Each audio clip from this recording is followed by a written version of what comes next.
Superman's journey through the worlds. This video is purely for entertainment and does not infringe on copyrights or laws. The rights to the novel and image belong to the original author. We do not claim ownership. Don't like waiting and want to listen to this fanfic in full now? Subscribe to our Patreon, where you'll find the best fanfics. Chapter 101. Let's gamble. There are many strange things on the Sea of the Caribbean world. The cursed gold coins of the Aztecs certainly symbolize a huge fortune, but they are not particularly precious to Lord Beckett, who is in charge of the East India Company. It is just a box of gold coins. The profits extracted by the East India Company are calculated by ship. He does not care about these gold coins at all. The reason why he threatened Will and Elizabeth with the indictment is that the two people in front of him are the only ones who have had close contact with Jack. They are also the few people who have seen the compass in Jack's hand. Beckett needs these two people to return to Jack and bring back the compass that can point to what people think in their hearts and give it to him. The compass will point out all the treasures he wants on this sea, which can be lifeless gold and silver, or living things with special value. Under the threat of Lord Beckett, Will and Elizabeth have no choice but to go to sea again.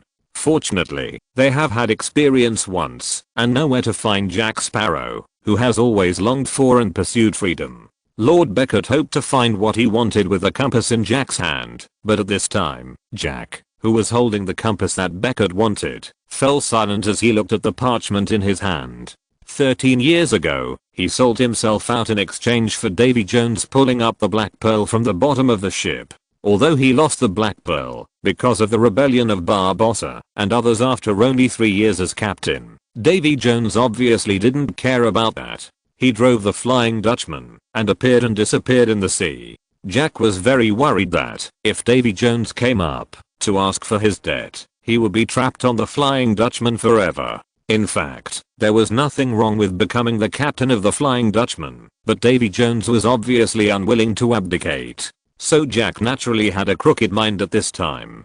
He knew that Davy Jones had hidden his heart in a wooden box on a deserted island. Jack knew that he could find the box, so the only thing he lacked was the key to open it. When he got Davy Jones' heart, either Davy Jones would offset his debt, or he would be stabbed in the heart and die, and his debt would still be written off. As for whether this move would offend Davy Jones, Jack said he didn't care. He had offended so many people in the world, and this one was not a big deal. Holding the parchment with the key on it, Jack began to look for the key, while Lincoln's life became much simpler. With the inherent guidance ability of the Apollo, Lincoln could accurately find anyone or anything he wanted even without Jack's compass. As long as it was still on this sea, even the Flying Dutchman, who appeared with the power of the god of the sea, would never escape Lincoln's pursuit. In the deep sea bed, a huge black shadow was moving at a high speed. The rotting wooden hull was covered with the remains of marine life such as corals and crab shells, and most of the crew members imprisoned on the ship were strange fusions of marine life and humans. Under the power of the Flying Dutchman, they will not die, but the price is that they will become the ghost appearance they are now as time goes by, which is torture. Of course, David Jones himself does not think so, because as a captain, his life is much better than those crew members imprisoned on this ship. In the captain's room, David Jones was enjoying the pleasure brought by music in front of the huge piano, but suddenly, a sailor with a head like a hammerhead shark knocked on his door. "Captain, the golden ship is parked above us." "Golden ship?"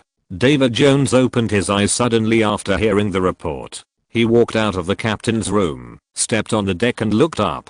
Through the sparkling sea water, a huge shadow loomed overhead, and the golden ship that had left a great reputation in the sea was clearly revealed. Davy Jones controlled the Flying Dutchman to rush to other places at an extraordinary speed, but no matter how fast he was, it was so slow in front of the Apollo. After a lot of trouble, looking at the golden giant ship pressing down on his head, Davy Jones' eyes were full of anger and coldness. "Summon the Norwegian sea monster. Sink them." His snap. The sound of the whip waving rang out, and the slaves tied to the chains moved against the crossbar in front of them, circle after circle, and the huge heavy wooden hammer was lifted up little by little, until it reached its limit and suddenly fell down. Boom. The dull roar burst out, accompanied by the humming sound. Invisible ripples spread and echoed in the ocean, and in an instant it had rushed to the depths that humans could not explore. 1 second, 3 seconds, 5 seconds. The seabed was silent, but everyone could clearly feel that something had appeared in the dark and deep seabed. The next moment, the calm sea surface suddenly burst open. White waves rose into the sky, and after the seawater receded, one after another, thick tentacles full of suction cups pointed straight up from the bottom of the sea to the sky, completely surrounding the sea around the Apollo. On the bottom of the sea, looking into the huge eyes of the Norwegian sea monster, David Jones roared, "Now, sink it." Roar. The Norwegian sea monster opened its big mouth full of jagged fangs and roared, and then the thick tentacles suddenly whipped the Apollo. Bang! The solid metal hull and the tough tentacles collided firmly together, and the sharp edges exerted incredible power. Under the strong pressure, wounds appeared on the tentacles of the Norwegian sea monster. The tall and sharp mainmast directly pierced one of its tentacles. The pain made the Norwegian sea monster scream sharply, and it made its tentacles strangle the Apollo even more frantically. However, facing the Apollo, which was indestructible and unsinkable with the help of the curse, all its efforts were in vain. 1 minute, 2 minutes, 3 minutes. Until the surrounding sea was dyed with the blood of the Norwegian sea monster, the Apollo remained motionless, as if nailed to the sea surface, and the golden surface was not even stained with filth. For the first time, the invincible Norwegian sea monster felt fear and cowardice. After a moment's hesitation, the thick tentacles quietly retreated and disappeared into the deep sea again. On the golden chariot at the bow, Lincoln looked down at the sea with a smile, drinking the fine wine looted from the royal fleet for the royal family. His deep eyes directly penetrated the dirty sea water and met the eyes of David Jones on the bottom of the sea. "Are you not ready to come up yet?" On the bottom of the sea, looking at the Norwegian sea monster that retreated for the first time because of failure, the tentacles on David Jones' face couldn't help but twitch. The look in his eyes changed again and again, and then he tapped the deck heavily with his wooden prosthesis. "Dive deep and leave here. Sail." The pirates' roars and whipping sounds rang out on the deck again. The Flying Dutchman, which had been quietly anchored, slowly started up. The invisible ocean current passed through the hull, and they began to dive deeper into the sea. But the next moment, fine clicking sounds suddenly rang out outside the ship.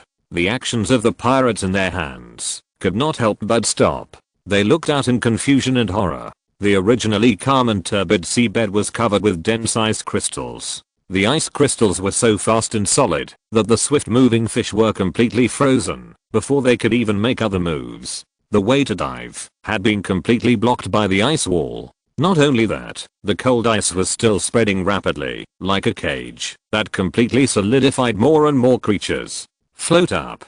Float up quickly. The fierce coldness came with the sea water and air as carriers. Davy Jones realized the fate of being completely frozen in an instant. He roared, and the Flying Dutchman began to float up rapidly. Gurgle gurgle, the calm sea surface was churning out waves and bubbles, and the black mast suddenly pierced the sea surface. With the bursting of white waves and the sound of rushing water, the Flying Dutchman resurfaced on the sea. It was not until then that the pirates who were blinded by the dirty sea water really saw what was happening. On the high golden chariot, Lincoln stood calmly, and countless cold air spewed out from his mouth continuously. It was as if the Ice Age had come again. Wherever the icy air passed, the sea froze and solidified.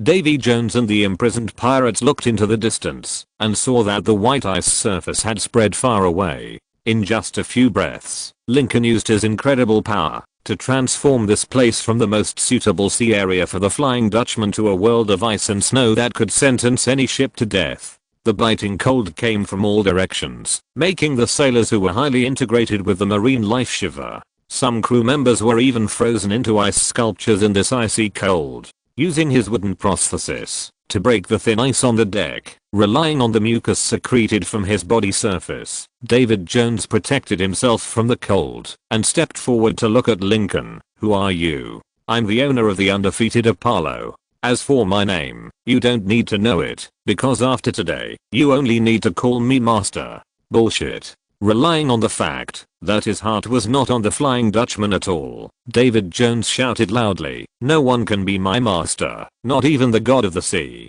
"Really?" Lincoln laughed and stepped out of the golden chariot. It was as if the space was bridged out of thin air. The next moment, Lincoln stood in front of David Jones. "I heard that there seems to be a very exciting gambling project on your ship." David Jones seemed to realize something. "That is only for my crew." Ah. Pop. The sound of the tentacle being forcibly pulled off sounded, and David Jones cried out in pain, and then realized something bad. He looked up at Lincoln's palm. On a slender tentacle, the key to the box storing his heart was quietly hanging. Lincoln reached out and took the key and threw the tentacle outside. In the ice and snow, in just a few seconds, the tentacle was completely frozen into an ice sculpture, but at this time David Jones no longer had the time and energy to feel sorry for his tentacle. "Give me back my key." "Okay, let's gamble." Lincoln looked around and sat down on an uneven wooden table. He placed the bunch of keys on the table, then looked at Davy Jones calmly. "If you want to get this key, there is no other possibility except to win it from me. I think Jack Sparrow should really want this key. Guess what he would be willing to exchange with me? Damn it. I'm going to bet your soul." Davy Jones looked at Lincoln angrily, walked over quickly with a few thumps, and sat down in front of Lincoln viciously. "I'm going to bet your soul. If you lose, you will have to serve on this ship forever. Don't you want the key?" Lincoln looked at him calmly. "I think you'd better take the key first. Give me the key." Realizing that Lincoln was right, the tentacles on Davy Jones' face twisted. "What do you want?" "I want." Lincoln looked at the crew behind him. "Let's start with them. If I win, you lose a sailor to me. Otherwise the key is yours. This bet must not end until you, or I lose everything. How about it?" "Okay." David Jones' voice was full of anger. He heavily placed the dice cup containing 5 dice on the table, shook it for a while, and looked at Lincoln. "It's your turn." Lincoln glanced at the dice cup in front of David Jones casually, then looked at the dice cup in front of him and smiled slightly. 5 ones. David Jones opened his dice cup and took a look. 5 ones were clearly visible. He looked at the dice cup in front of Lincoln and fell into uncertain speculation. 6 twas. Open. Lincoln opened the dice cup without hesitation. There were a total of 10 dice on both sides. Except for the 5 ones thrown by David Jones, there was no 1 or 2 in Lincoln's dice cup. Looking at his and Lincoln's dice cups, David Jones was stunned. He had played many games, but he had never encountered such a gambling game in front of him. "Now, one of your crew members is mine."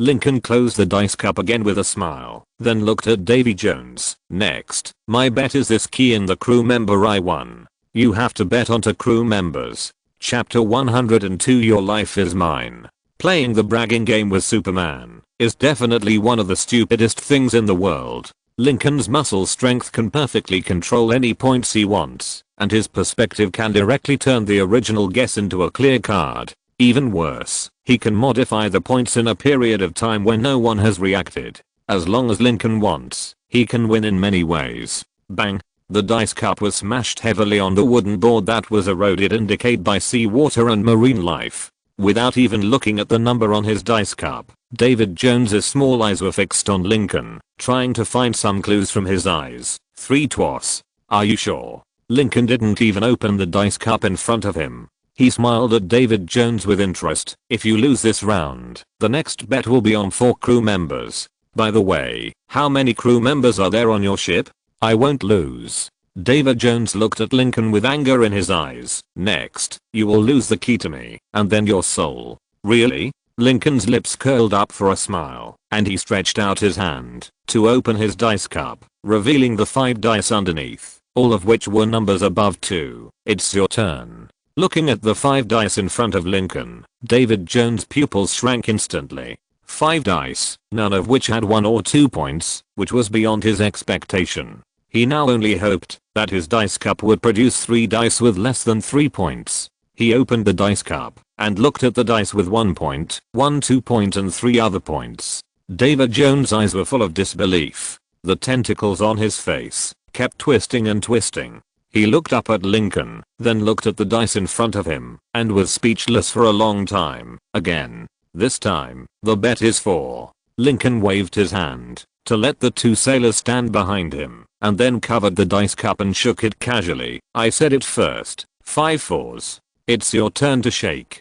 This unprecedented way of playing made David Jones confused. Lincoln directly reported the points before he shook the dice, which made him start to wonder whether Lincoln directly shook out 5 ones or 5 fours in his dice cup, so he dared to report the number so boldly. Lincoln's 2 previous moves without looking at his dice cup made David Jones believe that Lincoln could roll any number he wanted.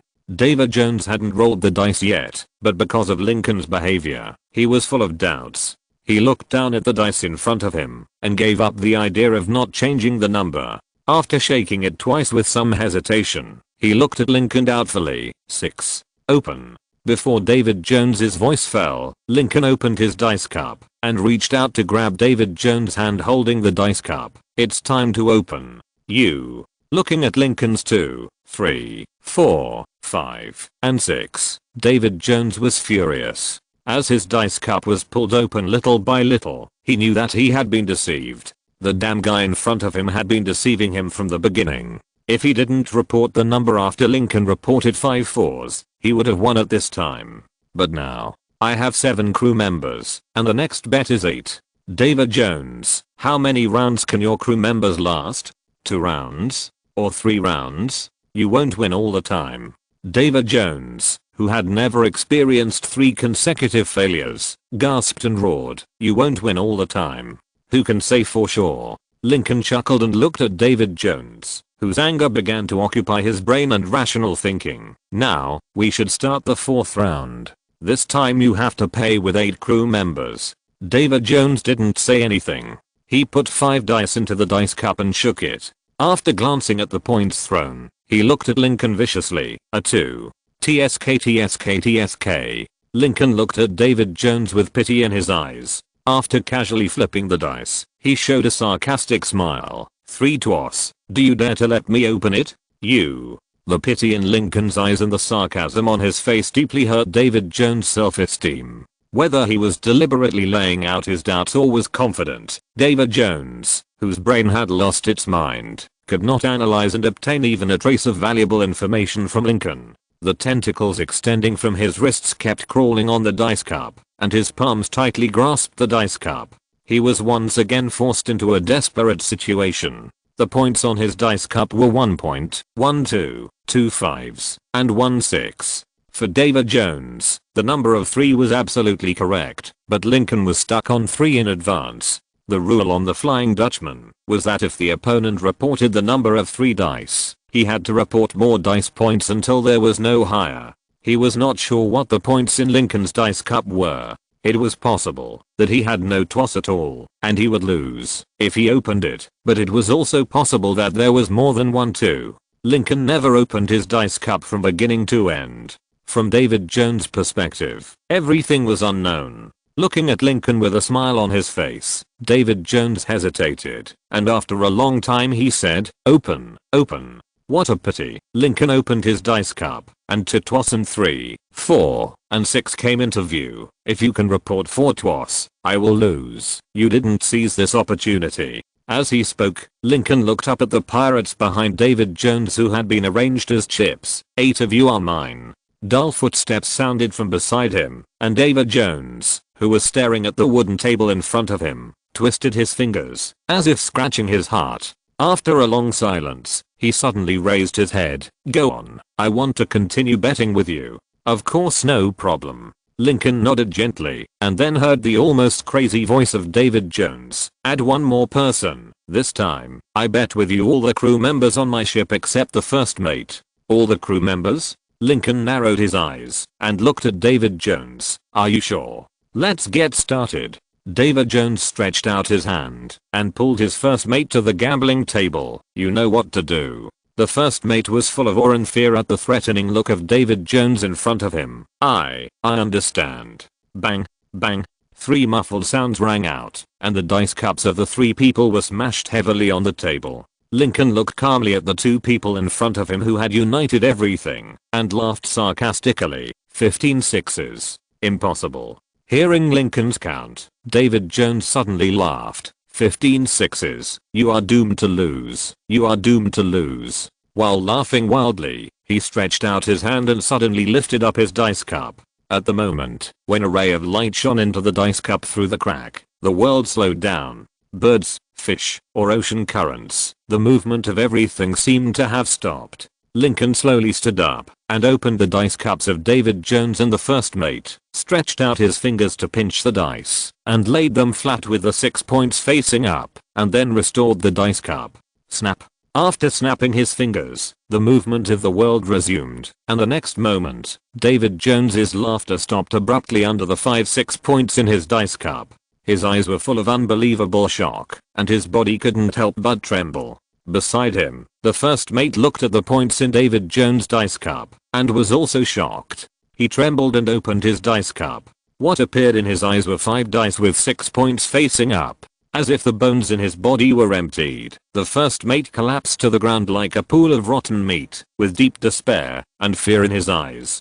Davy Jones lost everyone except him. The first mate knew that he was doomed. Davy Jones would definitely vent all his anger on him. He was doomed. Unless Lincoln's dice cup didn't have 5 sixes. The first mate, who was in a desperate situation, seemed to have seen the only light in the endless abyss. The thought of surviving from a desperate situation was like a powerful electrode that constantly stimulated his heart and brain. Your dice. The first mate's pupils widened like a desperate gambler and grabbed Lincoln's dice cup. Your dice cup must not have 5 sixes, right? It must not be 5 sixes. It must not be. The first mate's anxious voice was suddenly blocked. Looking at the 5 6-point dice revealed under Lincoln's dice cup, the only glimmer of hope in the first mate's eyes turned into a strong despair and fear. No, it shouldn't be like this. No. Shut up, damn guy. Before Lincoln could speak, Davy Jones, who was furious because of failure, had already raised the whip made of mollusk tentacles in his hand viciously. Hiss. Snap. The whip's tail broke through the speed of sound in an instant, hitting the first mate hard, leaving a deep bloody mark on his body. The overflowing blood and the spreading pain made the first mate close his mouth. Davy Jones then looked at Lincoln, who was already full of chips behind him. I want to bet with you again. The last round, and use my ship to bet with you. Not enough. Leaning back on the chair, Lincoln looked at Davy Jones calmly. The Flying Dutchman was born from the agreement between you and the god of the sea. But it may be precious to you, but it is worthless to me. You need to add more chips. What do you want? It's very simple. Lincoln smiled. Don't you want my soul? Then use my soul to bet against your soul. This is the last round. If you win, you can get what you want. If you lose, I can also get what I want.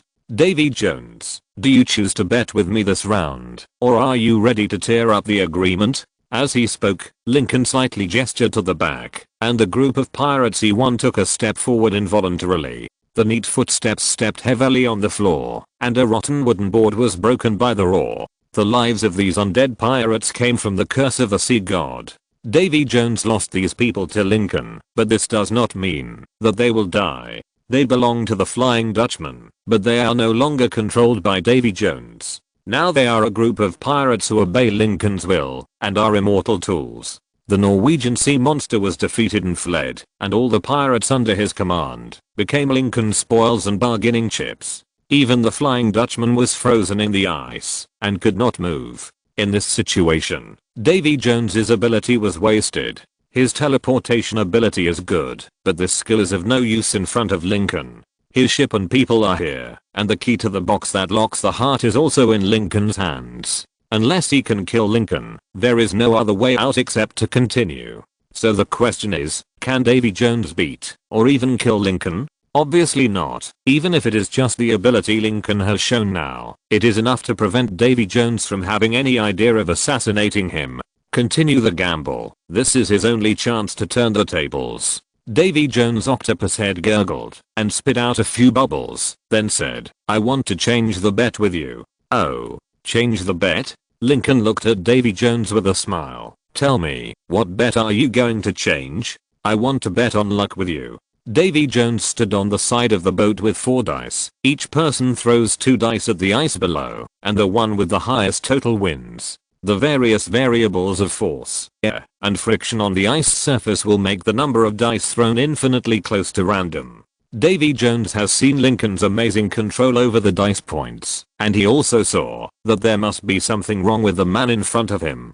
The limitation of imagination made Davy Jones unable to realize that Lincoln's speed was so fast that everything in the world tended to pause in his eyes. He could only think that Lincoln used some other means to change the points before he opened the dice cup. In this case, throw it in full view of everyone. He didn't believe that Lincoln could change the points like this. Lincoln saw what Davy Jones was thinking, leaned against the side of the boat, looked at the ice and gestured, "You first. Or me. I'll go first." In order to prevent Lincoln from throwing a higher number first and affecting him, Davy Jones snorted and threw the dice in his hand. Lincoln just calmly watched the 4 dice flipping in the air, watching them collide, bounce, and roll on the ice at a slower and slower speed, and finally stopped under his control. The bright red dots on the 4 dice were facing up, and a smile appeared on Lincoln's lips. He casually threw a dice with 6 dots facing up, and then looked at Davy Jones. "You lose. From now on, your life is mine." Looking at the charming dice on the ice, Davy Jones's strength was drained. How is it possible? How is it possible? The world is so big. There are all kinds of wonders. Lincoln reached out and took off Davy Jones's hat. "As a slave, the captain's hat does not match your identity. Davy Jones, you should realize your status. Now, kneel down to your master." Davy Jones's gambling was actually not maintained by a mysterious power like a curse, but when Lincoln needed it, it was there. Under the irresistible power from the depths of his soul, Davy Jones' knees hit the deck heavily. After a thud, the captain Davy Jones, who frightened everyone, disappeared and was replaced by a slave named Davy Jones. No one can win all the time. Lincoln used practical actions to make Davy Jones understand that gambling would eventually deprive a captain of all his honor and turn him into a slave. Chapter 103, Sea Battle. Soul and heart are equally important to a person. The soul determines whether the person's actions can be completely controlled by himself, while the heart determines whether he will die. Davy Jones, who has lost his soul, is actually no different from losing his heart. As long as Lincoln wants, Davy Jones will even end his life with his own hands. In this case, whether or not to control the heart is not an important matter. As Lincoln said, there are not many things on Davy Jones that Lincoln covets. The only exception may be the Flying Dutchman. However, this thing was actually born with the curse of the god of the sea. When Lincoln takes away the trident of the god of the sea, this ship will really be just a shabby and worthless wreck. So, turn the rudder. On the golden chariot, Lincoln held a long sword and aimed at the location of the former Nassau port. Target, Nassau Port. Mission, defeat the British Royal Navy fleet. Are you crazy? Davy Jones, who stood up again, seemed to have forgotten the fact that his soul was controlled by Lincoln. He looked at Lincoln with shock and anger in his eyes. "It is impossible for the two of us to defeat the British Royal Navy. Do you know how many ships they have? Just a few hundred." Lincoln glanced at Davy Jones and the seawater that kept oozing out of his feet with a flat look. "I suggest you take a good bath instead of getting my ship dirty with seawater all over your body. A few hundred ships, just." Hearing Lincoln's response, Davy Jones thought Lincoln was crazy. "Your ability to freeze the sea is indeed very strong, but all the ships on the ice cannot move. At that time, we will definitely not be able to beat those royal fleets." "Can't beat them? That's just because you are too weak." Lincoln snorted disdainfully, and then, in Davy Jones's twitching face, he pressed a squid heavily on the hot iron plate and grilled it. The wonderful reaction between high temperature, seasoning and squid released a unique aroma. Lincoln stuffed the squid tentacles into his mouth, chewed and swallowed them, then looked at Davy Jones. "As a slave, you only need to do what your master says. Just like as food, the squid's fate is to be grilled to have a wonderful taste to please diners.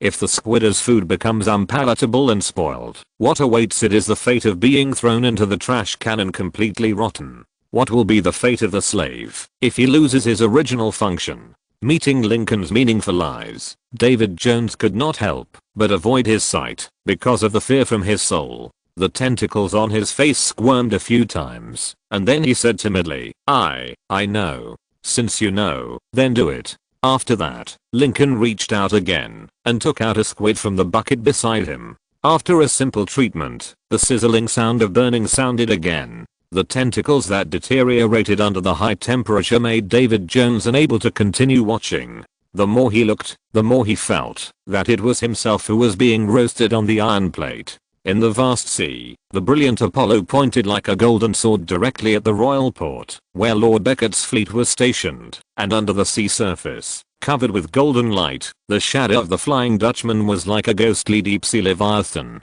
The pirates and merchant ships that depended on the sea for their livelihood had no idea when the Apollo was captured together with David Jones' fleet. Looking at the direction where the two legendary ships were going away, someone was stunned. That's the direction of the British Royal Port, right? They are going to find the British Royal Navy? Crazy. Really crazy. The sailors got busy and spread the relevant news on this sea, but it was no longer of any help to the British Navy in the Royal Port. In this era without long-distance communication, distance and speed are everything. The speed of the Apollo and the Flying Dutchman was enough to leave the circulating information far behind. The British Royal Navy was destined not to be too vigilant against the sudden attack of the Apollo and the Flying Dutchman. Tortuga, the gathering place of pirates. Although it had suffered a blow from the Apollo, as long as the fleets of Spain and Britain did not completely raze it to the ground, it would never lose its status among pirates. As usual, this was a paradise for alcoholism and violence, until a pirate who returned from the sea brought an incredible news. We saw the Apollo and the Flying Dutchman on the sea, and they were heading towards the direction of the British Royal Port. The moment the voice fell, Tortuga was silent. The drunkard forgot to open his mouth and let the precious rum spill from the bottle to the ground. The pirates who were fighting violently stopped their actions, and stood in place in a Jojo posture that humans could not do. The silence lasted for several seconds, before it was broken by the atmosphere of explosion. The crowd was boiling in an instant. What did you say? The Golden Ship and the Ghost Ship went to Port Royal? What are they going to do? Declare war on the Royal Navy? Why can't they surrender to Port Royal? The two of them can't deal with the army that can cover an area of sea. If they get a privateering license, it will be much easier. Damn it. Is your head full of rum? Davy Jones will never surrender to anyone, except the god of the sea. What I'm more curious about is the speed of the Golden Ship and the Ghost Ship. They should have arrived at Port Royal by now, right? How is the battle situation? Does anyone want to go and see? Tortuga fell into silence again, and then a pirate whispered, "I want to live." When Tortuga got the news, it actually meant that the whole pirate world would get this sensational news. On the ocean, driving the lost Black Pearl, Jack Sparrow was still diligently looking for the key to open the wooden box containing Davy Jones' heart. When Jack Sparrow learned that Davy Jones and Lincoln were going to Port Royal together, he was stunned. Not only him, but also Will and Elizabeth, who came back to Jack Sparrow under the threat of Lord Becket, were stunned. They all knew how powerful the British Royal Navy was, so much so that, when they heard the news, they thought that either Lincoln was crazy, or they were hallucinating. But after a long period of calm, they suddenly realized that, since Davy Jones went to Port Royal, their mission seemed to be completed. Will and the others' goal was Jack's heart, but the more essential goal was Davy Jones' heart. As for Jack, his original goal was also the heart. Now that Davy Jones took the initiative to go to Port Royal, it meant that Will and the others' mission was directly completed. As for Jack, he didn't think that Davy Jones could beat Lord Becket's fleet, so he almost didn't have to look for Davy Jones' heart. A perfect ending? The three of them looked at each other in silence, and then Elizabeth suddenly realized that her biological father was still in Port Royal at this time. All of a sudden, her heart was in chaos. "We want to go back. We want to go back to Port Royal." Elizabeth looked at Jack, the only one with a boat in his hand. "You need to go back to Port Royal with us. Are you crazy, or am I crazy?" Jack looked at Elizabeth in surprise, turned back and shouted to Jibbs, "Prepare the boat. You can't do this." Elizabeth grabbed Jack. "Lord Becket wants the heart of Davy Jones, so he may not die in the naval battle. You know very well what will happen then." "Oh, you reminded me." Hearing this, Jack took out the compass from his arms again. "I almost forgot. Now is a good time to get his heart. I even have enough energy to find someone to make a new key." "Thank you so much, Elizabeth." "To thank you, I will send you to Tortuga. I believe that with your ability, you will be able to find a ship to Port Royal." "Will, Elizabeth?" Looking at Jack, whose mind suddenly became clever and even gave up looking for the key. The two were caught off guard and stunned for a moment. "No, Jack, you can't do this." "In fact, of course I can." Jack looked at Jubs, who was already standing behind the two with a rope, and gestured. "Let them be quiet, and then we will go to get the real treasure." The Apollo. David Jones, if I remember correctly, you haven't used the number of times you docked in the past 10 years, right? What do you want to do? Looking at Lincoln, David Jones suddenly had a bad premonition in his heart. "It's very simple." Lincoln smiled. "Appear on the front battlefield to attract firepower, then dive, and then let your undead crew rush into the port. My ship will attract the main force, and you only need to control the royal port with your undead crew. One ship against hundreds of ships." David Jones looked at Lincoln deeply. "You are really a lunatic, but I will do as you say, and I hope you won't be defeated by them." Lincoln chuckled. "There is no one in this world who can defeat me. Royal port. My lord, we found the golden ship named Apollo in the sea outside Port Royal, and we also saw the ghost ship Flying Dutchman under the sea. They are rushing towards Port Royal." "Huh? They are here?" Lord Beckett, who was thinking about how to get the legendary ship, showed a hint of joy on his face when he heard his subordinate's words, and then he was covered by deep thoughts. "Gather the fleet, stop the enemy outside Port Royal, and do not allow their shooting range to cover Port Royal. In addition, send someone to ask them to surrender, and I will give them the right to live." Yes. As the port, where the head of the East India Company is located, the armed forces of Port Royal are no longer the same as they used to be. The large number of naval forces stationed, and the ships floating on the sea outside reveal how much armed defense there is here. Through the shallow sea fog, the masts of the naval ships are tall and the hulls are wide, like a fortress on the sea with a strong sense of oppression. On the golden chariot, Lincoln glanced at the naval envoy who came to persuade him to surrender, and said to David Jones, "Look, after I controlled your soul, they want to control your heart. What about you? What do you think?" Looking at the arrogant naval envoy in front of him, David Jones' heart was full of anger. He did not hesitate to twitch the sword at his waist, and pierced his heart directly in the envoy's incredible eyes. "Let them die." How angry. "I hope your next performance will be worthy of your current anger." Lincoln waved his hand to let his crew throw the body into the sea. The golden compass turned, and the glorious Apollo rushed towards the naval fleet in front of it with an unstoppable momentum with the surging waves, artillery ready, multiple rounds of fire. The main ship, the dreadnought, clearly saw the scene of the envoy being pierced through the heart and thrown into the sea through the telescope. Lord Beckett put down the telescope and looked at the officers behind him. They chose to die, so let them do it. Order the fleet to attack and destroy them. The British Royal Navy fleet was an invincible fleet in this sea area at that time. Even the combined forces of the 9 pirate kings were not a strong threat to the royal fleet. With such a powerful force in his hands, Lord Beckett did not take the Flying Dutchman and the Apollo seriously. In his opinion, as long as it was a ship, it would sink. If one shell was not enough, then 100 or 1000 shells would be enough. The royal fleet had the power to deal with all the troubles in this sea area. Even the dreaded Norwegian sea monster was just a creature that could be killed by artillery. With this belief in mind, Lord Beckett sneered at the brilliant golden ship rushing towards the fleet like a sharp sword, prepared a front main gun. Fire. Boom boom boom. The roar resounded across the vast sea at this moment, and the high-quality hollow shells hit the hull of the Apollo heavily, and then sparked a burst of flames.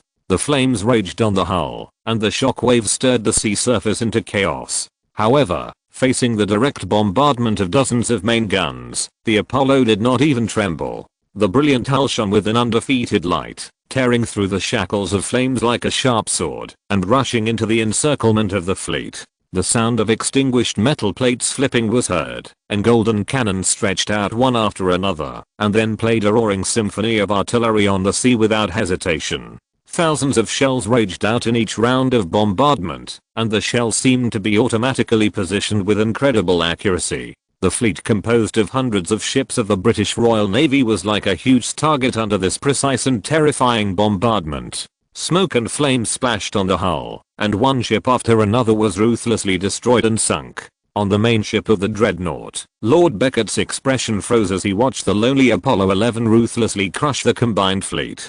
Chapter 104, East India Company, no more. Don't subscribe yet. No one could imagine the emotions in Lord Beckett's heart at the moment. He stood on the flagship of the dreadnought, which was hailed as the glory of the British Empire, and looked at the golden ship in front of him, shining with the luster of the sun, and began to crush the United Fleet.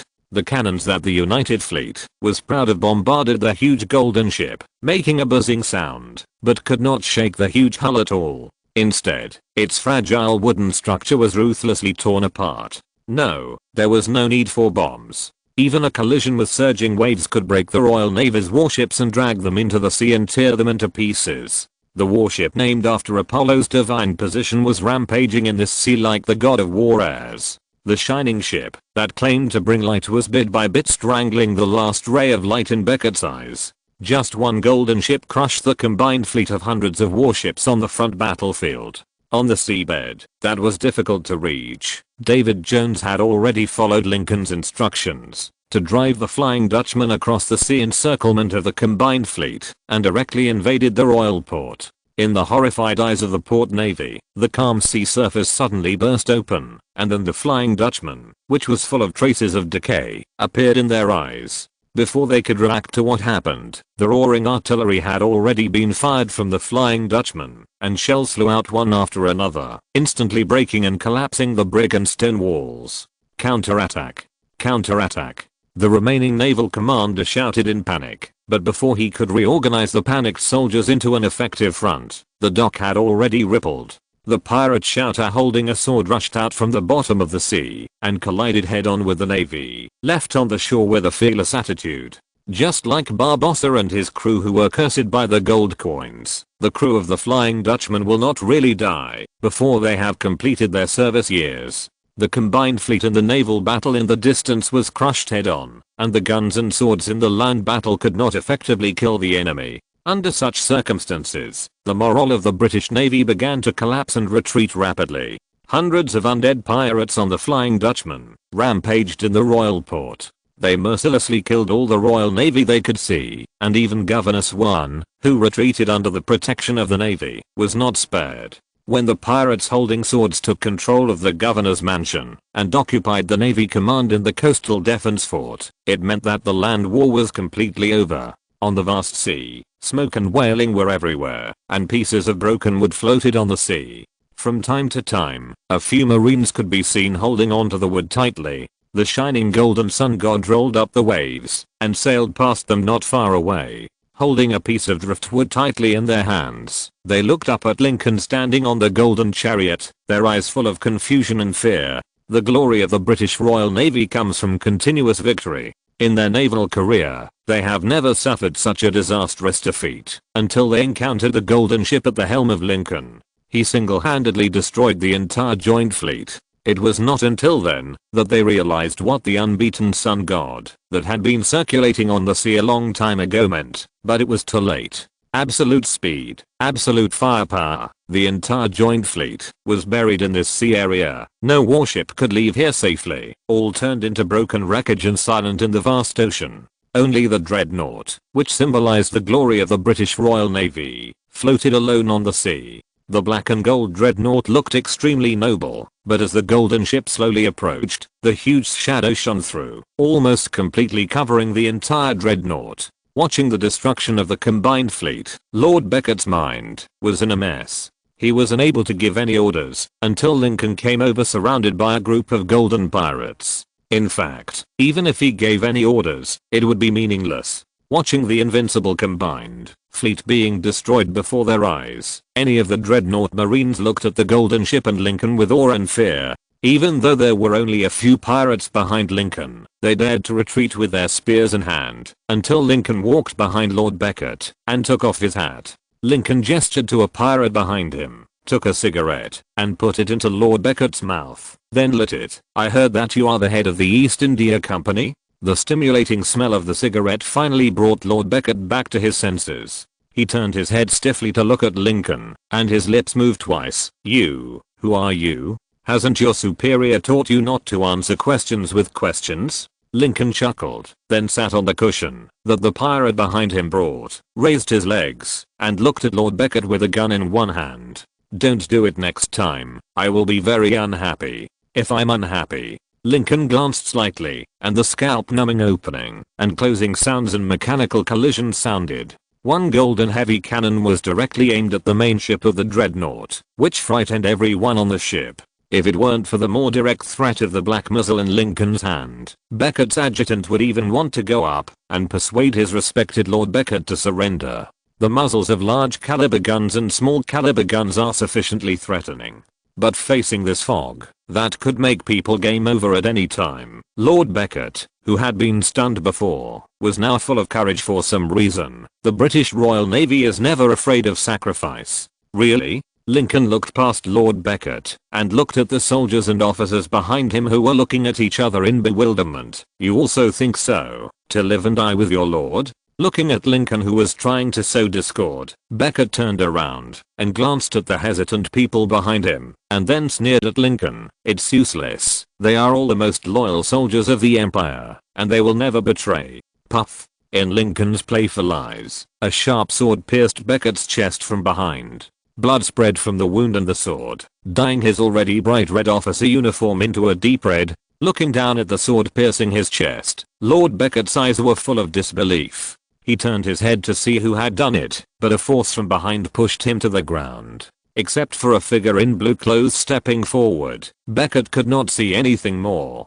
His pupils were open, but they had lost their color. The most loyal warrior of the Empire will never betray. Looking at Beckett, who fell to the ground, and the naval officer who stood up, Lincoln's face was full of sarcasm. It seems that Lord Beckett really doesn't know the people in his hands very well. As for you, Lincoln looked up at the officer in front of him. Congratulations, you have the chance to survive. Tie Beckett's body to the mast and take it back to your emperor. Tell him that from today on, the East India Company is no longer there. Lincoln's voice was light, and everyone felt a trance in front of them, and then they realized that he had returned to the golden ship at some point. Looking down at them from above, you only have one chance to leave here. The next time you appear, you will end up like those people in the sea. Without the combined fleet, the dreadnought is still a powerful battleship. It is not a problem to sail in the ocean, but this is no longer the key to the problem. Britain can occupy vast colonies and extract endless wealth from all over the world, not by political or economic means, but by powerful military force. The destruction of the combined fleet in the East India region will directly lead to the weakening of the British Navy. In this era of great navigation, war and plunder have always been the main theme. There is no need for Lincoln to travel across the ocean to deal with the British Empire. Spain and other old colonial empires will start a war against Britain. No one wants a glorious empire to always be on their heads. When Britain, which relies on the navy to dominate, loses its barrier, it will face a huge backlash. The British Empire, maybe it will never appear in this world. The glory of the dreadnought disappeared completely with the defeat of a naval battle. Looking at the golden ship slowly approaching the port, the people in the former royal port, now the port of Nassau, were full of fear. The massacre of the navy launched by the pirates led by David Jones in the port was horrible. Until Lincoln walked onto the port, he could still see the corpses that had not been cleaned up, and the land stained with blood. The blood and cruelty of the pirates had been completely staged at this time.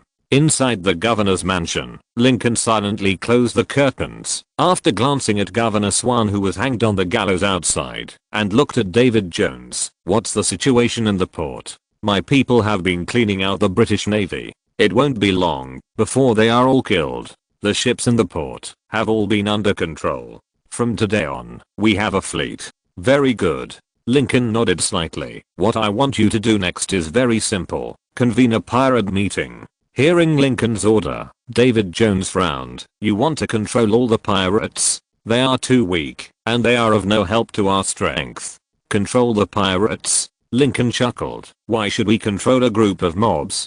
I want something else. Just do as I say. David Jones.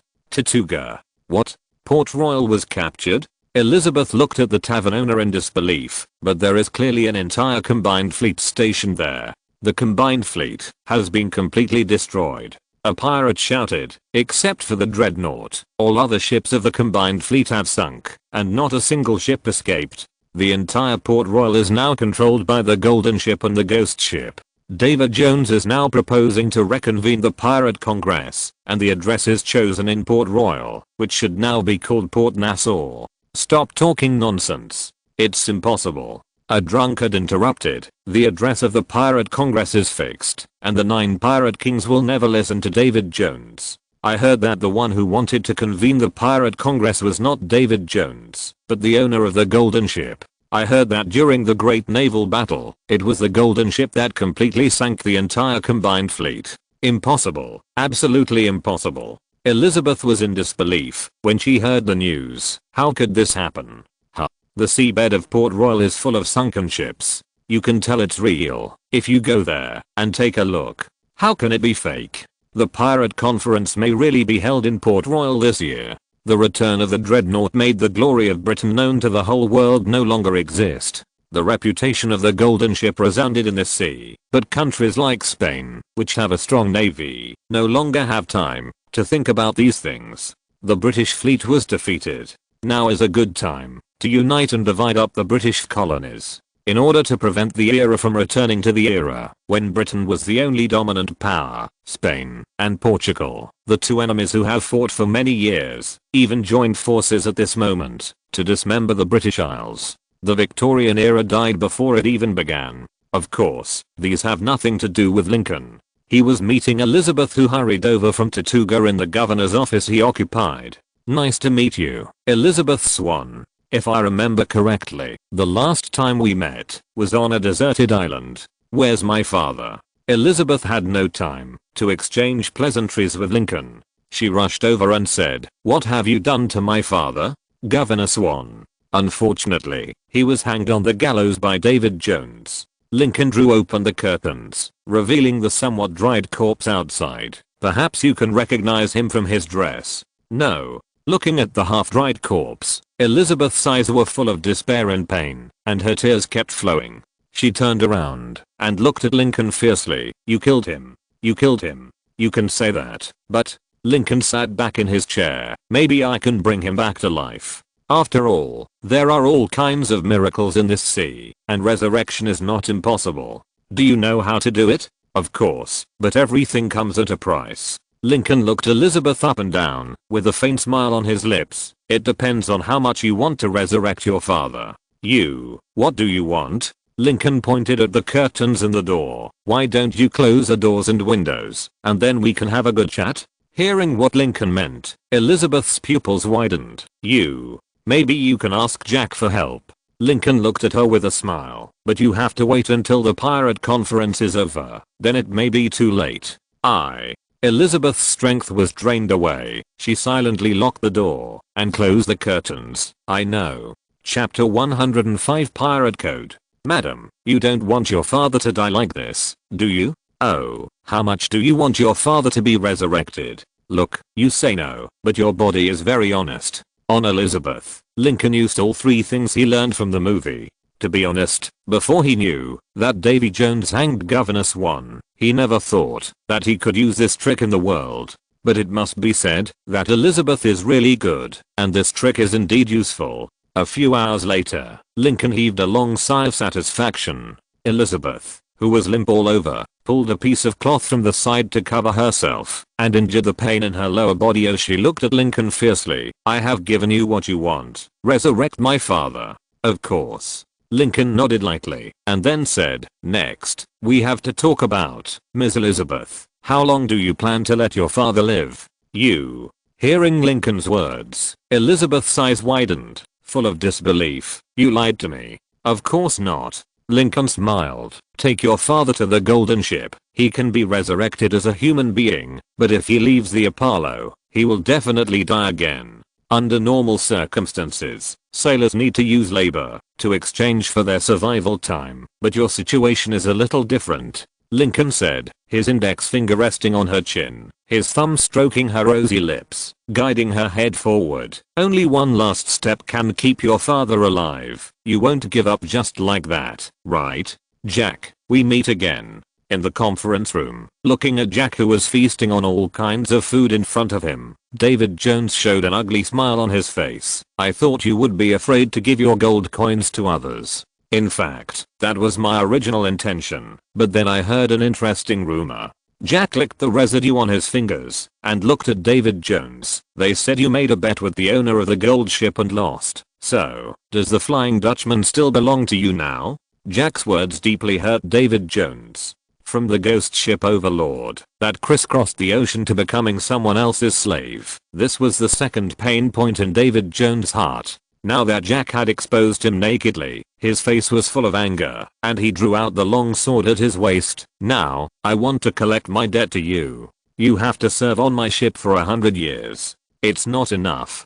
Debt. Yes, debt. I almost forgot. Why don't we make a deal? Jack quietly stretched out his index finger and slightly turned the sword in front of him to other places. What deal? You must have a request for convening the Pirate Congress. I can respond to your request unconditionally and use this to offset all my debts. What do you think? I don't have to make this deal with you.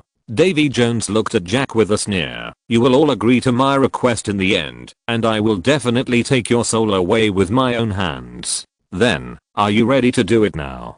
Jack looked at the sword pointed at him again, and then looked at the food on the table beside him. Jack's words reminded Davy Jones that the convening of the Pirate Congress required the 9 Pirate Kings. Although he wanted to take Jack Sparrow's soul immediately and let him serve on the Flying Dutchman, he could never do anything unfavorable to Jack before the Pirate Congress was held. Otherwise, he had no doubt that Lincoln would let him die directly. Putting the sword back into the scabbard with a bang, Davy Jones grabbed Jack's collar and said, "Just wait. I will definitely take your soul away, and this day will not be too far away." Gurgle, are you satisfied? Wiping the milk from the corner of her mouth, Elizabeth looked at Lincoln angrily. Are you satisfied? Your father can live forever. But Lincoln looked at Elizabeth. Can you bear the pain of never seeing your father again from today? After all, you are not a crew member of the Golden Ship. I will kill you. Elizabeth's anger exploded.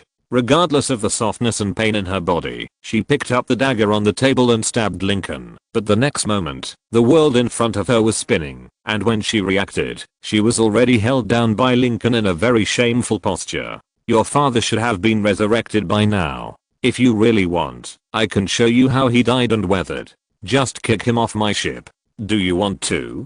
The hot voice sounded in her ears. Elizabeth's body trembled slightly and finally relaxed. What are you going to do? I will give you a crew quota. From today on, you are a crew member of the Apollo. As the news of the annihilation of the British combined fleet spread more and more in the sea, the reputation of the golden ship Apollo and the ghost ship Flying Dutchman also spread in this sea area. The Pirate Kings may not care about the voice of David Jones alone, but when everything involves Lincoln, the owner of the golden ship, things need to be treated with caution. There is no doubt that Lincoln, who annihilated the entire combined fleet with his own strength, has the power to kill them all. Unless they are willing to release the goddess of the sea to fight, there is no possibility of defeating Lincoln. Of course, as David Jones led the Flying Dutchman to sea again, to find the humanoid shell of the goddess of the sea, the first way of the Pirate Kings was also blocked. There was no other way but to come to Port Royal to meet the new king, or to be sunk into the sea with the old era.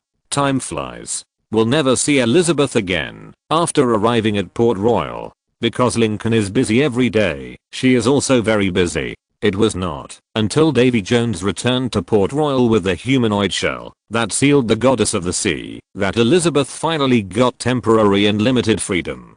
Governor's mansion. Looking at the terrible looking humanoid shell in front of him, Lincoln waved his hand to signal David Jones to leave. Calypso, goddess of the sea. Are you really a goddess of the sea?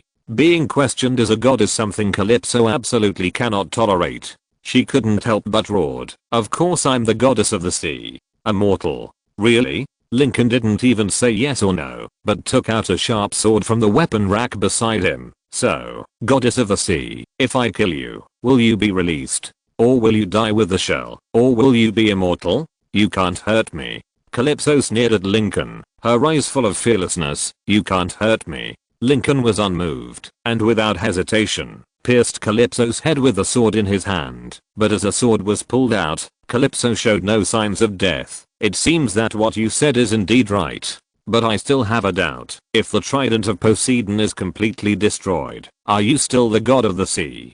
Trident? How did you know? A hint of surprise appeared in Calypso's eyes, and then she said, that's just a weapon, and I come from the sea. As long as the sea is immortal, I will not die. I'm immortal. Calypso kept talking, and didn't notice that Lincoln's eyes were getting brighter and brighter. That's great. Feeling the terrifying aura emanating from Lincoln, Calypso finally realized something was wrong. What are you going to do? Oh, it's very simple. I'm going to give myself another collection. Lincoln chuckled and took out the sand pupa that sealed the Egyptian god in Calypso's horrified eyes. You should know what's in it. This is God. Calypso looked at Lincoln with horror in her eyes. How is it possible? This is impossible. Nothing is impossible. Lincoln put the sand pupa on the table and then pressed her to death from behind. As you can see, I already have an Egyptian god as my collection. Now, if I can have a sea god as my collection, maybe I can soon open a special counter for you. However, I need your help. No, let me go. Let me go. The dead sand pupa in front of her, which sealed the Egyptian god, aroused extreme fear in Calypso's heart. She hated humans, because she was sealed in a human body by the 9 pirate kings, but now she is still a human who can move freely. If she was sealed into a state similar to a sand pupa where she could not move or speak, Calypso could not imagine how much torture it would be. Before entering the governor's mansion, she thought that this pirate conference was just a group of humans trying to negotiate with her, and she could destroy them with one hand, after she recovered her divine power. But after meeting Lincoln and the sand pupa that sealed the Egyptian god, she knew she was wrong. Davy Jones and the 9 pirate kings were indeed lowly humans, but Lincoln was different. He was a being countless times more terrifying than those people. Sealing the gods in dead objects as collections was definitely not something that humans could do. Calypso tried her best to struggle to get rid of Lincoln and her predetermined fate, but she had no way to break free from the divine power that was bound. As the terrifying amount and quality of magic power emanated from Lincoln, the spells that Lincoln had learned from the magic encyclopedia and the sand pupa began to be activated. Endless magic power began to destroy the human form on Calypso's body under the effect of the spell, and washed over her body with a golden torrent. Shrill screams and wails echoed in the room. Lincoln was unmoved, but made the magic power more turbulent, revealing the most essential divine composition in Calypso's body. Outside the door, Calypso's screams made Davy Jones' eyes show a hint of hesitation and struggle, but when he reached out and put his hand on the door handle, the strong sense of death almost buried him. Fear spread, and he couldn't help but take a few steps back, and then hurried away. In the governor's office, spells were still accumulating, and the terrifying magic power washed away all the residue on Calypso's body. Chains pierced through the air, tightly binding the body that had already revealed its true nature. Struggling hard and shaking the chains, colliding with bright sparks, Calypso looked at Lincoln with endless anger in her eyes. How dare you, lowly mortal. TSK. Lincoln looked at the ignorant Calypso and chuckled lightly. What a restless guy. As he spoke, he reached out and took out a transparent vibranium material with magic patterns engraved on it from the collection hall. Throwing the crazy Calypso into the display cabinet and turning it into water waves, the magic patterns were activated. The chains came into contact, and the originally calm water surface immediately began to surge. The small shopkeeper was covered with dark clouds and thunder and lightning. The surging water surface was like the roaring waves. A figure made of water appeared and madly hit the vibranium display case. However, the display case with magic power was not something she could shake at all. There was no sound at all, except for the constant sliding of water drops. Everything was in vain. Item: Goddess of the Sea. Source: Pirates of the Caribbean World. Function: Carrier of authority. It was not difficult to seal Calypso into a dead object like a sand pupa. Lincoln could do it, but it was not necessary now, because he thought the several authorities on Calypso were very interesting, and showing a god sealed in a dead object would not be as shocking as it is now. A display case is a small world. No matter how the gods toss in it, they cannot break free. Isn't this more visually impactful? After placing the collection, Lincoln opened the door and walked out. In the conference room, the 9 pirate kings had already gathered together, waiting for Lincoln's arrival. Davy Jones was not here because he had been waiting outside the governor's office. He walked into the office after Lincoln left, but after looking around, he did not find Calypso. As long as Lincoln did not leave this world, Calypso's power would continue to work, but it would not last long. Meeting room of the governor's mansion. Lincoln pushed the door open, looked around and sat in the main seat as a matter of course, and then looked at everyone with a smile. Everyone, I want something. What do you want? Pirate code. Lincoln said simply, give me the pirate code, and you can leave safely. No. The other pirate kings were still silent, and Sir Somebody, one of the 9 pirate kings, stood up. We can't give this thing to anyone casually, not to mention that you are not a pirate king. Bang. Gunshots suddenly rang out in the room. Lincoln put away the gun that was emitting gunpowder smoke and reached out to take the token handed over by the golden sailor. Now I'm also the pirate king. I say, I want the pirate code. Who is against it? Who is in favor? On the ground, Sir Somebody, who had a hole in his chest, died with his eyes wide open. Looking at Lincoln with a calm face, the pirates couldn't help but hesitate. In the end, Jack spoke first. Maybe we can vote for the Pirate King first, and then let the Pirate King decide. What do you think? The Pirate King. This has always been the goal that pirates compete for, but it is different now. Every pirate competed to give the Pirate King title to other pirate kings, until finally, Jack Sparrow became the recognized Pirate King. Incredibly, no one tried to make Lincoln the Pirate King, because they didn't know what Lincoln would do after becoming the Pirate King. Chapter 106. At the noisy pirate conference, Madam King voted for her mortal enemy, Xiao Feng, and Xiao Feng naturally voted for Madam King. Except for Lincoln, the remaining 8 pirate kings were just opposite each other, but until the 7th pirate cast his vote without hesitation, Jack Sparrow was surprised to find that the vote in his hand had become the most important vote. Without any hesitation, Jack Sparrow gave the key vote to himself. So, under the gaze of everyone, he became the first pirate in history to win by multiple votes. Although there was only one more vote, there was no doubt that he was now the king of pirates in the world. Aha! Jack, who had never thought that he would become the Pirate King in such a situation, showed a happy and somewhat presumptuous smile on his face. But before he could be happy for a few seconds, the sound of knocking on the table came from the side. Jack looked at Lincoln belatedly, and after a few seconds, he suddenly realized something, and took the heavy pirate code from the side, and slammed it heavily on the table in front of Lincoln. This is yours.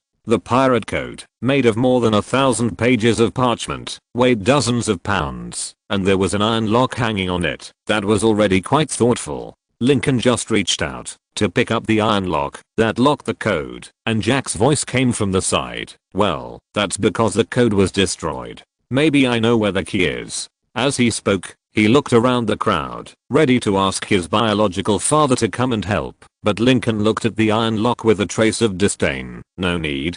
Huh. No need. Jack thought he had heard it wrong, but when he turned back to look at Lincoln, he saw that the sturdy iron lock was crushed into pieces by Lincoln like tofu. The sound of jingling rang all over the floor, and the code that had not been opened for a long time was clearly revealed in front of Lincoln. The heavy code exudes a historical flavor, attracting the pirates to approach the code, trying to see the true appearance of the code, but Lincoln did not give them more opportunities. After flipping through a few pages and taking a look at the contents, Lincoln closed the code that was half the size of a man, waved his hand, and put it in a new display case. Item: Pirate Code. Source: Pirates of the Caribbean World. Function: the code formulated by medieval pirates, with historical and collection value. In the meeting hall of the governor's mansion, the pirates were stunned to see the pirate code suddenly disappear. They didn't know where Lincoln had received the pirate code, nor did they know how Lincoln made the huge pirate code disappear, but their vigilance against Lincoln was once again raised to a higher level. A golden ship was enough to make them afraid, and Lincoln himself, who had magical powers, was obviously not easy to deal with. Before coming to Port Royal, they still had the idea of building a good relationship with Lincoln, but now, after Lincoln took the pirate code away, no one had such an idea. Lincoln was more powerful, domineering and mysterious than they imagined, and in their opinion, such people were often not easy to make friends with. So, instead of thinking about becoming friends with Lincoln, they would rather discuss how to make Jack Sparrow obediently roll down from the position of King of Pirates, or just let him die. Maybe this is a better idea? Jack Sparrow has offended nearly half of the 9 pirates. Lincoln left with the written pirate code, and the atmosphere in the conference room immediately became faint. Jack Sparrow's smile of becoming the king of pirates did not last for a few seconds, and gradually converged under the gaze of the other 7 pirates. Seeing that some of the radicals had already drawn their swords and pistols, Jack immediately understood their thoughts. He pondered for a moment and said, "You don't want to fight here, do you? He might be very angry. Why don't we talk outside?" The pirates were silent until a hoarse voice sounded, "Catch him." This voice was like an order. The moment it fell, the atmosphere in the room exploded. Looking at the surging crowd, Jack's face changed, and he began to run away without saying a word. The 7 pirates surrounded the Pirate King. This absurd thing was inexplicably reasonable for Jack. It was indeed Jack Sparrow. Davy Jones broke his promise. In order to know how Lincoln would treat Calypso, he used a wooden barrel filled with seawater to let himself step by step from the seaside to the outside of the governor's office, but found nothing. When Jack Sparrow fled to the port with a large number of pursuers behind him, Davy Jones was too late to catch up. His teleportation ability could not be used on the ground, even if there was a basin of seawater under his feet. He could only watch the damp figure hopping away. Davy Jones's resentment towards Jack did not last long. Lincoln opened the door and walked behind him. "I have one last task for you." "The last task?" Davy Jones showed a trace of confusion on his face. "What do you mean?" "As the name suggests, after completing this task, I don't need you anymore, and you can leave." Lincoln reached out and threw a piece of paper in front of Davy Jones. "The Fountain of Youth and the Holy Grail. This is your last task. You want to extend your life. This is not your business." Lincoln looked at Davy Jones calmly. "Find the location of the Holy Grail and the Fountain of Youth, and then give me a signal, and then you can leave." Davy Jones looked at the parchment in his hand in silence for a while, and then looked up. "I will help you find it, and I hope you can fulfill your promise. People often don't cherish what they once had, but if they lose it, they will miss its goodness."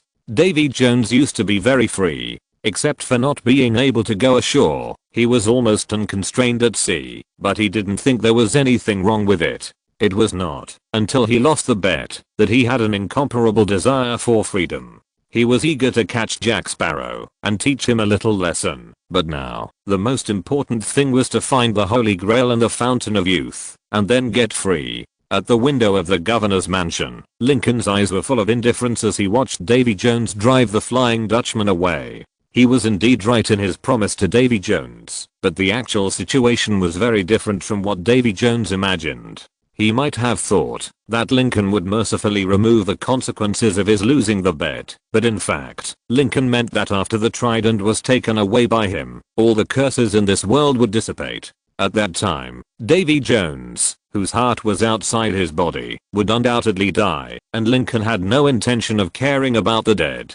Jack Sparrow's pirate ships left the royal port one after another, as Davy Jones controlled the Flying Dutchman and disappeared into the vast seabed. The port of Royalport fell into a rare calm, but the governor's mansion was not calm. "Let me go. Let me in." A faint noise sounded outside the door. Not long after, a golden sailor knocked on the door. "Captain, Will Turner said he wants to see you." "Will Turner?" Lincoln narrowed his eyes and said, "Let him in."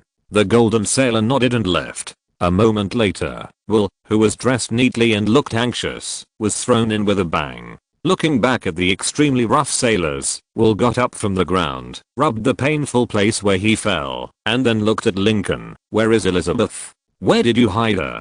"Hide? I didn't hide her. I just made a deal with her. Just like next, I'm going to make a deal with you." "I won't make any deals with you, pirate." Will looked at Lincoln with hostility in his eyes. "Let Elizabeth out. You might as well understand the content of our deal first." Lincoln chuckled, and then threw a few pieces of paper in front of Will's wary eyes. "Take a look." Will looked at Lincoln suspiciously, reached out and picked up the paper on the table. After a few breaths, his expression froze, and then he became excited. "He is my father? What else?" Lincoln spread his hands. Do you think I would lie to you with something that can be easily exposed? Okay, well, make a choice. Choose love to pursue Elizabeth, and then watch your father, the only relative in this world, die, or give up love to save your poor father's soul. Family affection and love are always so fascinating. Not long ago, Lincoln used his father's affection to test Elizabeth, and later, he used the same method on Will.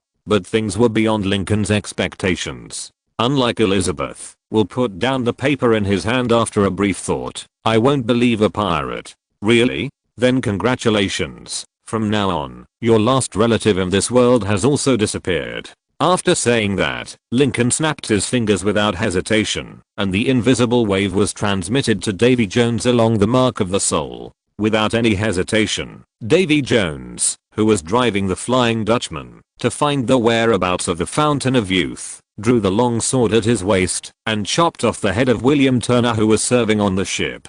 William Turner, whose head and body were separated, did not die, but as Davy Jones continued to perform, his body soon broke into pieces and disappeared in the ocean, and the only remaining head was buried in the hull of the Flying Dutchman and became part of the ship. Helping a soul that has suffered for many years on the Flying Dutchman to be freed is not a cruel act. On the contrary, it is a kind gift. At least he doesn't have to continue serving. In the governor's office, seeing that nothing seemed to happen after Lincoln snapped his fingers, Will frowned. Enough. Put away your tricks and take me to see Elizabeth. Looking at Will, Lincoln's originally smiling mouth was flat. One of the things I hate most is that others speak to me in an imperative tone, which makes people think that I'm the one at the bottom. Will Turner, maybe you should go and see what kind of environment your father lives in, and finally reunite with your father and son. As soon as the voice fell, his palm suddenly slapped Will. Time seemed to be stagnant. Will could clearly see Lincoln's palm imprinted on his chest, but he could not control his body to make any movement. Bang! The moment the seemingly careless hand was printed on his chest, a rumbling sound rang in his ears, and the world in front of him passed by like a phantom. Until everything calmed down, his body fell heavily on a deck full of the smell of seawater. Grasping the side of the ship, which was a little slippery due to growth, Will Turner stood up and looked at the sailors in front of him, who looked neither human nor fish, with horror. His voice was full of fear. He picked up something beside him and waved it in his hand. Stop. Stop.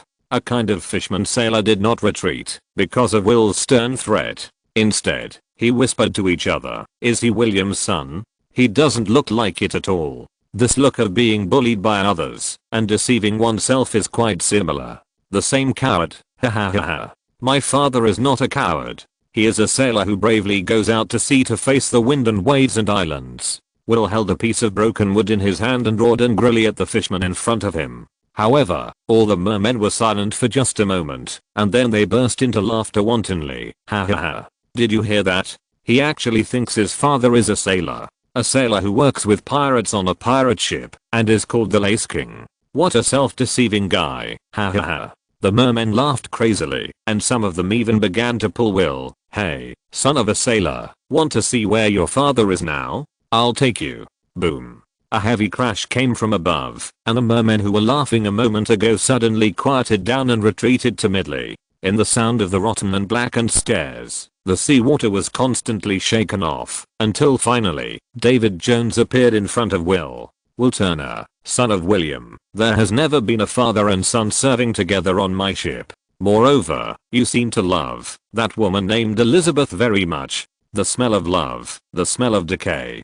David Jones' voice was filled with resentment. Welcome to my ship. From now on, you will serve on the ship for 10 years. Serve? No, I want to go back. Will Turner's eyes were full of fear and anger. Elizabeth is waiting for me. Boom. Will's attachment to his lover made David Jones extremely angry. He stomped his wooden prosthesis on the deck and looked at the others. What are you still standing there for? Take him to get familiar with the life of a pirate. Chapter 107, Fountain of Youth. 2 holy grails, 2 fountains of youth, plus a drop of mermaid's tears, and a person willing to sacrifice his life can extend the life of another person. But it is not easy to get a long life. First find the location of the Holy Grail, then find the location of the Fountain of Youth, then catch a mermaid, and get a tear from her, until all of the above are completed, and then let the other person die, in order to get a few decades of life. All of the above are too troublesome, that Lincoln is even too lazy to open the portal, to collect those things from different places. Especially the mermaid's tears. Lincoln gave Davy Jones a whole test tube of thousands of drops. God knows what method Davy Jones will use to complete such a difficult task. Lincoln was too lazy to care about these, because he also had his own goal, the trident of Poseidon buried in the sea. The location of Royal Port is unique. It can be expected that any country that is interested in great navigation will not easily give up the Royal Port with unique significance, except Lincoln. Without much hesitation, Lincoln gave up the idea of continuing to control and occupy Royal Port. As the white waves surged from under the ship like boiling water, the Apollo set off again. The power of the Apollo came from the curse of the sea, so the location of the trident of Poseidon could not be found using the pathfinding ability of the golden ship. However, this did not have any effect. Lincoln's eyes could see through everything in this world. It was not difficult to find the trident. Spain. Your Majesty, we got news that those damn pagans are looking for a spring that can give people eternal life. The soldier's words made the King of Spain frown. Only the great God and devout faith can give people eternity, not the so-called spring. Find it and then destroy it. Yes. The soldier nodded without hesitation, but the king suddenly remembered something. By the way, who is looking for the Fountain of Youth, the owner of the golden ship? The soldier thought for a while and shook his head. The golden ship is not mentioned in the intelligence. The one who is looking for the Fountain of Youth is Davy Jones, who owns the sea monster. Davy Jones. The King of Spain was stunned for a moment after hearing the name, and then he said, "Have you found the box containing Davy Jones' heart?" "Not yet, Your Majesty, but we have found some clues. Jack Sparrow is also looking for Davy Jones' heart, and we are following him." "Very good." The King of Spain nodded. "Find the box, and bring it to me. The Spanish Navy will surely become the eternal master of this sea, and God's light will shine to every corner of the world. The Fountain of Youth, a spring that can drive many people crazy, but it was a pity that it appeared at a wrong time. In this era of crazy religious atmosphere, those Europeans who believed in God and Christianity would never allow the Fountain of Youth, which challenged theocracy, to exist. Drink the spring water? No, their idea was either to force the other party to drink it, or to destroy it directly. They, who claimed to be devout believers, had no idea of drinking the Fountain of Youth themselves. That was naked heresy, which directly doomed them to stand on the opposite side of David Jones. Britain's crazy expansion over the years has aroused the disgust and hostility of many maritime countries. Therefore, after the United Fleet was completely annihilated by Lincoln, they have been completely suppressed in the small area of the main island. The plans of many European countries and the balanced strategy have completely failed. They are no longer able to dispatch more fleets and manpower to stop David Jones from looking for the Fountain of Youth. However, Spain is different, because many countries are dealing with Britain, so he has plenty of fleets left to find trouble with David Jones. They are not very afraid of David Jones, because when they look for the heart of David Jones, they are destined to be enemies. The Apollo. Damn pirate. Elizabeth glared at Lincoln, who was leisurely enjoying fresh fruit in the chariot. "I despise you." "Really?" Lincoln looked at Elizabeth and chuckled. "I don't care about your contempt. I have never thought about getting your heart. I just want your body. As for the rest, who cares? What did you do to Will Turner?" "Nothing. I just sent him to see his father." "Did you kill him?" Elizabeth's eyes widened. "You crazy pirate, you actually killed him." "I didn't kill him." Lincoln knocked on the table in dissatisfaction and reiterated, "I just sent him to see his father, and his father has at least a few decades to live. Who knows, maybe David Jones will get tired of playing with him someday." "You." Elizabeth wanted to speak angrily, but as Lincoln made a gesture to silence her, she could no longer make a sound. "Okay, as a sailor, I order you as the captain to dance for me." Elizabeth danced gracefully on the golden chariot, but none of the sailors on the deck looked away. Instead, they drove the Apollo in the direction pointed by Lincoln like tireless office workers. Only with 5 stars as a map can we accurately find the location of the trident of Poseidon, but sometimes we can reach the island shining with gemstones without the guidance of stars. On the route, the golden ship, with turbulent wind and waves, went straight to the island full of gemstones. Leaning on the side of the ship, looking at the island full of various dazzling gemstones, Elizabeth's eyes were full of amazement. There is such a magical island in the sea. It's all gemstones. It's simply a miracle. You are right, it is a miracle, but the real magic is not on this gemstone island. Where is it? Elizabeth turned her head and looked, and couldn't help but be curious. There. Lincoln pointed to the calm sea. Have you heard of the story of Moses parting the sea? Of course. Elizabeth said without hesitation. That's a famous story in the Bible. In fact, it's very simple.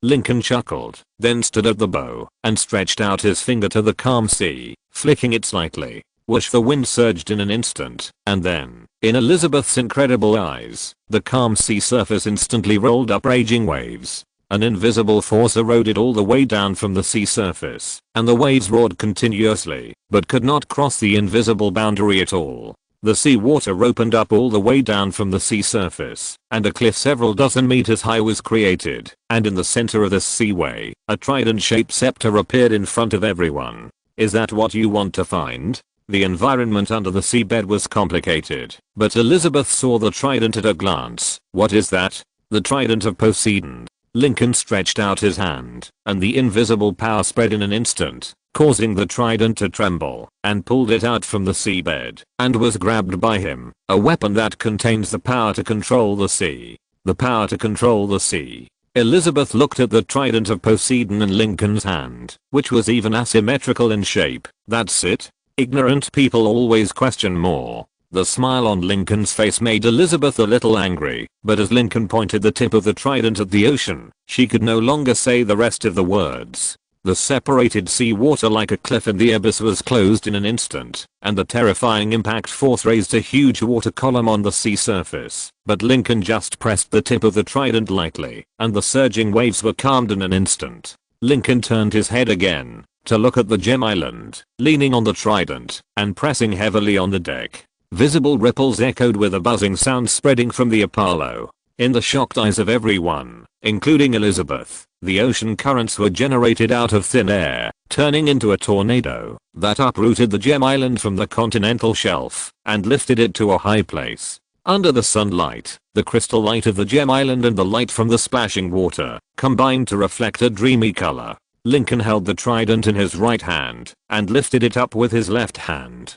The water spout that went against the sky slowly dissipated, and the huge gem island also spun and shrank rapidly until it fell into Lincoln's hands like a palm-sized toy, becoming more and more crystal and beautiful. Elizabeth and Governor Swan, who witnessed all this, were completely speechless. Fortunately, Elizabeth had experienced the cursed gold coin, and she had some resistance to these strange things on the sea, but Governor Swan was completely and thoroughly unable to accept it. As the governor of Royalport, his knowledge was much broader than that of ordinary people, and he even knew some legends of the sea. But now, watching the miracle of Moses splitting the sea, watching the legendary trident being held in someone's hand, watching the dazzling gem island become a toy in Lincoln's palm, Governor Swan's three views that he had built up over the years have completely collapsed. He originally thought that his resurrection from the dead was the greatest miracle in the world, but now, he saw something even more shocking. He no longer thought that Lincoln was a pirate who did all kinds of evil. Only God could do the miracle of Moses splitting the sea, holding the trident, and completing that incredible miracle. Elizabeth, his good daughter, hugged a thigh that was even more powerful than His Majesty the King. Well done.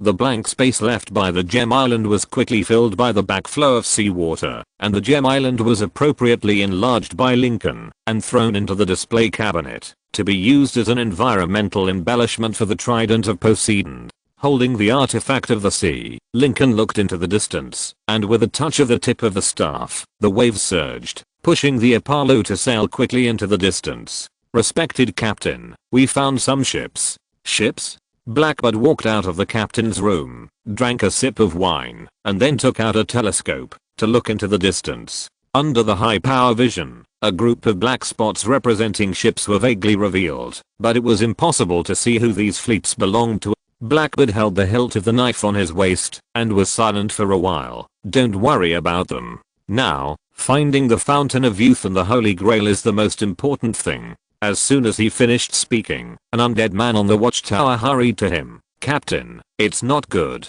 What's wrong?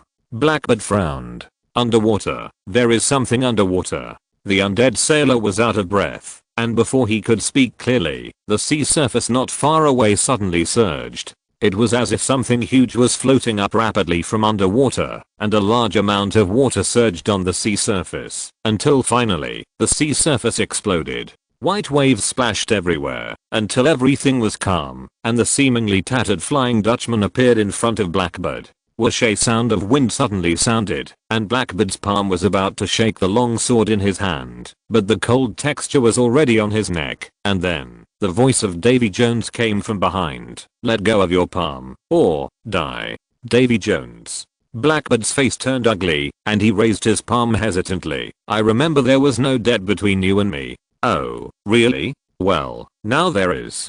Davy Jones reached out, and picked up Blackbird's sword. After looking at it for a few times, he snorted with disdain, waved his hand, and threw it into the seabed, and then said, are you looking for the Fountain of Youth and the Holy Grail? I'm not. Blackbird was about to lie, but he felt the blade imprinted into his skin a little, and immediately changed his words. Yes, I'm looking for the Fountain of Youth and the Holy Grail. Very good. Davy Jones nodded. Then you must know where to find the Holy Grail and the Fountain of Youth. I don't know. Sensing the movement of the long sword, Blackbird said anxiously, but I already have some ideas. Jack Sparrow, his compass may be able to help us. So that means you are useless? No, there is another way. A sea chart will do. Sensing the murderous intent in Davy Jones' words, Blackbird completely surrendered. I got a sea chart from Xiafeng, which records the location of the Holy Grail and the Fountain of Youth. Very good. Give me the map. It's gone. Blackbird didn't even blink. After I wrote down all the contents in it, I burned the map, but I can take you there. Facing Davy Jones, Blackbird had no initiative. His knife couldn't even control Salazar's Silent Mary, not to mention the Flying Dutchman, which was born under the curse of Poseidon, and controlled by Davy Jones. After the knife was thrown away, he no longer had any means of counterattack. ZHA dolls are still useful against some ordinary people, but it is a joke to deal with Davy Jones, whose heart is kept in a box. If it was so easy to deal with Davy Jones, Blackbird would have become the king of the sea long ago. Without any means of resistance, Blackbird now has no hope, except to cooperate with Davy Jones obediently. No. There was one, though, those unidentified fleets. If they fought Davy Jones, he might be able to get away. Chapter 108 Poseidon's Trident. In the distance, the Spanish fleet. Captain, the Flying Dutchman has appeared, and Davy Jones seems to have attacked Blackbird's ship. Are we going to surround them? No need. The captain of the fleet put away the telescope and snorted coldly. I still need them to lead me to find the location of the Holy Grail and the Fountain of Youth. Once we find them, they will be useless. Stay away, and don't have any conflicts with them, before they find the location of the Holy Grail and the Fountain of Youth. But, Captain, haven't we found some possible locations of the Fountain of Youth? But we need a more accurate location. The captain's eyes were firm. Only through faith can we get eternal life, and the so-called spring water is nothing but a heretic's deception. We must find them, and then destroy them, even if Davy Jones and his pet sea monster are blocking the way. Flying Dutchman. Will Turner, who was not yet dead, saw the only head of his father on the hull. Only then did he realize what Lincoln meant. However, it was too late. Although he was not dead and his soul was not controlled by Davy Jones, unless he wanted to die of starvation and thirst, he had to work as a laborer on the ship. Sometimes, a small break in the rules can bring good results. Below the deck, Will Turner worked diligently, his mind full of how to leave this ghost ship, and on the mast lookout of the Flying Dutchman, a fisherman crew member shouted loudly below, I found a fleet. The Spanish fleet. The voice from above made the fishermen on the deck stop their work, and they all turned their heads to look at Davy Jones, waiting for his orders. The tentacles on David Jones' face kept twisting. He looked at the Spanish fleet behind him from a distance. After a moment of silence, he snorted coldly, don't worry about them, catch those mermaids first, and get tears from them.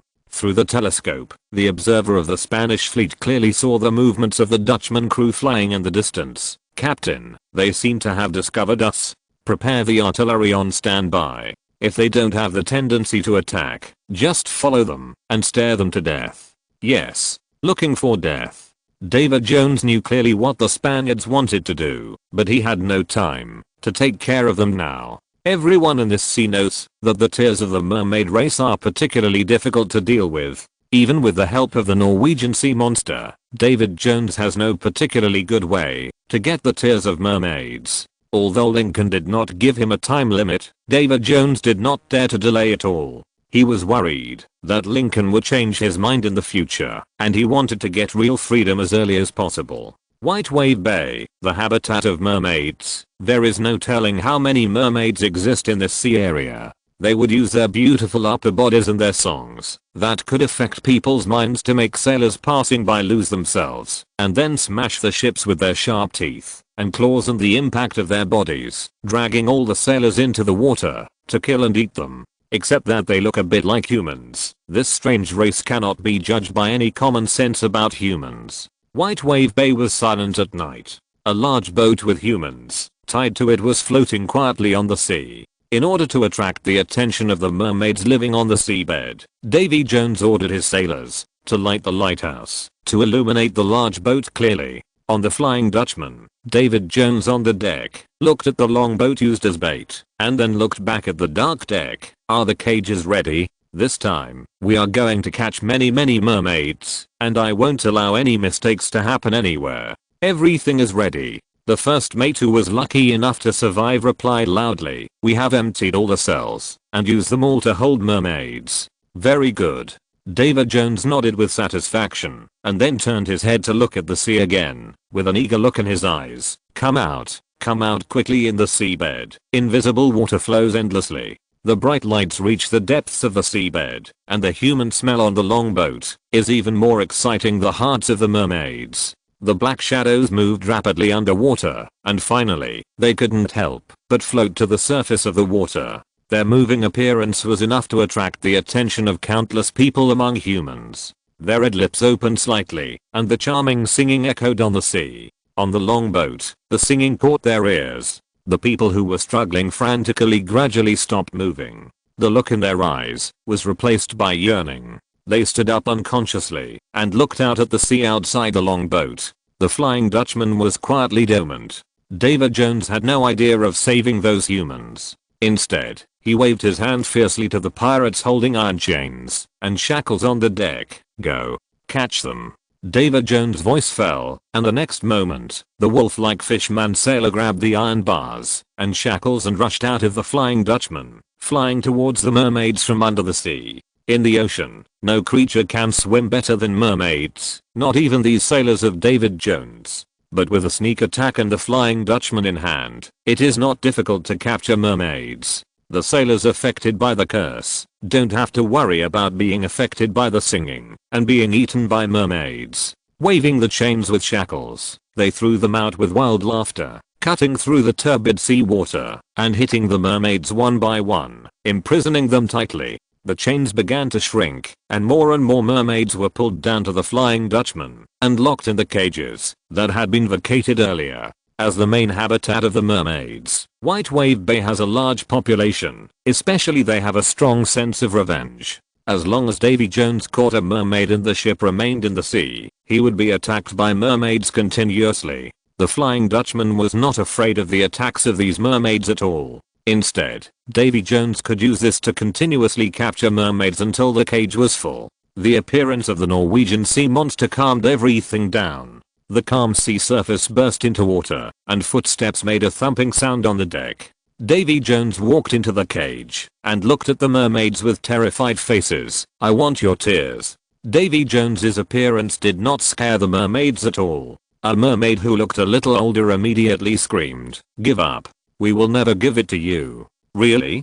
Davy Jones did not say much, but ordered his men to pull her out and then cut off her head without hesitation. A large amount of blood was splashed, and the remaining mermaids were even more angry when they saw the body that was no longer moving being thrown into the sea by Davy Jones' men without mercy. Heh.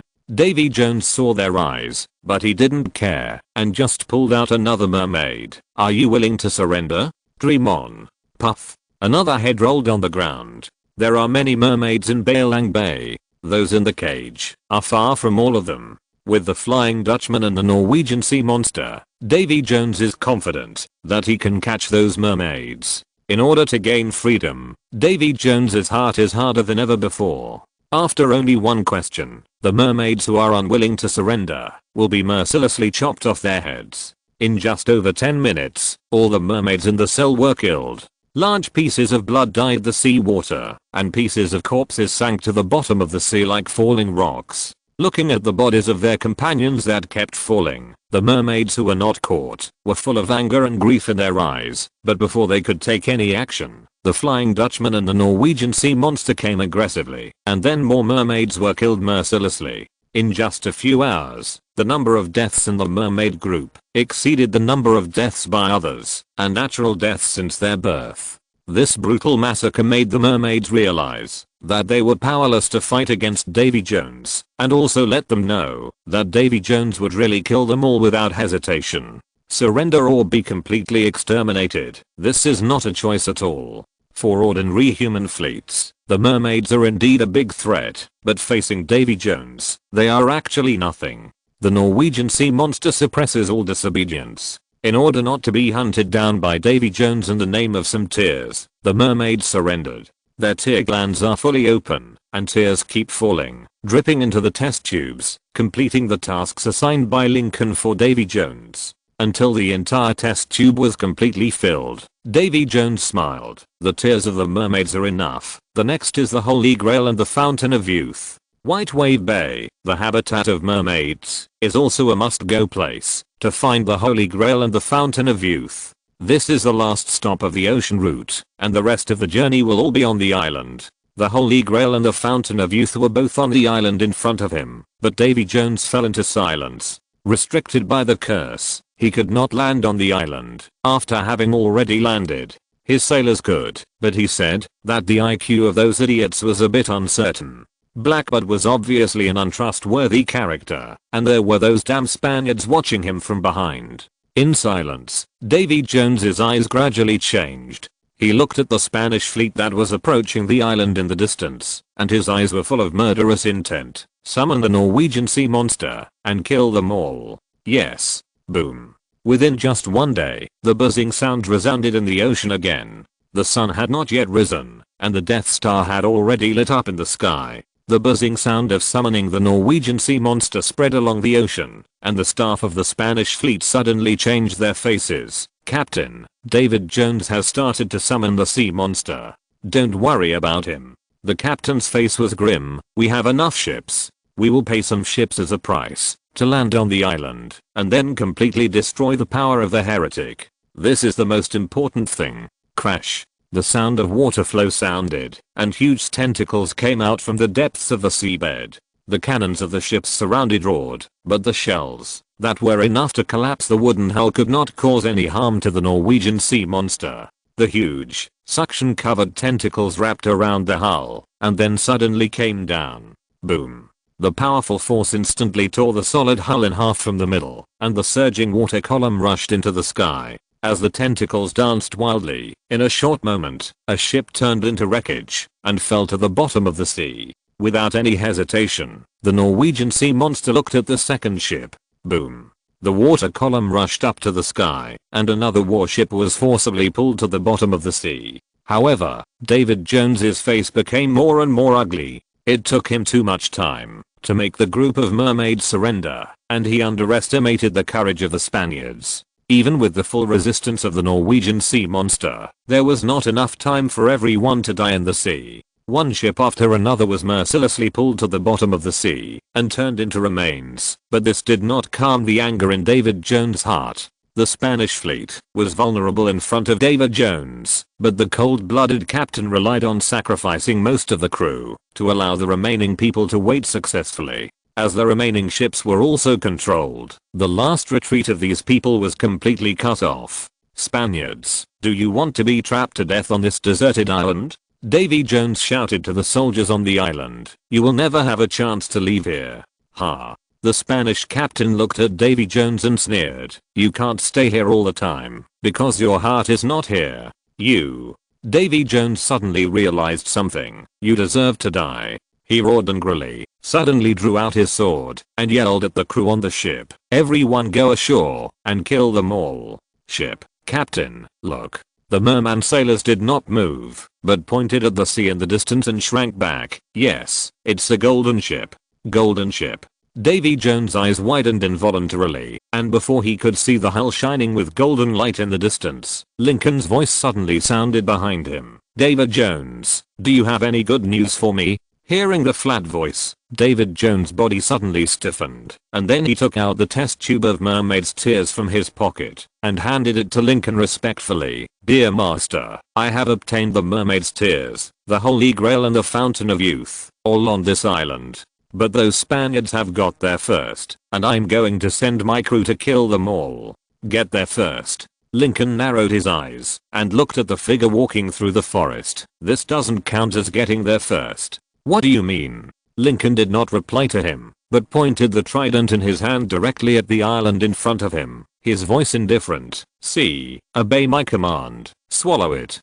David Jones could not understand what Lincoln meant, but the next moment, he widened his eyes, and looked at the rising sea in shock. If you're listening to this novel on a channel other than Fanfic World, it means they downloaded and uploaded it without effort. We cordially invite you to visit our channel, Mundo Fanfic Novelos. There you'll find the original version of this story and you can explore many other novels of various genres. We're waiting for you to immerse yourself in a world of incredible novels. Chapter 109. Compared to ocean legends such as the Flying Dutchman, the existence of the Trident of Poseidon is a legend that is not known to be true or false even in the eyes of people like Davy Jones. Because the rumors about it are too magical, the person who holds the trident can have the power of the sea. Davy Jones once loved the goddess of the sea deeply, and even joined forces with the pirates to completely lock her in the body of a mortal. Among the people still alive on this sea, no one knows better than him how terrifying the power of the goddess of the sea is, and the power of the goddess of the sea is actually given by the sea.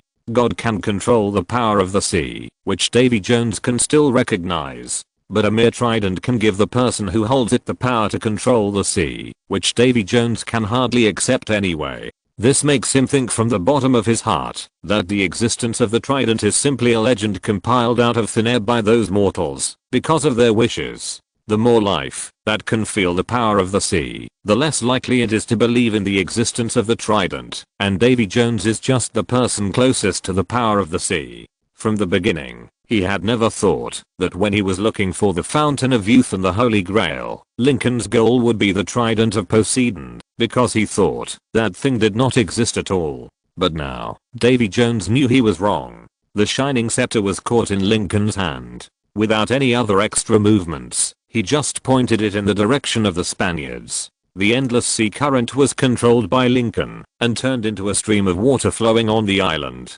The gurgling water flowed in the air like a long snake, and the liquid sea water swirled around one Spanish soldier after another like a tornado.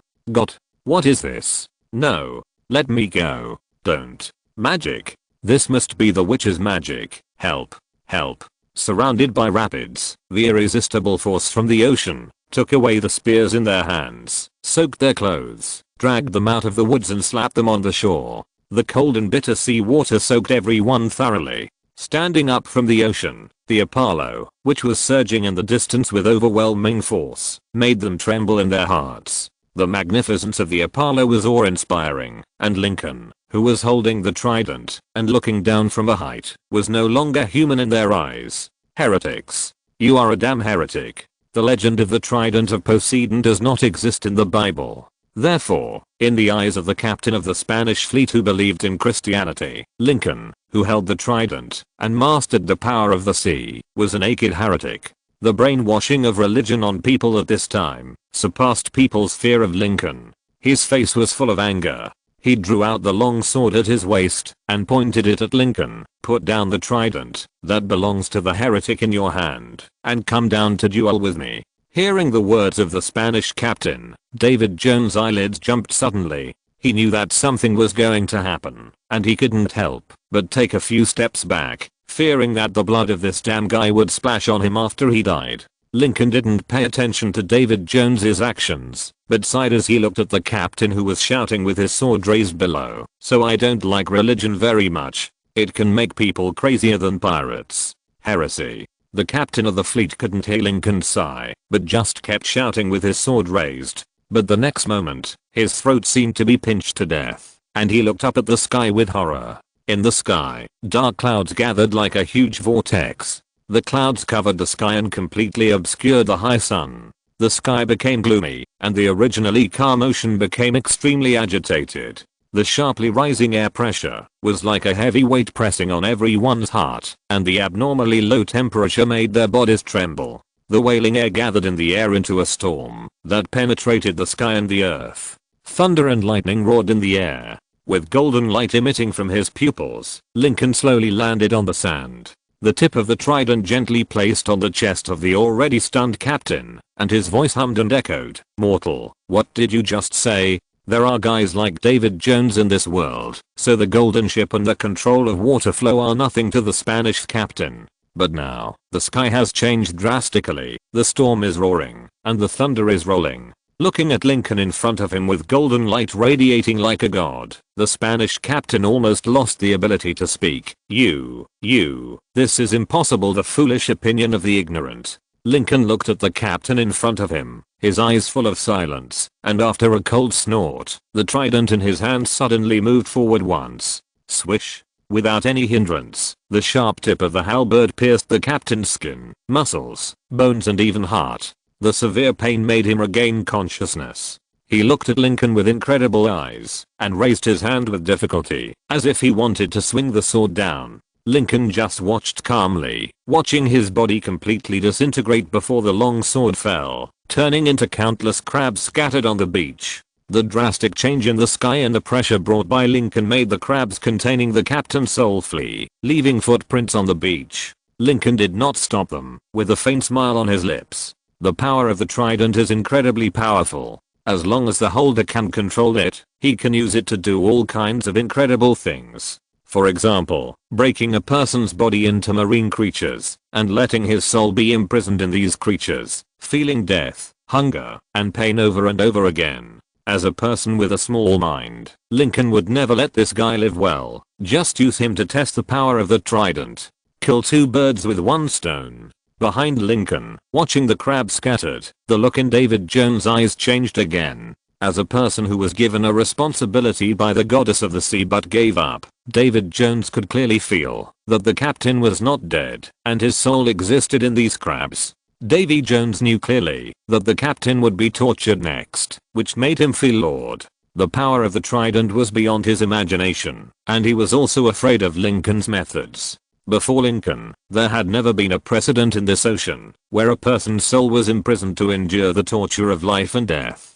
Lincoln was also a pioneer. Not everyone was fearless, especially after a large number of companions were dragged into the abyss and the captain of the fleet turned into a sea crab. Almost no one among the remaining Spanish soldiers could confirm their religious beliefs. They had never seen such a big scene, let alone the huge storm outside with a diameter of tens or hundreds of meters, and connecting the sky and the earth. Their legs and feet were a little weak. At this time, when they saw Lincoln's golden eyes turning to look at them, they knelt on the beach as they wished, "Merciful God, your believers pray for your..." Under the pressure brought by Lincoln, God's prayer was torn into pieces by them, and they stuttered a string of words that were not connected, begging Lincoln for forgiveness. Abandoning faith is not a trivial matter at this time, but people will have nothing when they die, so they are willing to be a little bad guy for the time being. Looking at the backs of the group of people praying in front of him calmly, Lincoln fell silent. He looked back at the group of shrimp soldiers and crab generals under David Jones, and then looked at the strange looking crew members of Blackbird, and turned his head again. "Raise your heads."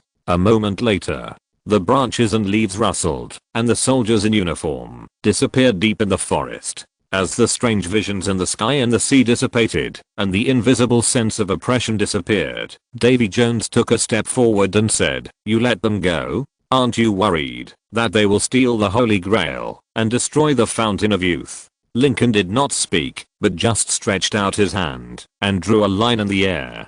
In Davy Jones's incomprehensible eyes, a portal with sparkling sparks continuously opened in the air. Lincoln reached out and grabbed a dusty box in his hand. Opening the lid of the solid wood box, 2 holy grails came into view. This?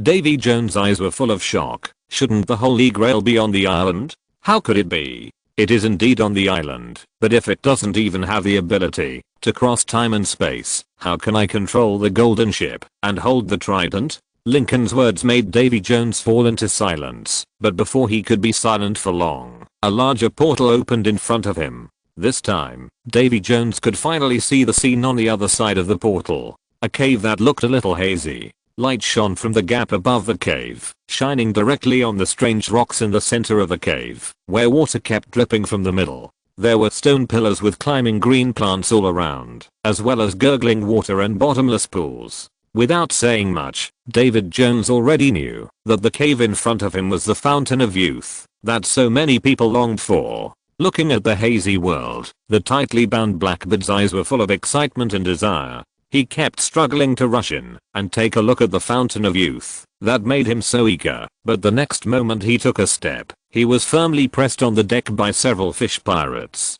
Lincoln looked back and glanced slightly, then walked through the portal. They are useless now, get rid of them. The plain voice rang in his heart like the bell of the god of death. Blackbird, who was gagged and pressed to the ground, had his pupils contracted. The desire for life made him struggle more frantically, but in the end it was fruitless. The sea surface was splashed with waves. The Flying Dutchman, which was originally a little noisy, became completely quiet in just a few minutes. Only a corner of the sea was dyed blood red. The crackling portal was suspended in front of them. On the other side was the location of the Fountain of Youth. The pirates on the ship looked at the door with curiosity in their eyes, but no one dared to take a step. Awe was engraved in their hearts, surpassing curiosity. There was no one behind him. Lincoln went straight ahead and came to the Fountain of Youth. It was a very strange environment, almost equivalent to an independent space, but Lincoln holding the trident could clearly sense where the Fountain of Youth came from, the sea. So, get up. Lincoln shouted softly, stretched out his left hand and collapsed. The terrifying magic power enveloped all directions, and the quiet cave trembled in an instant. The gravel kept falling from the top of his head, and the pool of water on the ground also set off ripples. The dripping Fountain of Youth became intermittent, until the entire space where the Fountain of Youth was located was captured, and everything was calm again. The connection with the sea was interrupted, and the water of the Fountain of Youth began to take effect, but as Lincoln created a circulation device, the remaining water of the Fountain of Youth soon began to circulate again. The total amount of water in the fountain did not increase, but it would not dry up due to the interruption of the connection. Placing the 2 holy grails on the stone slab in front of the Fountain of Youth, Lincoln turned and walked out of the cave. The portal slowly closed behind him, and the next moment, the light of another display case in the dimension building lit up. Item: Fountain of Youth and Holy Grail. Source: Pirates of the Caribbean World. Effect: kill one user and add a lifespan to another person equal to the lifespan of the killed person in the future, and the elderly are more stable.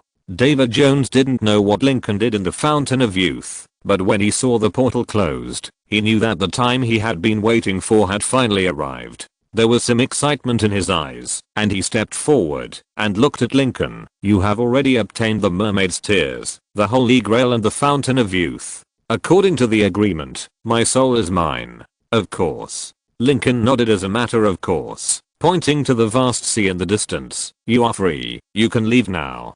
Davy Jones pondered for a moment and stomped on the deck again. And my ship and those sailors. I know. Lincoln still had no intention of stopping Davy Jones, which made him even more uneasy. However, after thinking back and forth, he still couldn't get a result. He could only turn around and shout to the pirates and control the Flying Dutchman to dive quickly and disappear. In midair, watching the shadow under the sea level quickly move away, Lincoln's figure moved and appeared on the Apollo, stretched out his hand, and grabbed the squid tentacles from the Norwegian sea monster, and put them on the hot iron plate. Although it is immoral to eat other people's pets, it must be said that the squid tentacles of the Norwegian sea monster taste great.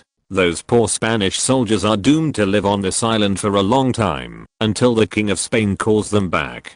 And Lincoln, the man who started it all, has already left. Poor Jack Sparrow doesn't know that Davy Jones is free, but soon, he won't have to worry about it.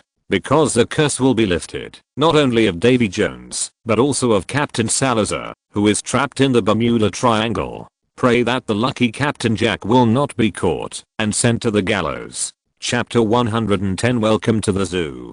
Guest rules of the city zoo. Dear visitors, welcome to the largest zoo in the city. When sightseeing, please be sure to abide by the following rules to ensure your safety, otherwise you will be at your own risk. 1. There is absolutely no problem with the security measures in this zoo. There is no possibility for animals to escape, especially small herbivores are mostly kept in an untouchable closed environment. Therefore, if you see a rabbit running away on the roadside, please take your children away and report to the staff immediately. Don't get close, don't touch, especially when the rabbit finds you and starts to approach you at high speed. 4. The beverage store in the zoo does not provide rabbit blood.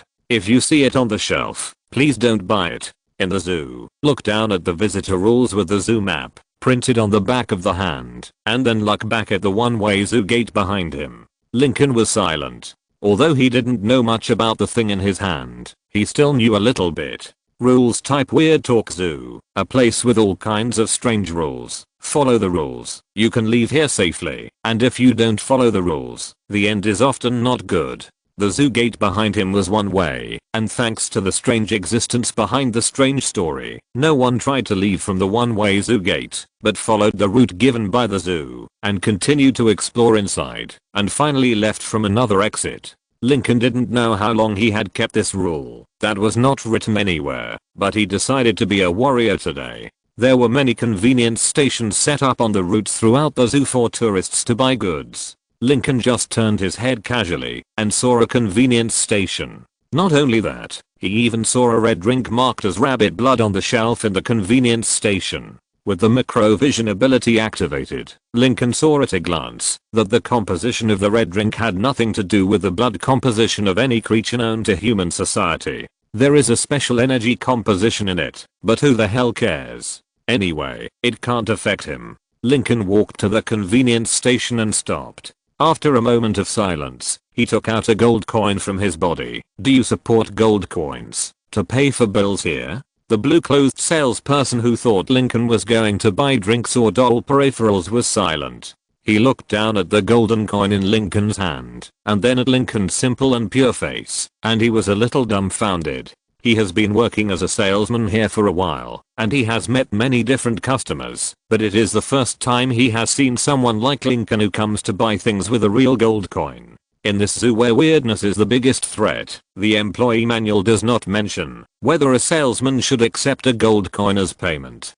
The salesman looked at the golden coin in Lincoln's hand and fell into deep thought. After a moment, he said, "We only accept standard currency discovered by the official, and do not accept equivalents such as gold." Okay. Lincoln sighed and put the gold coin in his hand. His eyes moved down slightly, staring at the drawer in front of the salesman, who kept the money. As if he had noticed Lincoln's bold idea, the salesman moved his palm down slightly and pressed it on the drawer. "I sincerely advise you not to rob here." Looking at the salesperson with vigilant eyes, Lincoln was silent for a while, gave up the idea of robbing the zoo convenience station, and turned to search other places in the zoo. It took almost no effort, just like seeing rabbit blood. Lincoln found a staff member in black uniform in the crowd. Lincoln put the map in his pocket, waved goodbye to the salesperson, and then leaned directly towards the staff member in black uniform with his eyes like a madman, and put one hand on his shoulder. "Are you a staff member? I want to ask you to help me." Rules in the zoo. Tourists who honestly follow the visitor manual can often leave the zoo safely, but there will always be some unlucky people or people who do not follow the rules and get into trouble due to various factors. Ruan Jiang is one of them. The world of the zoo is as special as a sieve. There are not only invincible outsiders like Lincoln, but also people like Ruan Jiang who are even more special. He lost his visitor manual at the beginning. After being trapped in the zoo for a while, Ruan Jiang finally realized what happened to him. He had seen the way to leave here on the notice at the entrance of the aquarium. Just tear off the dotted part of the tourist map and feed it to the rabbits in the rabbit park, and then you can leave from the safety exit at the end of the street on the right side of the ape park. But he lost his tourist handbook, so he couldn't get a dotted part of the map at all. The urgent mood to leave the zoo gave him a bold idea. Use some improper means to get the tourist handbook from other tourists, and then follow the rules above to leave this damn zoo. Ruan Jiang has put his idea into practice, but most of the tourists will keep the tourist handbook properly after seeing it at the door, making it difficult to snatch it. He also thought about using deception to get the handbook, but those tourists either retreated 3 feet when they came into contact with him, or simply treated him as air, and there was no way to start. Fortunately, now the opportunity has come. Lincoln's voice made Ruan Jiang happy. After turning around and seeing Lincoln's tourist handbook casually inserted in his pocket with a corner exposed, his eyes suddenly lit up. Just based on Lincoln's action, Ruan Jiang arbitrarily believed that Lincoln was a person who did not value the tourist handbook, and this kind of person was a perfect target. Even if he couldn't snatch it away, he could still trick him with a few words. When he left the zoo with a handbook, Lincoln would not be able to find him, even if he wanted to. With a comprehensive plan in mind, Ruan Jiang remained expressionless and looked at Lincoln in confusion. Do you need any help from me? Lincoln looked around and showed embarrassment on his face. It's not very convenient here. Let's talk in a place with fewer people. Damn, this is absolutely amazing. Hearing Lincoln's words, Ruan Jiang had only this thought in his mind at the moment. He was still thinking about how to get the tourist handbook from Lincoln more smoothly, but Lincoln now proposed to go to a place with fewer people. What is this called? This is a piece of cake. Ruan Jiang, who defined himself as a bad guy, never considered that he, a staff member in a black uniform, might be targeted by others. He walked to an empty corner with Lincoln in joy. He had wandered around the zoo for quite some time before he discovered this place. Normally, neither tourists nor staff would come here, which made it convenient for him to do his job. Ruan Jiang was so excited that he even walked briskly. He quickly led Lincoln into the corner. Okay, this place is hidden enough. Yeah, it's really good. Lincoln looked around and nodded in conviction. Then, under Ruan Jiang's somewhat dull eyes, he took out a vibranium dagger and put it on Ruan Jiang's neck. Robbery. Hand over all the money you have. Ruan Jiang. The world is changing so fast that Ruan Jiang, who had never imagined such a situation, was completely dumbfounded. No, wait a minute. What's wrong? Is there a problem? Ruan Jiang blinked in confusion. Aren't you here to ask me for help? Yes, I'm here to ask you for help. Lincoln nodded and leaned the dagger in his hand. I want to ask you to help me solve the problem of having no money. Is there any problem? No problem. The sharp blade made Ruan Jiang's neck cold, and he nodded from the bottom of his heart. There is no problem at all what you said. I should really help you. Then why are you still standing there? Ruan Jiang, who kept saying that he had met Liu, fumbled around in a panic. After a while, he emptied several pockets on his body and took out a stack of banknotes and handed it to Lincoln. This is all the money I have. I can only help you this much. No, you underestimate yourself too much. Reaching out to wipe the money from Ruan Jiang's hand into his pocket, Lincoln showed a smile on his face. You still have a lot of potential, just a little divergence of thinking. You can help me more. The smile on Lincoln's face made Ruan Jiang subconsciously feel bad, but looking at the dagger emitting cold light, his mouth twitched a few times. You say, you must have family and friends, right? Even if your family and friends are not here, those colleagues who also wear black uniforms must know of you, right? Lincoln bewitched, your power alone is very small, you can't help me much, but if you can gather your colleagues to help me together, then the power will be great, right? Listening to Lincoln's grand plan, if Ruan Jiang was just a little stupid before, he was completely shocked at this time. He has been in this zoo for so long, except for some young people who don't even look at the tourist manual. Almost every tourist avoids them when they see the black uniforms. Over time, he almost regarded himself as a bad guy who did all kinds of evil. But look at what he has encountered now! Exclamation mark. Lincoln not only did not hide from him, but he took out a dagger and robbed him as a staff member, and robbed him in this zoo. That was obviously problematic at first glance. Not only that, he robbed himself alone, but he also asked him to call other colleagues to be robbed together. He has been here for such a long time, and he has never seen such a bold person. It has reached a shocking level. This is a rhythm of not taking the weirdness in the zoo into consideration. This is no longer a simple old six can describe it. Ruan Jiang is willing to call Lincoln the king of old six. In his heart, he regretted that he had the bad luck to meet someone like Lincoln, but Ruan Jiang said righteously, if you are really so short of money, I'm willing to find my other colleagues to help you. But what? Lincoln saw Ruan Jiang's intention, but still followed his words and asked, but I'm new here, and I lost my map, so I need your map to find other colleagues faster. Ruan Jiang's voice gradually became smaller, not because he felt guilty, but because Lincoln took out another incredible thing from his arms. Keep talking, I'm listening. Lincoln scratched his scalp with the muzzle of the gun, and looked at Ruan Jiang. What did you say you wanted just now? No, nothing. Ruan Jiang's face twitched as he looked at the gun in Lincoln's hand. I promise I'll find other colleagues to help you soon. Thank you so much. Lincoln's face was full of a sincere smile, and he pulled Ruan Jiang to walk out. Not a few steps away, a white rabbit with protruding front teeth and two scalded eyes suddenly jumped out of the shadows and blocked the two of them. The rabbit was unusually fast. It sat quietly in the middle of the road. After a pair of abnormal scalded eyes locked tightly on Lincoln for a moment, it rushed towards Lincoln like a sword.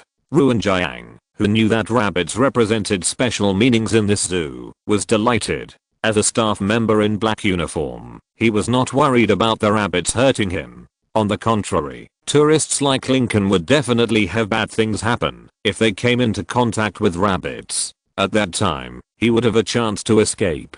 Ruan Jiang was delighted and moved to the side, ready to escape. But the next moment, the sound of gunfire made his blood freeze. Bang! The loud gunshot pierced the sky, and the next moment, a ball of blood mist suddenly exploded from the rabbit. That was like a white arrow. After a tumbling sound, a rabbit with grey-red fur fell into the eyes of the two, blowing away the gunpowder smoke from the muzzle calmly like a cowboy. Lincoln bent down to pick up the rabbit on the ground, and smiled at Ruan Jiang, whose limbs were stiff. I'm lucky. I just entered the zoo, and I shot a rabbit. I'll cut a tree and make a barbecue later.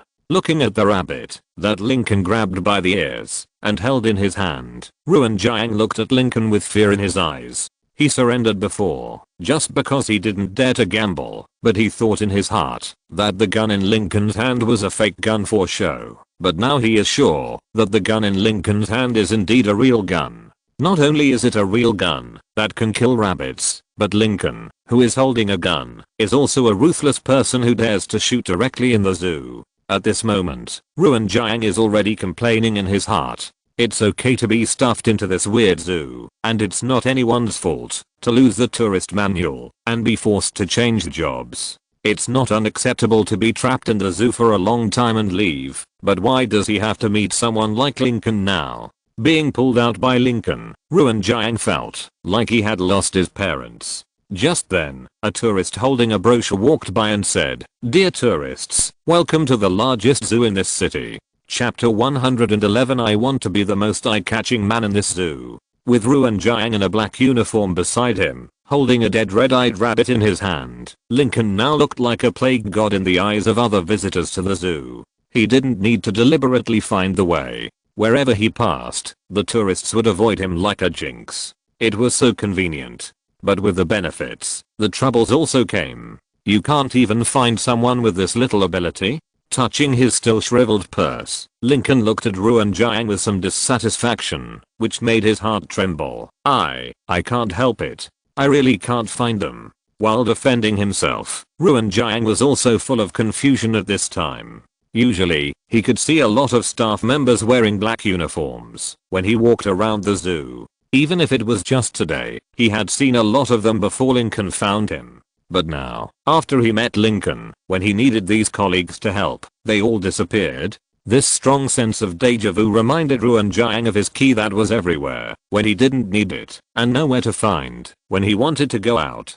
It was outrageous. Ruan Jiang, who needed the help of his good colleagues, was full of doubts, but Lincoln knew exactly what was going on. He could easily catch those guys who were circulating around the zoo and the aquarium with his super speed, but it would be boring. So, do you have a ticket to the aquarium? Yes, yes. Ruan Jiang was stunned for a moment, then he took out a ticket to the aquarium from his pocket and handed it to Lincoln. I only brought one, but if you want, I can go to the aquarium and get a few more for you. No need. Lincoln stuffed the ticket to the aquarium into his pocket, then waved and turned away. You can go away. Don't let me see you next time, unless you bring enough money, understand? I know.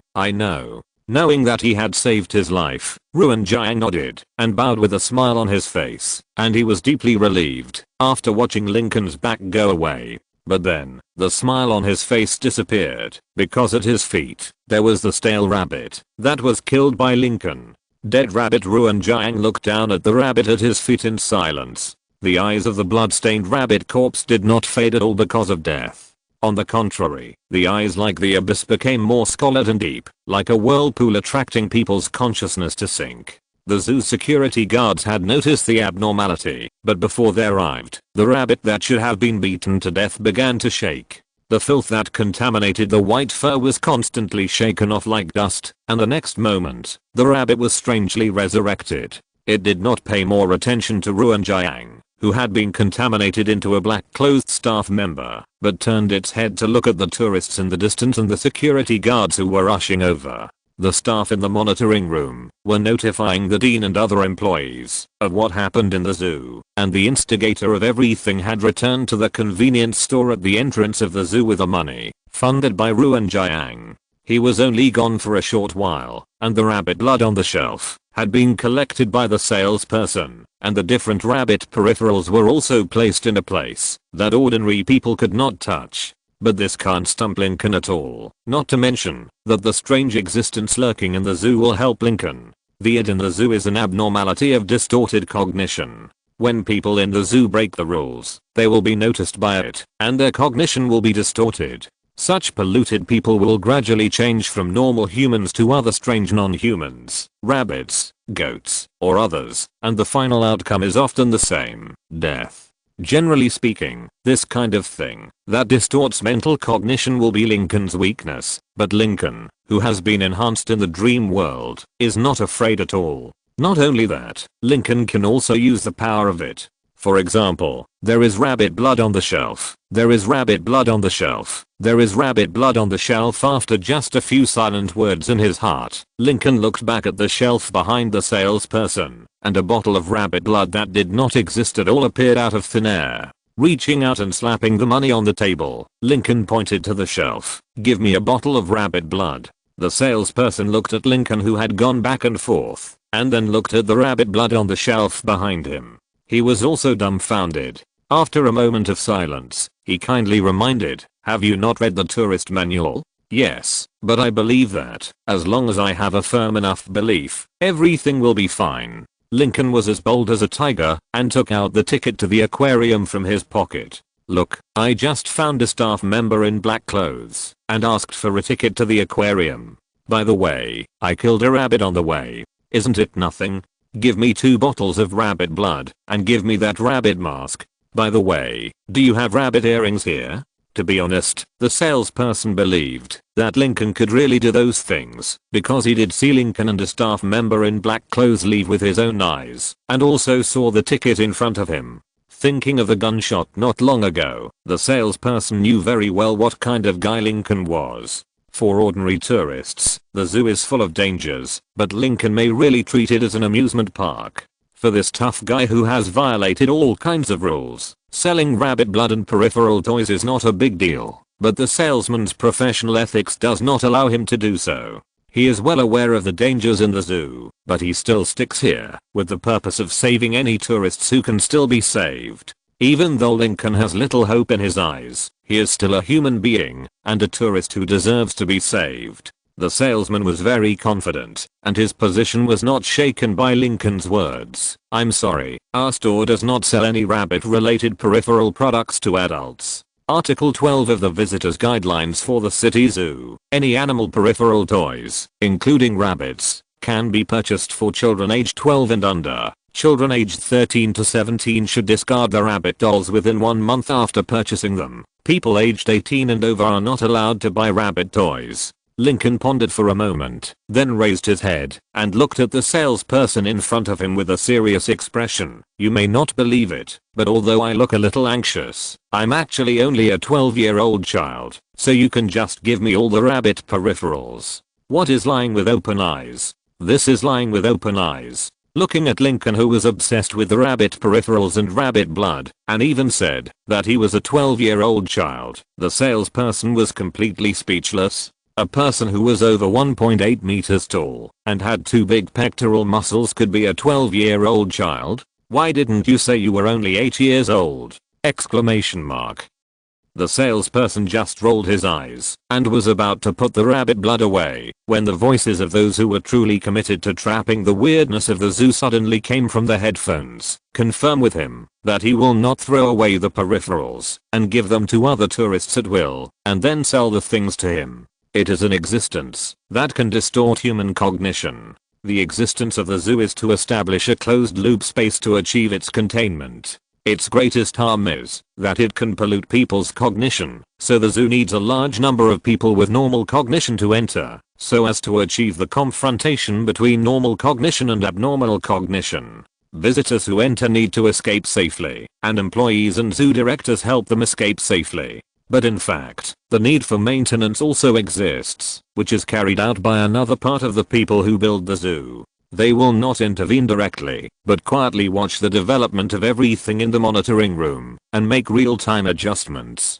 For example, now, contacting black uniform staff, obtaining the aquarium sect, killing rabbits and catching them in their hands, and actively asking to buy rabbit blood and rabbit peripherals. Lincoln violated the rules 4 times in less than half an hour. Every violation of the rules can attract more attention from it. According to the way of the game, Lincoln has 4 layers of weird gaze buffs, and it almost stares at Lincoln. According to the perception of it by those in the monitoring room, 1 layer of gaze buff is enough for it to pollute and distort the mental will of a normal person, prompting them to transform into rabbits. After 2 layers of buff, there is a high probability that they will become a severely contaminated goat. 3 layers of buff means basically waiting to die. 4 layers is not waiting to die, but it should be instant death.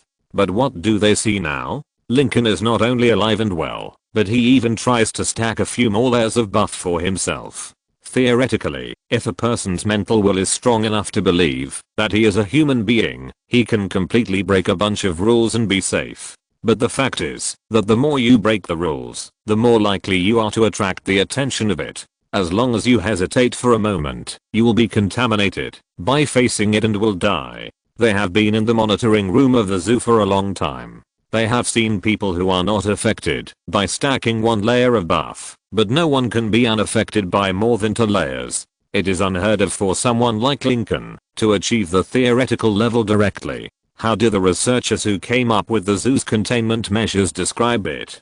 Golden spirit? Or iron will? But these are not very important anymore. They just want to see what Lincoln can do under its watch. Maybe that will become a benchmark in the human world. Lincoln can hear the voice in the salesperson's headphones without moving his ears, but he doesn't care. He finally came across an interesting zoo. Even if he knows someone is watching him, he will have fun here. In the convenience store, although he doesn't understand why those people in the monitoring room do this, the salesperson still handed Lincoln's things from the shelf one by one. First, there was a bottle of red drink marked as rabbit blood, which actually has nothing to do with blood. Then there was a rabbit mask with the eyes hollowed out, because the narrow ears on the mask can be directly used as rabbit earrings. After being worn backwards, Lincoln changed it to a bag of snacks.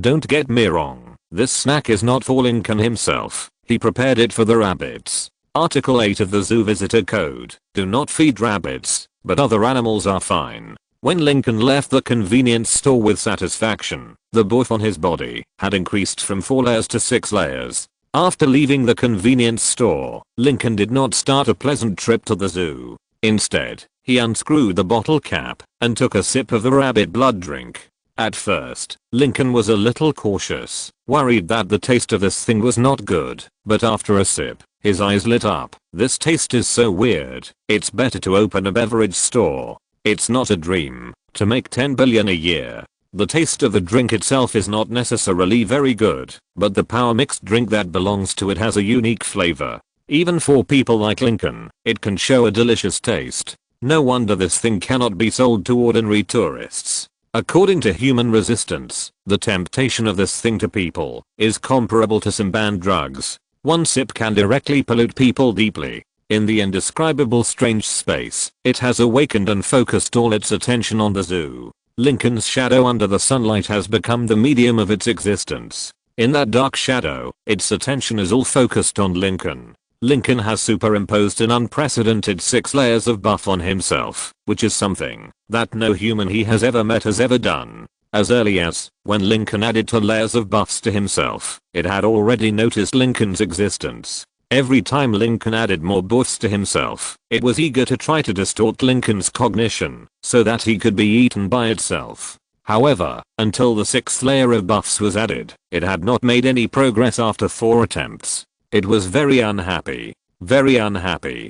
But what could it do? It was just a small weird that killed and ate people by distorting human cognition. If humans did not take the initiative to walk under the shade of the trees in the rabbit park, it would not be able to kill people at all. It could only watch Lincoln, who had 6 layers of buffs, walk back and forth in its attention like a bright beacon. It seemed that it wanted to rush out and eat that damn human. But I can't do it. In the zoo, Lincoln, who was sensitive, had already felt the attention that it cast on him, which was vague and omnipresent. If it weren't for the crazy buffs on his body, Lincoln really couldn't accurately sense its existence. After all, there are so many visitors in this zoo. If he is not outstanding enough, how can he stand out from the crowd and in the eyes of the judges? Now, Lincoln has attracted attention by stacking buffs for himself. Next, he needs to work hard and stack more buffs. Become the most handsome guy in this zoo. Chapter 112. Of course I'm going to the rabbit garden to stack buffs. Lincoln had not forgotten what he wanted to do in the beginning. He bought the rabbit blood just to taste the taste of the evil god's brew. From the beginning, his goal was to be a warrior and see what would happen if he forced his way out of the one-way door. Is it possible to jump directly from the zoo to the evil god? That would be very interesting. In the monitoring room, the supervisor was stunned for a moment as he watched Lincoln turn around and walk towards the zoo gate. Wait, what is he going back to the gate for? Hearing the supervisor's question, an employee hesitated for a moment. It is possible that he wants to leave from the zoo gate. Is that so? The supervisor looked at Lincoln on the screen, frowning. What are the chances of him leaving from there? Theoretically, it's impossible. An employee holding the design book of the zoo said, "This zoo and it are one-way bound together. Unless it can be killed, it is almost impossible to leave the zoo directly from the gate." Unlike the rules in those manuals, this rule is a more basic rule that cannot be changed or violated and is directly related to the basis of its apostrophe existence. Is that so? Hearing the answer given by his subordinates, the supervisor relaxed a little in his heart, but the expression on his face was not slack at all. Keep a close eye on his actions and notify the zoo security by the way. If the situation is not right, stop him. Outside the zoo, holding a zoo ticket in her hand, Chuyu was full of uneasiness, and Yang Kan beside her was also in a state of anxiety. Is this the zoo? Looking at the address, it should be here. Chuyu tightly grasped the map in her hand, compared it carefully and nodded. This is it. Why were we chosen by it? Yang Kan's voice was full of resentment. I heard that there are people going in here every day and disappearing inside. What if we don't talk nonsense? Chuyu interrupted her. What, just in case we will be able to leave safely? I have already inquired about it before. As long as we go in and strictly follow the manual, we will be able to leave the zoo smoothly. Chuyu's encouraging voice just fell, and Yang Kan's voice came faintly from behind. But if this is the case, then why are there still missing cases happening? Chuyu looked at her good partner, gnashing her teeth in hatred. Can't you mention something nice?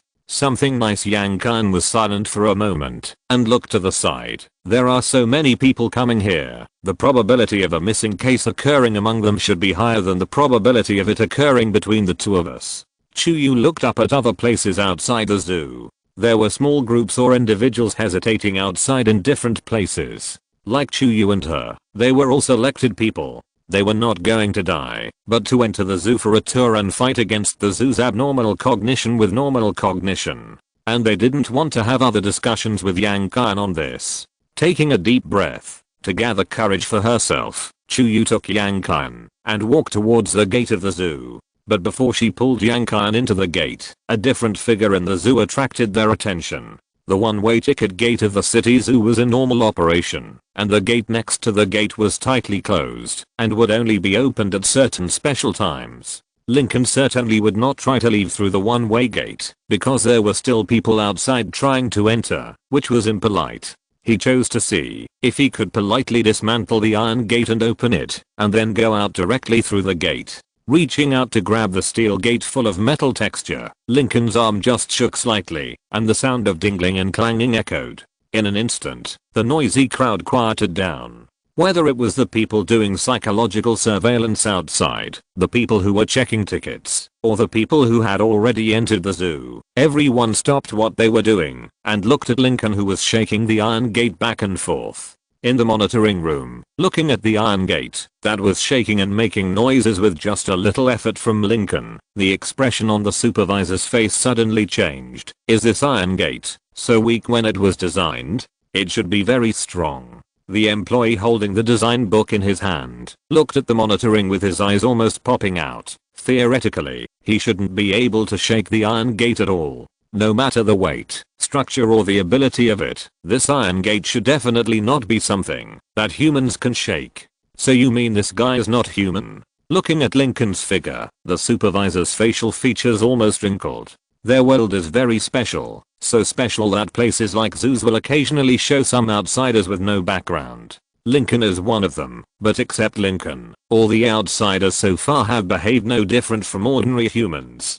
They don't have cocks on their faces, nor do they have stronger wills. Fear, terror and even death will happen to them, and the mortality rate is even much higher than that of the locals. But now, there is an outlier like Lincoln. An outlier who first stacks buffs on himself crazily, and then simply starts to tear down the gate. Seeing that the gate was being shaken by Lincoln and the noise was getting louder and louder, and it looked shaky, the supervisor finally couldn't help it. Security. Security, hurry up and stop him. The gate must not be broken. On the other side, Chuyu and the other person who were originally preparing to enter the zoo were dumbfounded when they saw that he had shaken the gate that had not been shaken for who knows how long. Yang Kan even pulled Chuyu's clothes. This gate, can it be shaken? No.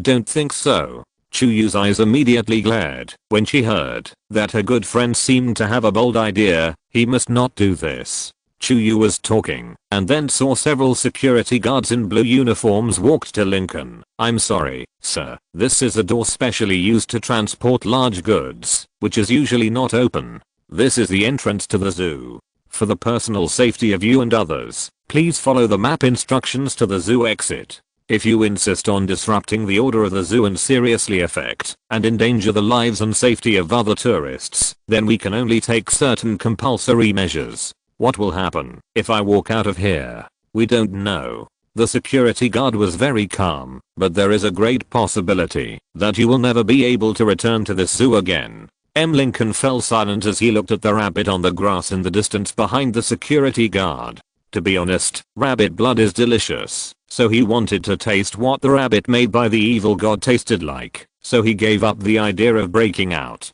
Seeing that the persuasion was successful, everyone breathed a sigh of relief, not just the security guards and people in the monitoring room, but also those who were originally worried that it would attract strange tourists. After passing the ticket check smoothly, watching Lincoln's back turn and leave, Chuyu patted his majestic chest, looked at Yang Kan and said, "You see, I said those security guards would definitely come. It's better to be safe and follow the manual." But even if he wanted to tear down the gate, those security guards didn't do anything to him. Yankan silently pointed at Lincoln's receding back, and you see, he is wearing a rabbit mask. Rabbit mask? Chuyu, who had just exchanged the ticket in her hand for the tourist manual, was stunned for a moment. What's wrong with the rabbit mask?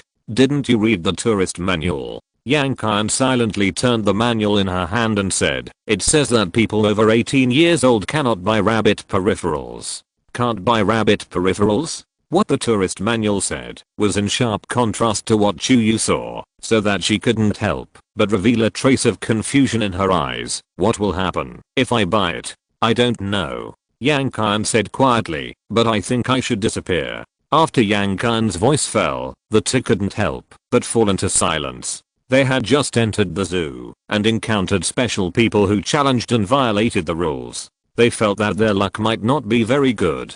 The omnipresent sense of oppression and the unknown rules made Chuyu and the others stop and read the visitor's handbook carefully. Lincoln, who had left a deep impression on all the tourists at the gate, really started his zoo tour. Rabbit Park, Bird Park, Tiger Park, Lion Park, Elephant Park, Monkey Park, Panda Park. There are even pandas. They dare to let the national treasure stay in such a place. It's really great. The visitor's handbook, provided by the zoo, is very large, not ordinary large, and there are dozens of parks of different sizes on the map on the back. What the visitor's handbook said was indeed correct. It did include most of the animals in the world. According to the route map given on the zoo map, the first one to be visited is the cat family, which directly includes multiple cat parks including the Lion Park and the Tiger Park. Tigers and cheetahs are not worth watching. Lincoln has seen a lot of them. What he is interested in is the white lion. After passing through the cat-themed area, Lincoln finally stopped in front of the distinctive Lion Park. Before he entered the Lion Park, a Lion Park staff member stopped him. We are sorry, the Lion Park is temporarily closed for cleaning. You need to wait a moment. Lincoln looked past the staff member and looked inside the Lion Park. He suddenly asked, is it because of the fifth lion? The staff member had never thought that Lincoln would ask this question and was almost unprepared. Yes, no. It's for cleaning the environment. Stop talking nonsense. There's just an extra white lion in it. Lincoln had an expression like a swamp fish that had seen through everything, which made the Lion Park staff a little confused. Were you also a staff member of the zoo before? Me? Of course not. It's obvious that I'm just an ordinary tourist. Lincoln pointed to the gate. When will this place be open? It's impossible to determine the opening time. The staff shook his head. You can visit other parks first, and then come to visit the Lion Park. Come visit later? Lincoln looked at the messy scene in the Lion Park, and was silent for a while. Okay, then I'll go to other places first. Thank you for your cooperation. Let's go to the Rabbit Park first. Hearing Lincoln's words, the smile on the face of the employee who was slightly relieved in his heart froze. Looking at Lincoln's back that was quickly moving away, he didn't even have the chance to stop him. Didn't he read the visitor's manual? The employee guarding the door was confused. I remember that the Rabbit Park is definitely not a place you can go to. He was a little confused, but the next moment, 4 consecutive sounds from the Lion Park woke him up.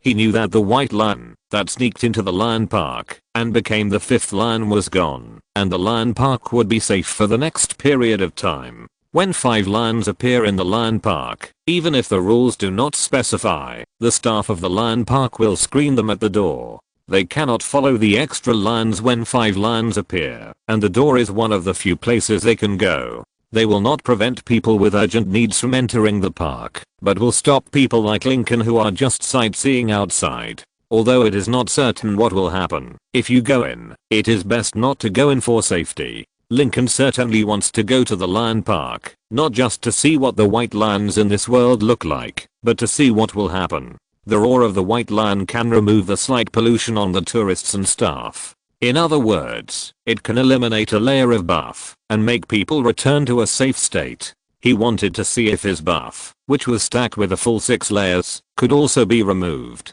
Unfortunately, there was already a goat in there. In this case, his target can only be the Rabbit Park. Lincoln did not forget that the thing in the zoo is particularly close to rabbits. If you want to stack buffs, just look for rabbits. Going back along the way he came, Lincoln set foot on a road that was not sparsely traveled. Because of its power, the rabbit garden is directly on the main road. It is basically impossible to bypass it. Tourists must strictly follow the manual to leave safely. Of course, Lincoln does not need to follow it, because he needs to add a few more layers of buffs to better find the location of the evil god. After all, this kind of vague voyeuristic gaze staring at him from all directions is really hard to like. Without any hesitation, in the eyes of other tourists looking at the warrior and the madman, Lincoln walked all the way to the rabbit garden, until Chuyu called him, "That's the rabbit garden, dangerous?" Question mark question mark question mark. The sudden voice made Lincoln stop and turn his head to look at Chuyu and the others. He was shocked for the first time. He didn't expect that there were people in this ghost place who had the leisure to worry about the safety of others. How to say it? It's just quite kind. The kind of kindness that dies in 3 chapters in ordinary novels. Chapter 113 Bunny Ear Girl. Lincoln looked at Chuyu in surprise, but at that moment, it, which had been staring at Lincoln, also shifted its gaze. Human shadows exist naturally and can exist around everyone, which is why anyone can be polluted during the day. Thanks to Lincoln's existence, it focused most of its attention on Lincoln, but because most of its attention was on Lincoln, everyone who had close contact with Lincoln became dangerous. There were no monkeys at the entrance of the rabbit garden, and nothing could confuse its apostrophe cognition of humans. Chuyu and Yang Kan were exposed to its apostrophe sight without any cover. Facing the evil god directly is an absolute taboo at any time. In just a moment, Chuyu and Yang Kan suffered cognitive pollution that was more terrifying than violating a single rule. The restless tinnitus suppressed the noise of the people around her. Her eyes began to turn red, her head also had severe pain, and her chest was, as if it was suppressed, and it was difficult to breathe. Under its apostrophe powerful cognitive distortion ability, the pollution suffered by Chuyu and Yang Kan almost instantly reached a level that could not be reversed or resolved by ordinary means. Seeing the 2 people who suddenly changed, the other tourists around them were full of fear, and in just a few breaths, a large area of space was vacated around them. Fearing that they would be noticed by the strange evil god, they didn't even dare to stay here. Not long after, only Lincoln and his 3 companions, as well as the zoo staff who hurried over from afar, were left around. In just a few dozen seconds, Chuyu and the other 2 had already shown some inhuman abnormal behaviors under the evil god's terrifying pollution.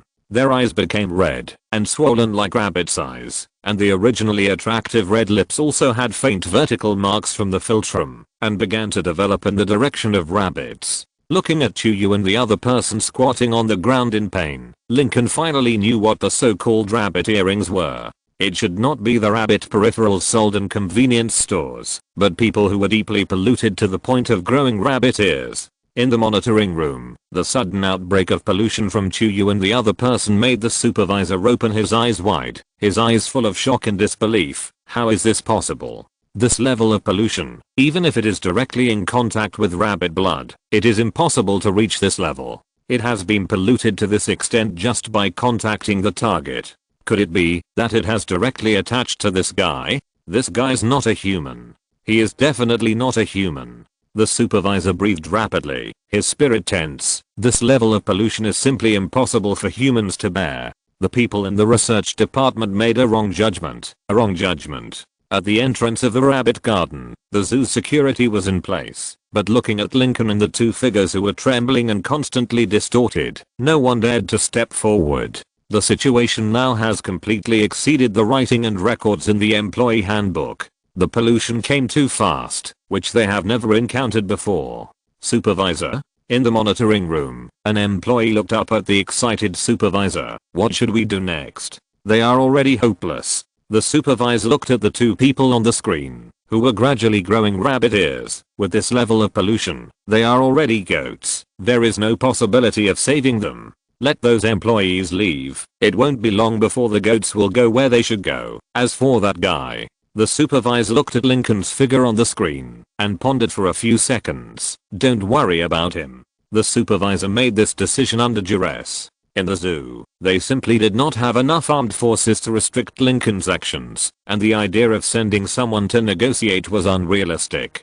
It has cast an unimaginable attention on Lincoln, and anyone who has a direct relationship with Lincoln is equivalent to facing it directly. The horrible pollution is enough to cross the restrictions of the rules and directly affect anyone, just like people standing directly in the shade of the rabbit garden will be directly GG. Lincoln is not an evil god or weird, but judging from the current situation, it is actually not much different. In the eyes of the candlelight, Lincoln is now a young man who is being targeted by the ghost and is looking for death. However, the ghost cannot kill him because of his tough life. Therefore, he takes out his anger on other people who have contact with him.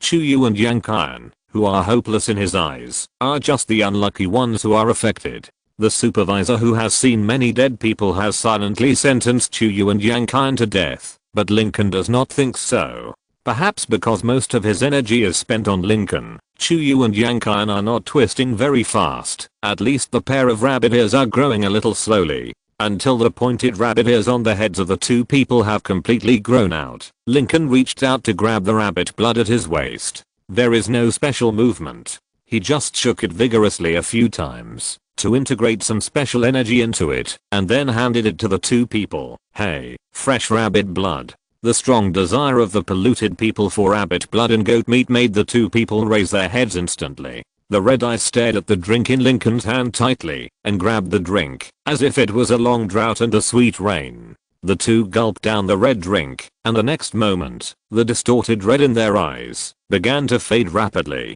At the same time, when Lincoln used a bottle of rabbit blood drink produced by the evil god and modified by Superman to pull back their sanity that was about to be completely distorted, a heart-wrenching scream rang out in the rabbit garden. The scream was like the painful cry of a child who had lost his favorite toy.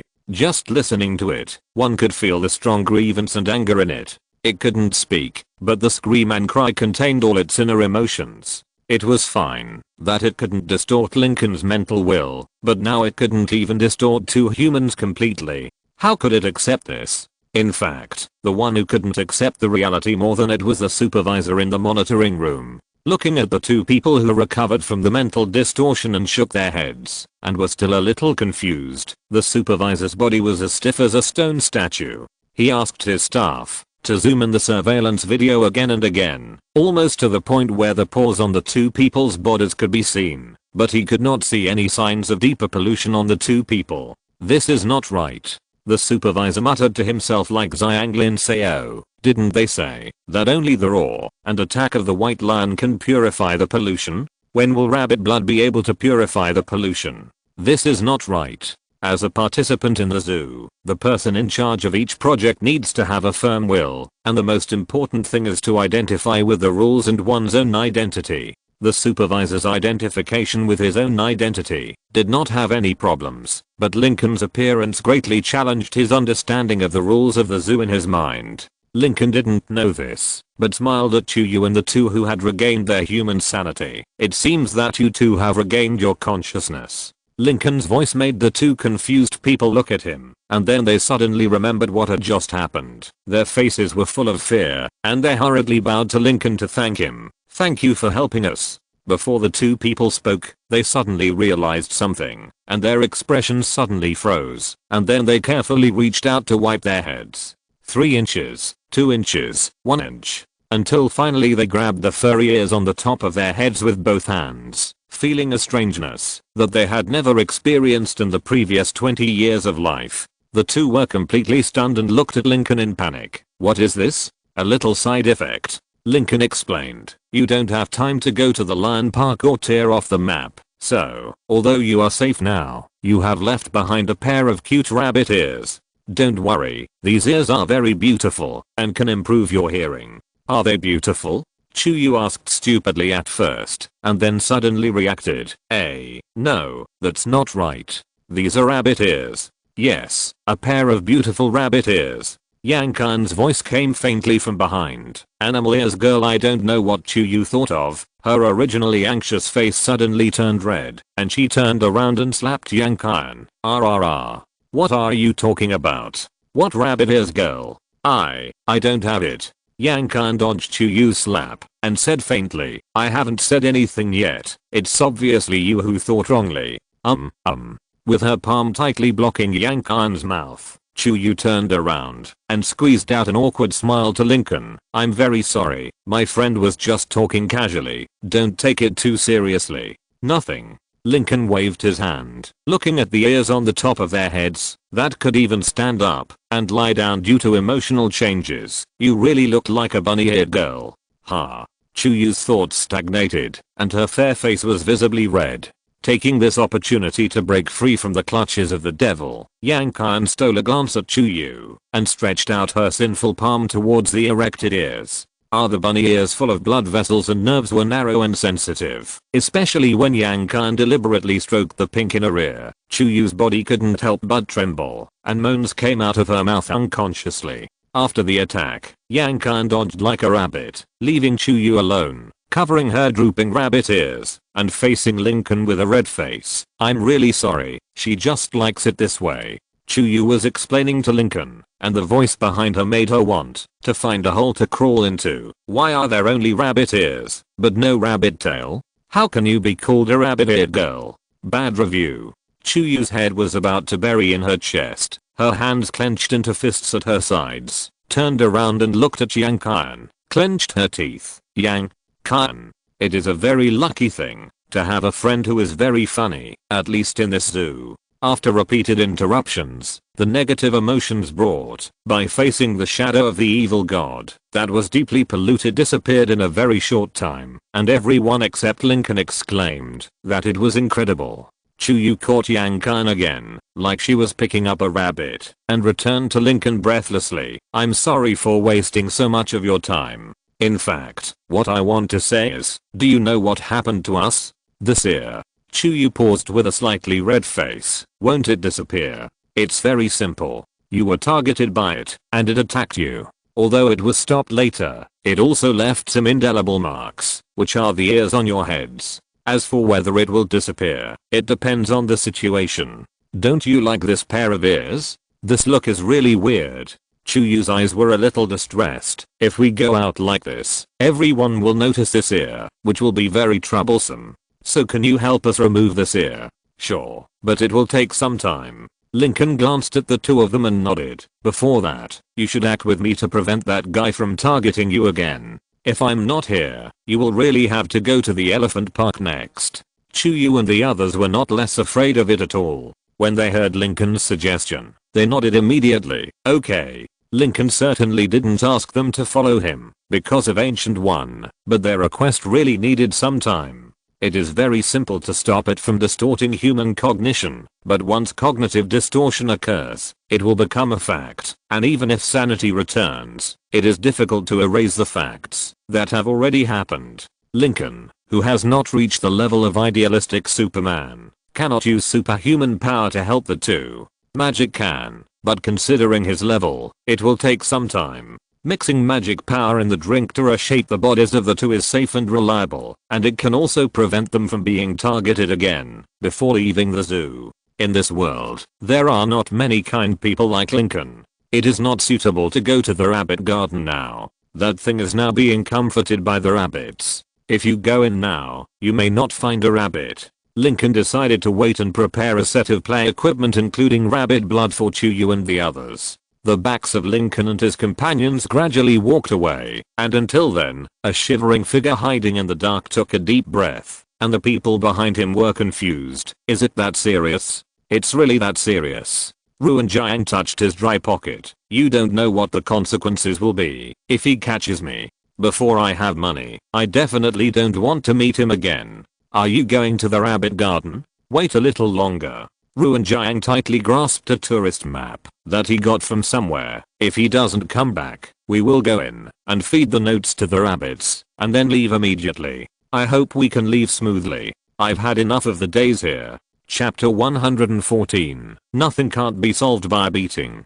If there is, then 2 beatings. The 5th notice at the entrance of the aquarium. Don't believe any of the slogans on the map and don't follow them. If you do any of them, please immediately check the dotted line on the map provided by each person at the entrance of the zoo. Tear it off along the dotted line, go to the rabbit park, and feed the paper to the rabbits as unnoticed as possible, and then stay here. When you hear laughter, that is obviously not coming from the direction of tourists, you can leave the park. After that, please go to the ape park, and the emergency exit is at the end of the street on the right. At the entrance of the aquarium, Ruan Jiang got the black uniform on his body and became a special staff member in this zoo who was not loved by humans. After finding a way to get a tourist handbook, Ruan Jiang really understood what kind of hell he had come to. The tourist handbook was almost completely opposite to what he saw on the notice at the entrance of the aquarium, but he had no other choice. He could not see any hope of leaving here except to go all the way to the end.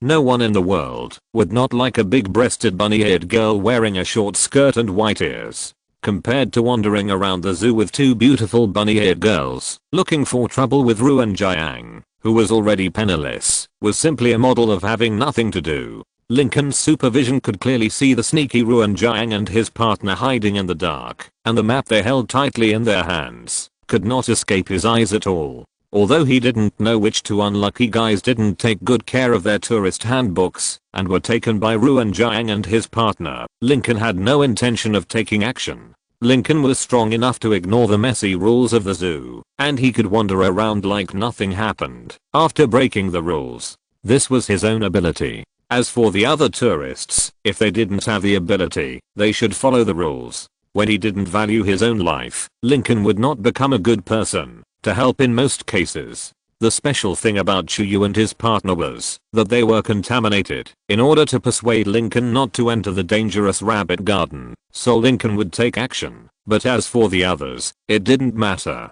Lincoln's departure made Ruan Jiang and his partner, who were hiding in the dark, completely relax. They hurried into the rabbit garden and fed the dotted lines torn off the map to the rabbits on the grass. Because of the failure of the action, it was comforting itself from the cute rabbits. It clearly saw the whole process of Ruan Jiang and his partner tearing off the dotted part and feeding it to the rabbits. From anger and grievance to joy, its laughter rang out in the rabbit garden almost the next moment. Hearing this joyful laughter, Ruan Jiang and his partner looked at each other and headed to the monkey garden with excitement in their eyes, not knowing what kind of road they were walking on. Article 2 of the Visitor's Manual. There is only one street in the monkey park, and only monkeys are exhibited.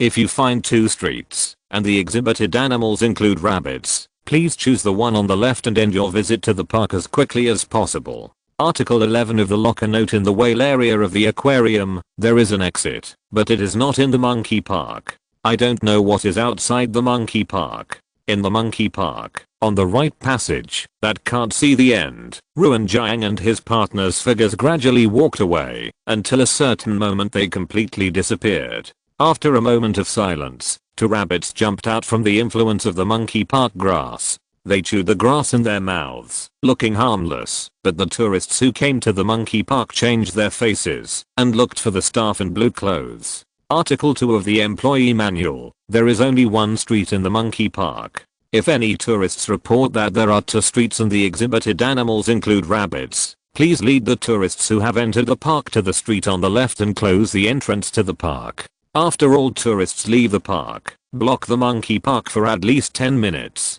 It seems that they are used to this kind of thing. Some of the staff who came led the two rabbits on the grass to the lion park, where the white lions were, while some of them separated to close the monkey park. What happened in the zoo has nothing to do with Lincoln, because he has found the location of the oceanarium with the two rabbit-eared girls behind him. The largest zoo in 20th City does not contain any marine life. All marine life exists in the oceanarium that is not recognized by the zoo. In fact, there is a reason why the oceanarium is not recognized, because people who are or have been polluted by it can see the existence of the oceanarium, and such people are often already an unsafe group.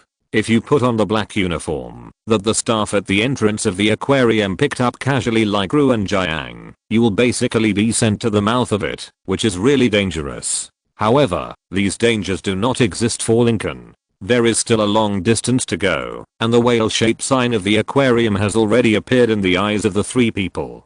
Unlike the crowded zoo, the flow of people around the aquarium is much sparse. Most of the people who occasionally pass by the aquarium pass by directly, as if they have not seen the aquarium. A small number of people do stop, but after looking at the tourist brochure in their hands, they leave at a faster speed. The style of the aquarium is very close to the theme of the ocean world, and on the table at the entrance, a set of black uniforms are neatly placed, and there is a huge, almost unignorable notice posted on the way to the entrance. If you are lucky enough to see this notice, please don't make it public. It is taboo to let others know that you can see it. I believe you can see from the rules on the map that this zoo is not safe, and even weird.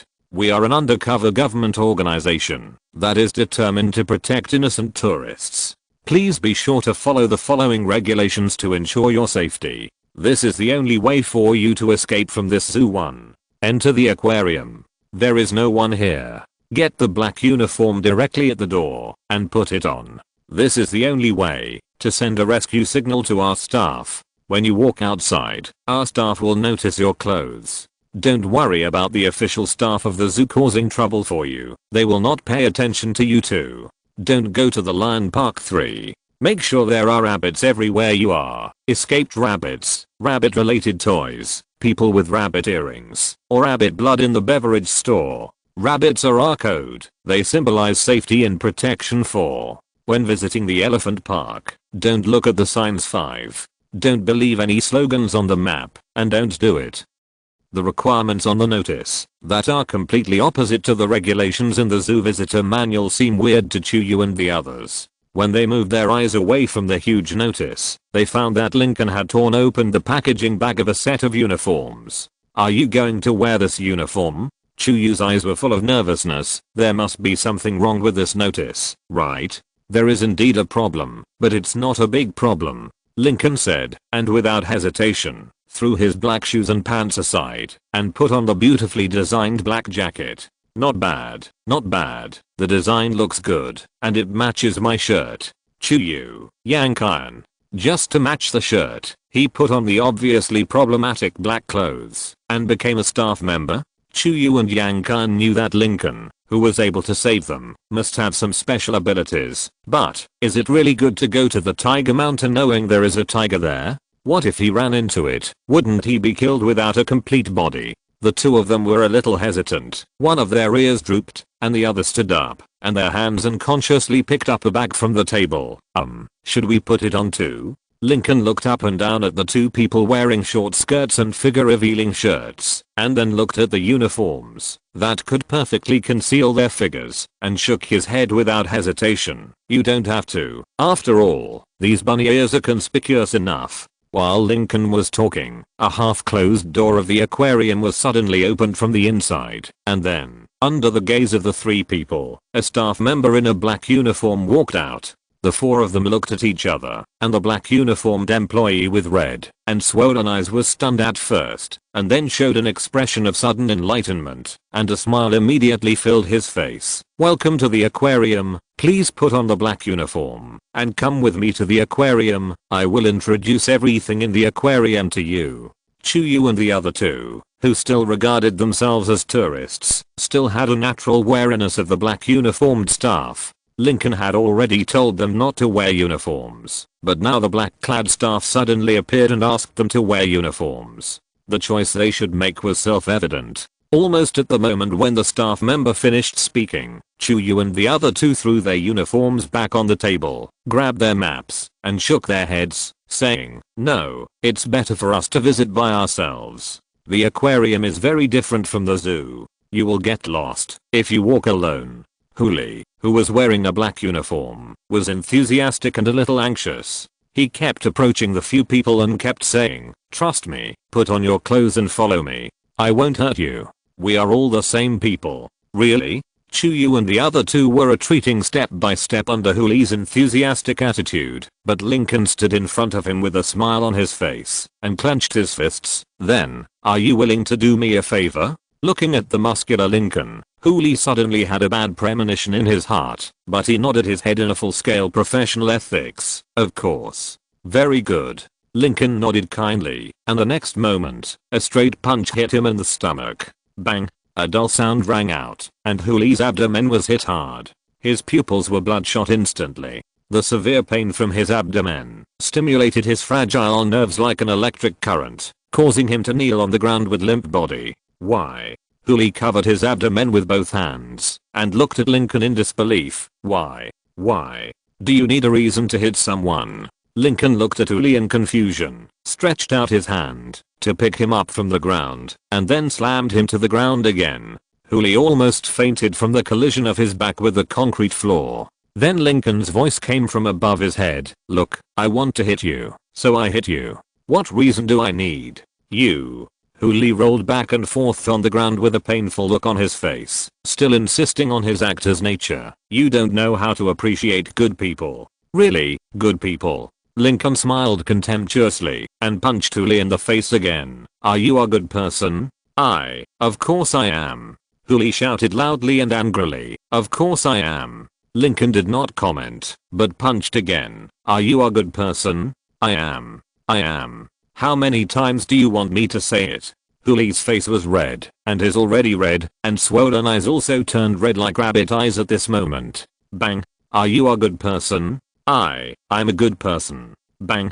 Are you a good person? I bang. Are you a good person? No, stop beating me. I'm wrong. I'm not a good person. I'm not a good person. Lincoln was silent for a moment and punched him in the face again. You are not a good person? Then you are a bad person. Bad people deserve to die. Huli. No, no, no, I'm not a bad person either. After another beating, Huli surrendered. I'm not a bad person. I'm not a bad person. Then what are you? Huli was entangled until he saw Lincoln's sandbag-sized fist raised again. He shuddered. I'm a human. I'm a human. There is nothing that can't be solved by beating him. If there is, then beat him twice. Obviously, Lincoln's 2 beatings achieved outstanding results, pulling a misguided unfortunate guy back to the right path. But Lincoln remained silent. Finally, he raised his fist and hit Huli in the face again, and then he let go of his collar. You told me it was impossible, and you wasted my time and energy. You are just asking for a beating. Huli didn't say anything, but just curled up on the ground with his head in his hands, and fell into a state of autism, fearing that Lincoln would do it again. Why? I just wanted to see if I could trick a map from them, but they beat me up like this. Why would there be such a person? It's so unfair. Huli was filled with grief and indignation, and the next moment he felt his buttocks being kicked hard by Lincoln. I suspect you are saying bad things about me, so I kick you to teach you a lesson. It's not okay to think about it. It's simply too much. The footsteps of Lincoln and the other 2 gradually faded away, and Huli, who fell to the ground, was filled with grief, and 2 lines of clear tears silently slid down from the corners of his eyes. Since he entered the zoo, he had never encountered an extreme violent person like Lincoln who would beat people without saying a word. Even the staff of the zoo and the oceanarium were not so violent, and they simply didn't care about human rights. And I was the one who was being beaten, and you actually said that I wasted your time and energy. You were obviously enjoying the beating just now. I saw it all. On the ground, Huli, who had regained his human sanity, was silently emoting, while the people in the monitoring room were completely stunned.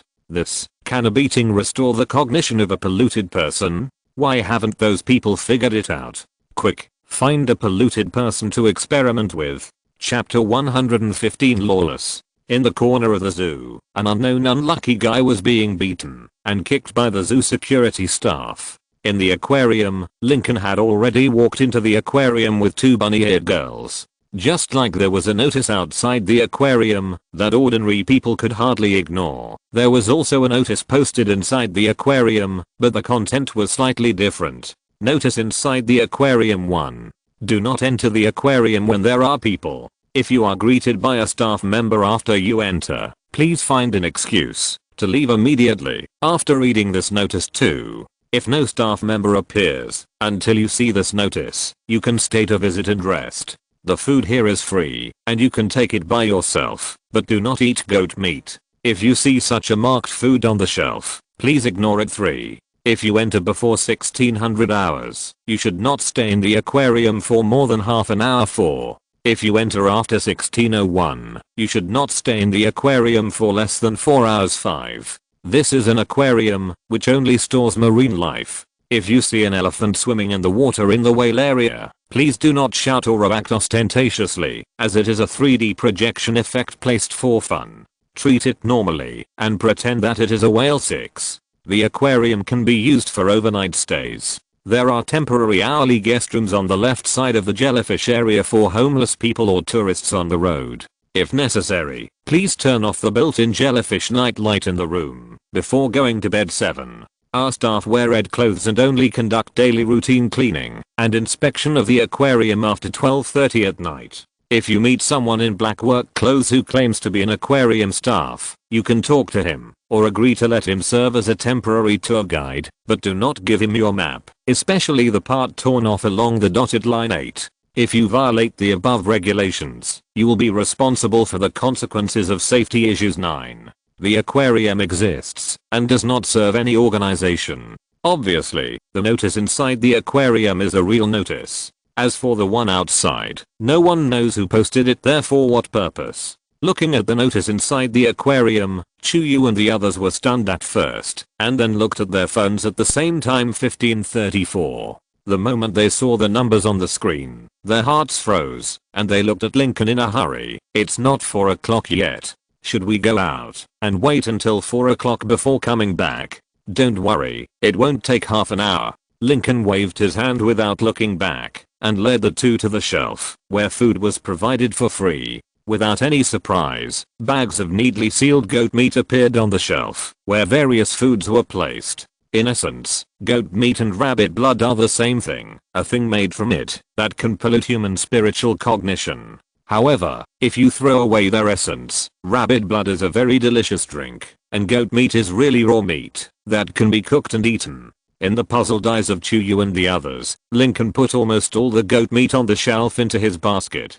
Chuyu and the others were still hesitating whether to go forward to ask, and the aquarium staff who came to the shelf to collect the goat meat were already stunned. He was wearing a red uniform and stared blankly at Lincoln taking away a large amount of goat meat arrogantly, his eyes full of confusion. First, sir, this is goat meat. I know it's goat meat. Lincoln nodded while putting the last bag of goat meat on the shelf into the basket, and then looked at the staff. Okay, the work here is done. See you next time. After saying that, without waiting for the staff to respond, Lincoln walked directly to the tourist, buffet with a stove. The backs of the three people gradually faded away, and the oceanarium staff who stayed there were a little confused. The oceanarium is different from the zoo. The latter has a complete monitoring system and voice communication, but the oceanarium does not.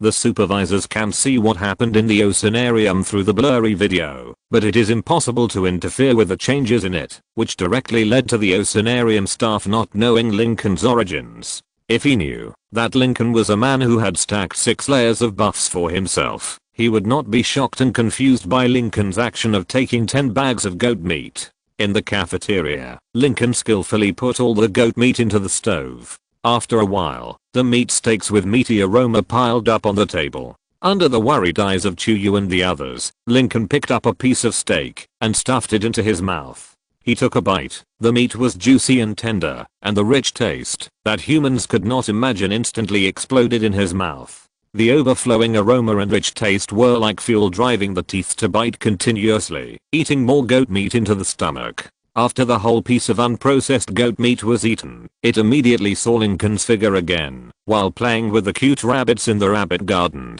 Without any hesitation, it appeared in Lincoln's shadow again. But unlike the last time, Chuyu and the others with 2 rabbit ears failed to attract its attention again, and instead focused all their attention on Lincoln. After stuffing the second lamb chop down his stomach, Lincoln stood up with satisfaction, pointing to the remaining 8 processed lamb chops and said calmly, 4 pieces per person. After eating, leave the aquarium, and someone will naturally take you out of the zoo.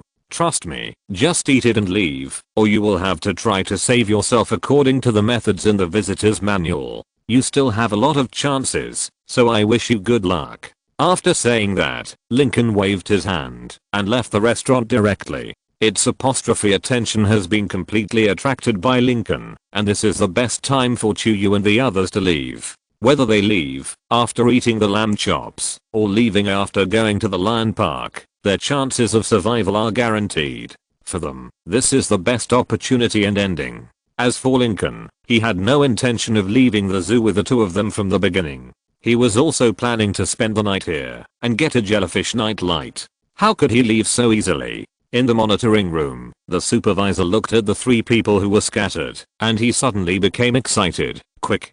Keep an eye on them. Once they leave, take them away immediately, and keep them alive as much as possible. Also, how did the experiment go? It's not going very smoothly, supervisor. An employee came back to report that man was almost beaten to death by me, but he just refused to admit that he was a human being. The harder he was beaten, the more he said he was a rabbit or a goat. We really had no choice but to send him to the lion park. The supervisor's eyes widened. You sent a goat into the lion park? Are you responsible for the appearance of the 5th white lion? I'm going to take all the blame for you. Don't worry, supervisor, he's been bitten to death by the white lion. The employee scratched his head. We also confirmed that he was still a rabbit before sending him in. If he really turned into a goat, there was no way we could send him in. Write a report and a review and hand it in to me. Don't let me see you again today. The supervisor pointed angrily a few times, then climbed back on the monitoring screen. Where is the target now? Whale area. Oceanarium, whale area. What a big elephant. In the huge aquarium, Lincoln looked up at the elephant struggling to swim in the pool and exclaimed undisguisedly. Just as he finished speaking, another layer of buff was added, and Lincoln's perception of it became clearer and clearer. But that was not enough. Looking at the aquarium full of seawater and the elephant struggling to swim in it, Lincoln showed a perverted smile at the corner of his mouth. The red uniformed staff member next to him saw the smile on his face and had some ominous premonitions in his heart, but until Lincoln put a palm on the glass of the aquarium, he couldn't figure out what went wrong until Lincoln shouted, "Break it, reality."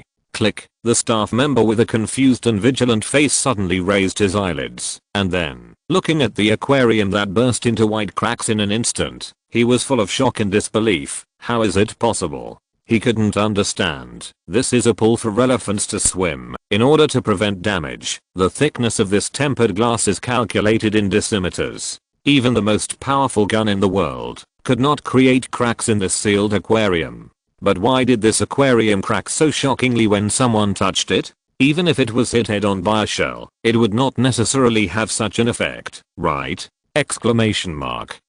The staff member was horrified, but looking at the cracks spreading rapidly on the aquarium, he had no time to think too much. He rushed towards Lincoln without hesitation and wanted to pull him away, but before he could take a step, a piece of debris broke out, and the splashing water blocked his way and let him know that he could not take it here. Without hesitation, he turned and rushed out, and behind him, the aquarium collapsed rapidly like a burst dam. Under the huge pressure brought by thousands of tons of water, the damaged aquarium was as fragile as paper. The next moment the staff member left, the seawater completely destroyed the tempered glass. Thousands of tons of seawater poured down towards Lincoln with a capsizing force, but the diffusion of biological positions turned into an invisible shield, blocking all the roaring seawater outside. White waves rushed past him, but could not wet Lincoln's clothes at all. Until the pouring seawater dispersed from the drains of various parts of the aquarium, Lincoln was not disturbed at all.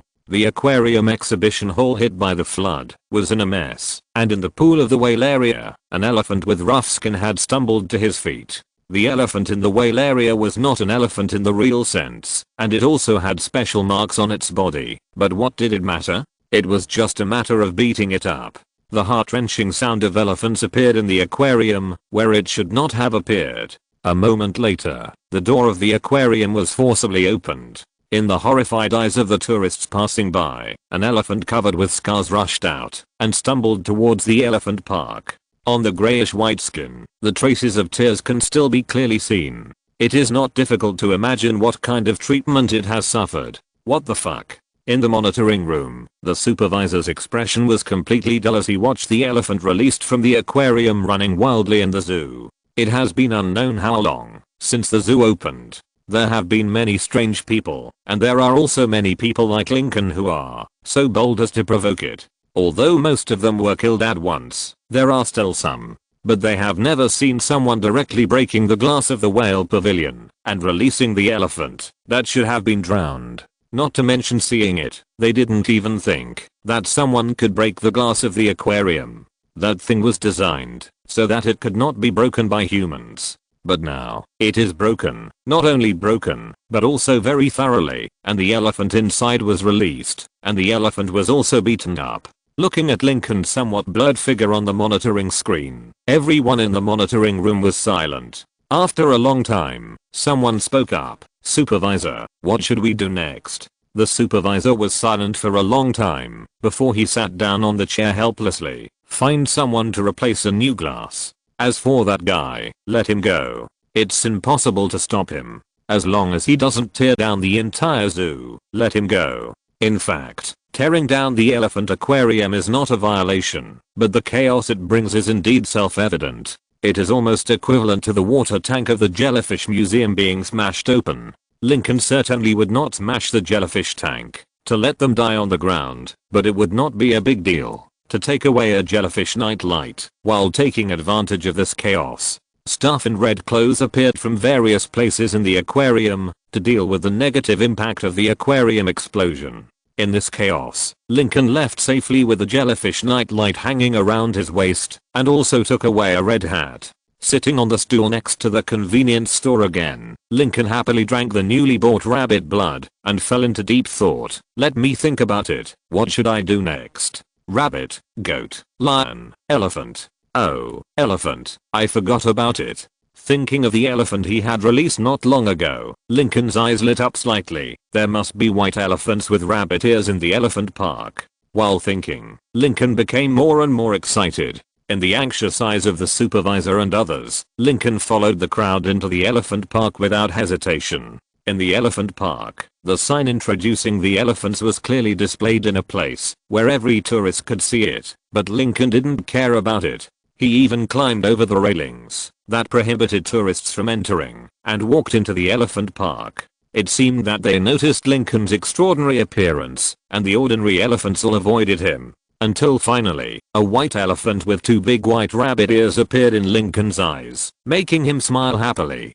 "Found you, big white elephant." If you're listening to this novel on a channel other than Fanfic World, it means they downloaded and uploaded it without effort. We cordially invite you to visit our channel, Mundo Fanfic Novelos. There you'll find the original version of this story and you can explore many other novels of various genres. We're waiting for you to immerse yourself in a world of incredible novels. Chapter 116, The Silent Man in Black. When Lincoln crossed the fence of the elephant park, the white elephant was not panicked because it felt that Lincoln might be a crazy human with distorted cognition. When Lincoln came in front of it, the white elephant was not nervous either, because it was now an elephant, and it only needed to step on a human to death with a light foot, not to mention that the power of pollution was so strong. When Lincoln turned over and came to it, the white elephant realized that something might be wrong. This human seemed to be a little special than the other humans, but it shouldn't be special in any way.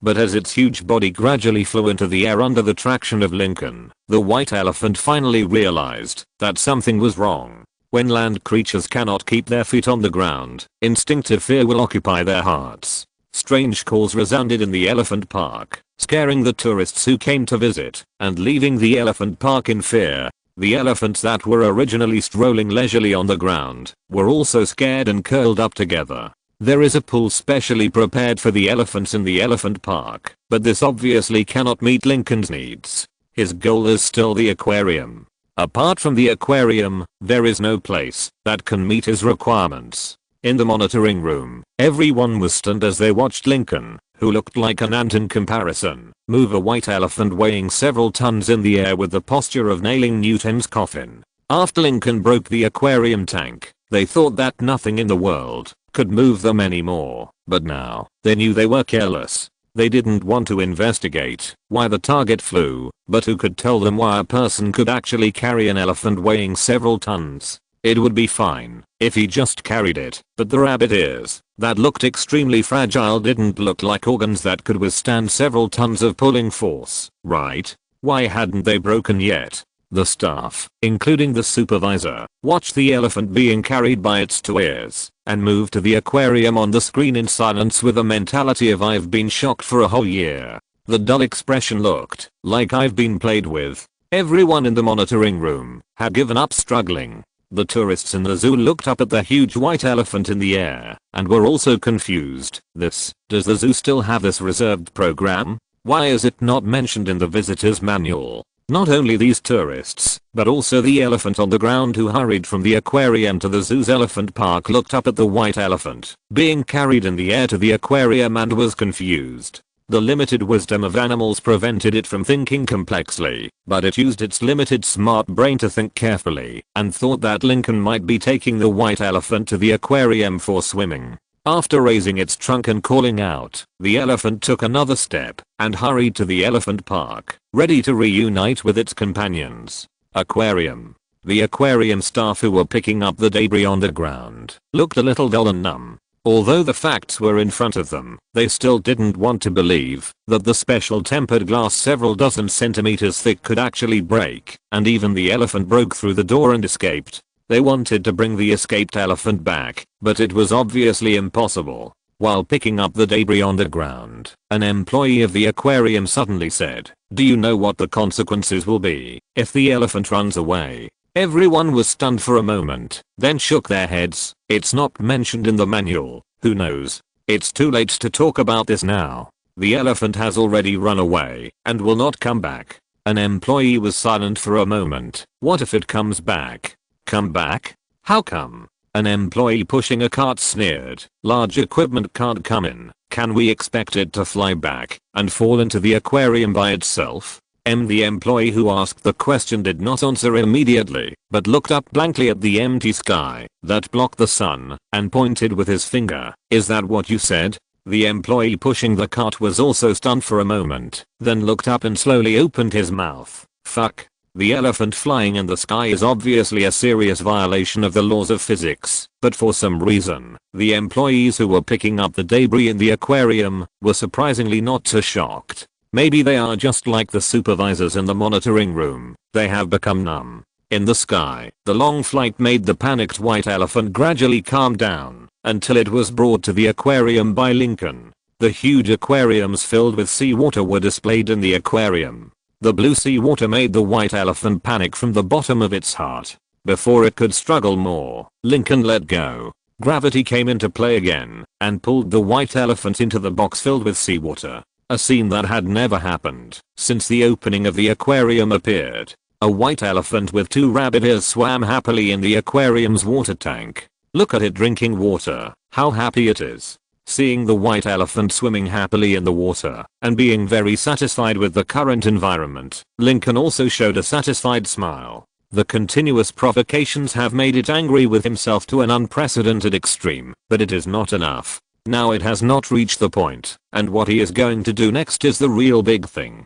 With the eyes of the people in the monitoring room saying what else do you want to do outrageously, Lincoln walked into the rabbit garden where almost no one visited. As the only park that can appease it, the decoration inside the rabbit park is different from all other parks. The moment Lincoln walked into the rabbit park, the rabbits that were foraging in various places in the park came out from different corners, as if they were inspired. They stood up on their hind legs, with a pair of ears erected high like antennas, and their scalloped eyes looked at Lincoln like the eyes of a robot. 1 pair, 3 pairs, 10 pairs, 50 pairs. The rabbits stared at Lincoln with their dull eyes without any emotion. The eyes from all directions were full of its naked malice. It's not enough. Facing the malicious eyes, Lincoln mocked it without hiding. Didn't you eat? Is this all you can do?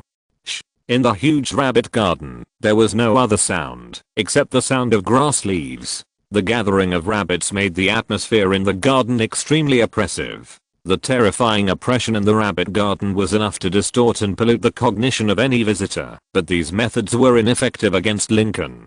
His body could withstand attacks at the level of a nuclear explosion, and his spirit could also withstand attacks at the same level. Its ability based on rules was indeed unique, but the power of cognitive distortion that erupted in an instant was far from being called a nuclear explosion level. If it could not reach it, it would not break the defense in front of Lincoln. More and more rabbits came from all directions, with red pupils without any spirit, surrounding Lincoln and trying to get him to join them. But everything was in vain. Lincoln's cognition did not distort at all. Looking at the snow white ears that stood up like antennas, Lincoln licked his lips and another bold idea emerged in his heart. Start the pot. Start the fire. In the monitoring room, everyone who was ready to give up on further monitoring of Lincoln was finally shocked. What is he doing?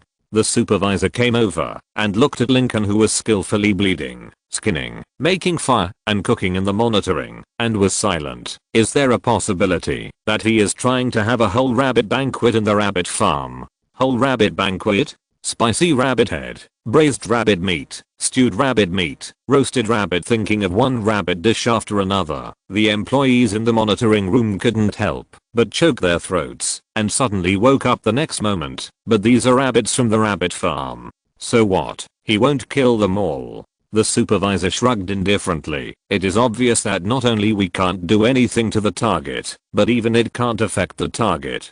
Otherwise, ordinary people would have been eaten by it several times. Don't worry about him. Wait until he leaves the zoo and organize the video materials and send them to the headquarters. Anyway, he can't resist, so it's better to lie down and save trouble. But you are the supervisor. What's wrong with the director? The director can't fly into the sky with an elephant, nor can the director drink rabbit blood when thirsty or eat goats when hungry. It can't deal with the target, but it's not easy to beat us. The current situation is very good. Let them fight each other, and we can just watch and collect intelligence from behind. In the rabbit garden, Lincoln's behavior of cooking under the shade of the tree deeply angered its young heart. As Lincoln slightly lowered the threshold of mental defense, it finally appeared in Lincoln's eyes in a cognitively distorted way. Eat you. Eat you. The world in cognitive distortion is like an oil painting. The scenery in the distance is presented in black ink, and in front of the eyes, the disgusting scarlet obscures everything. Only the ubiquitous malice and the it hidden in the black are wantonly flaunted. Eat me? Lincoln laughed and took a bite of the roasted rabbit in its angry eyes. I thought you would look like this, but this is it? It's so ugly. Kill you. The indescribable scream of it echoed in the distorted world. The piercing sound pierced Lincoln from all directions like steel needles, but it could not cause any substantial harm to him. Lincoln looked at its chaotic and distorted figure indifferently. Scream. Keep screaming. I like the way you want to kill me, but can't do it. Kill you. Kill you. Kill you. Die. Die. Die. Perhaps because it was still a minor and was restricted from swearing, the repetitive sound soon made Lincoln feel bored. He waved his hand to break the world in front of him back to normal and concentrated on dealing with the full rabbit banquet in front of him. Outside the rabbit garden, the staff who knew that someone was holding a banquet inside completely gave up the supervision of the rabbit garden. The rabbits were all captured for the banquet, so what was there to watch over? Since there is no need to watch over them, it is better to walk away to avoid being hurt by mistake. The staff in blue uniforms disappeared without a trace, but this did not alert the staff in black uniforms at all. At the end of the trail, a tourist in black uniform, who was deeply contaminated, approached the rabbit garden with a map in his hand. Walking on the flat trail, looking at the particularly peaceful rabbit garden, his eyes were full of doubts. What's going on? Why didn't I see any employees when I came here today? Did something happen in other gardens? In the distance, watching the black-clad personnel approaching the gate of the rabbit garden, several blue-clad employees who were observing in the dark squatted on the ground and muttered, "Do you think he can come out? He should come out.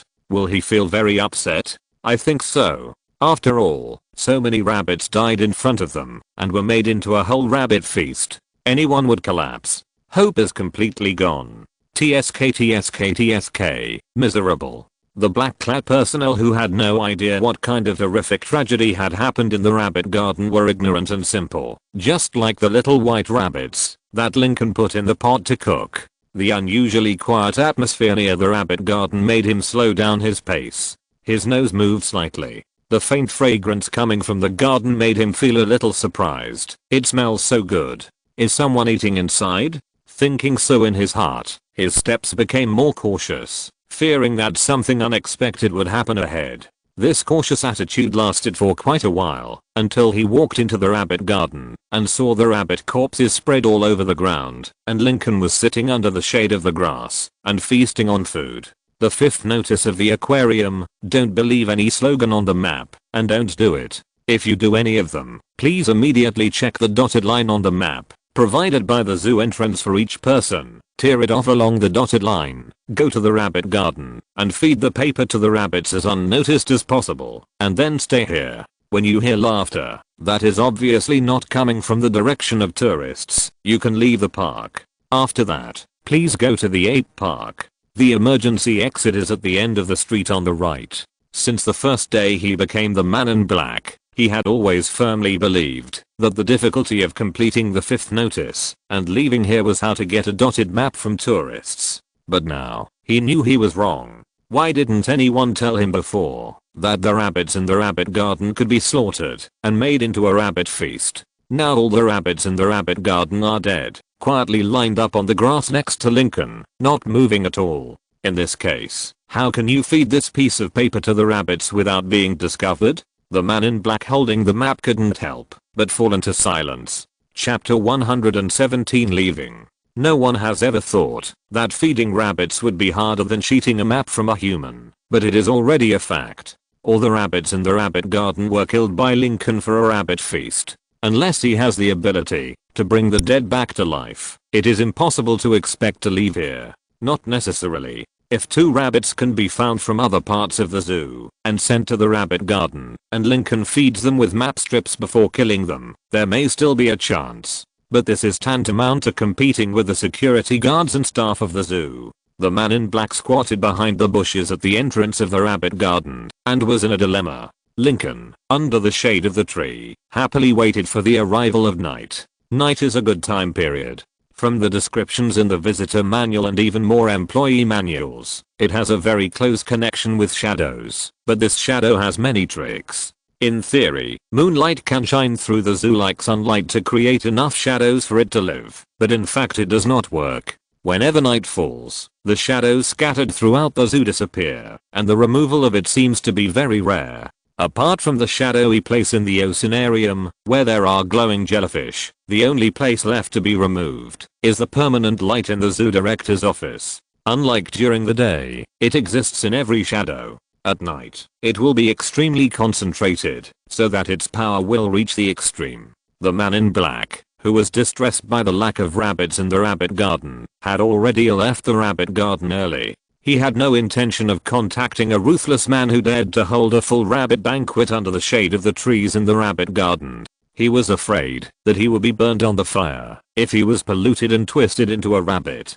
The rabbit garden without rabbits was very quiet, especially when night fell, and Lincoln turned on the jellyfish night light on his waist. It turned into a ghost den. Its power gathered unprecedentedly in the rabbit garden. Under the cover of night, its strength has temporarily crossed the barriers of reality and concept, and matter began to be directly affected by the form of existence.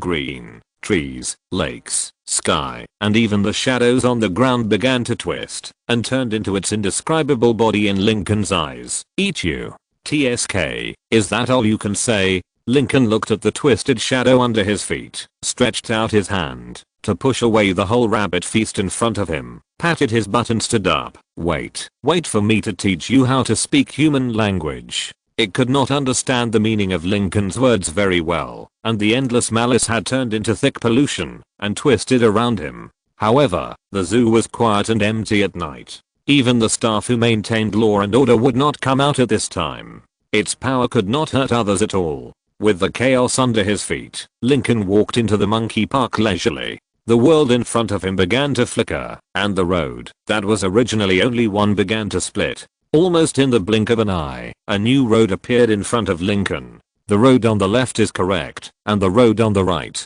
leads to an unknown place. Without any hesitation, Lincoln chose the road on the right. Lincoln set foot on the guiding road leading to it. Just as Lincoln's figure disappeared at the end of the road that should not exist, the way back was cut off. Almost at the same time, the originally peaceful atmosphere on both sides of the road was broken. The road does not exist in the zoo or the aquarium. This is a space independent of reality. It is where the concept is. Its power and true body will be fully exerted here. Chaos spread rapidly from Lincoln's feet to the surrounding world. The grass and wood roads began to ripple like a reflection in a lake. The turbidity polluted the haziness under the moonlight, and the horror revived.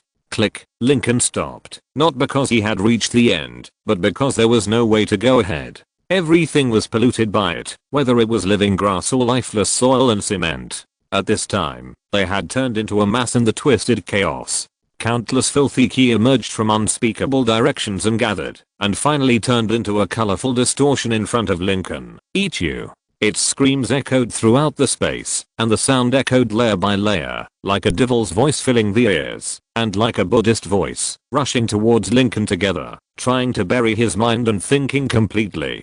Too weak, too weak. The noise spread in his ears, and Lincoln's mouth was full of disdain. He looked up at the high-hanging chaos and gradually revealed a rampant smile. The next moment, a ray of light appeared in his eyes. Whoosh! The red light column tore everything apart, and the terrifying power tore the twisted chaos like a spear, and the unnameable pollution was completely cut off. With a big smile on his face, Lincoln clenched his fists and floated into the sky. His red-hot eyes cut through its body from top to bottom, and he said wildly, "This is called attack. Eat you." Its angry screams echoed from all directions, and countless black auras surged towards Lincoln. The pollution emitted from each breath was enough to put a human into an irredeemable state of pollution, but in front of Lincoln, it could not shake his body, and will at all. The thick chaos swallowed Lincoln's figure like sticky asphalt. It was squirming, as if digesting Lincoln, but the next moment, the red color pierced through it. The red rays were stimulated from its eyes, colliding with its power in the asphalt like sticky chaos. The terrifying energy exploded again under the action of pressure, and this raging energy instantly tore its ki completely apart, and as the red light column bloomed again, more of its power was wiped out. Its power was exhausted, its body was torn apart, and its voice became even more angry. The power distributed in various parts of the space also returned, and it overturned towards Lincoln like a black cloud that destroyed a city. The red light in its pupils gradually subsided, and it looked up at the overturned black. The golden light began to radiate from Lincoln's body. He raised his head, retracted his arms, and then threw a punch. Boom. The terrifying energy exploded in the space that was difficult to measure like a nuclear bomb. The raging energy destroyed and tore everything around without reservation. Circle after circle, Lincoln released more and more energy and power in the entire space. Unspeakable chaos, indescribable appearance. Under this terrifying firepower suppression, the space that was originally distorted to the extreme gradually turned into a dark black without any existence. It is not strong, and it can even be said to be a little weak, otherwise there would not be so many restrictions on killing. And the most unfortunate thing about it now is that it encountered Lincoln, who was strong enough when it was not yet strong. Refer to the magic ritual to fully exert and release the power in the body. Even the body of the dimensional demon that spans time and space will be consumed under Lincoln's attack, let alone a mere anomaly trapped in the zoo. Groups of energy exploded one after another. Under Lincoln's full strength attack, it felt fear in just a short moment. The nameless chaos curled up in a corner that was not affected, releasing polluted ki to resist the energy that was constantly encroaching. Every violence made it feel fear from the bottom of its heart, and also made its body consumed more and more. The most strong thing it did was to swallow Lincoln into this indescribable space. Lincoln superimposed 10 layers of buffs, just to find its location according to its attention, so as to teach it a little lesson.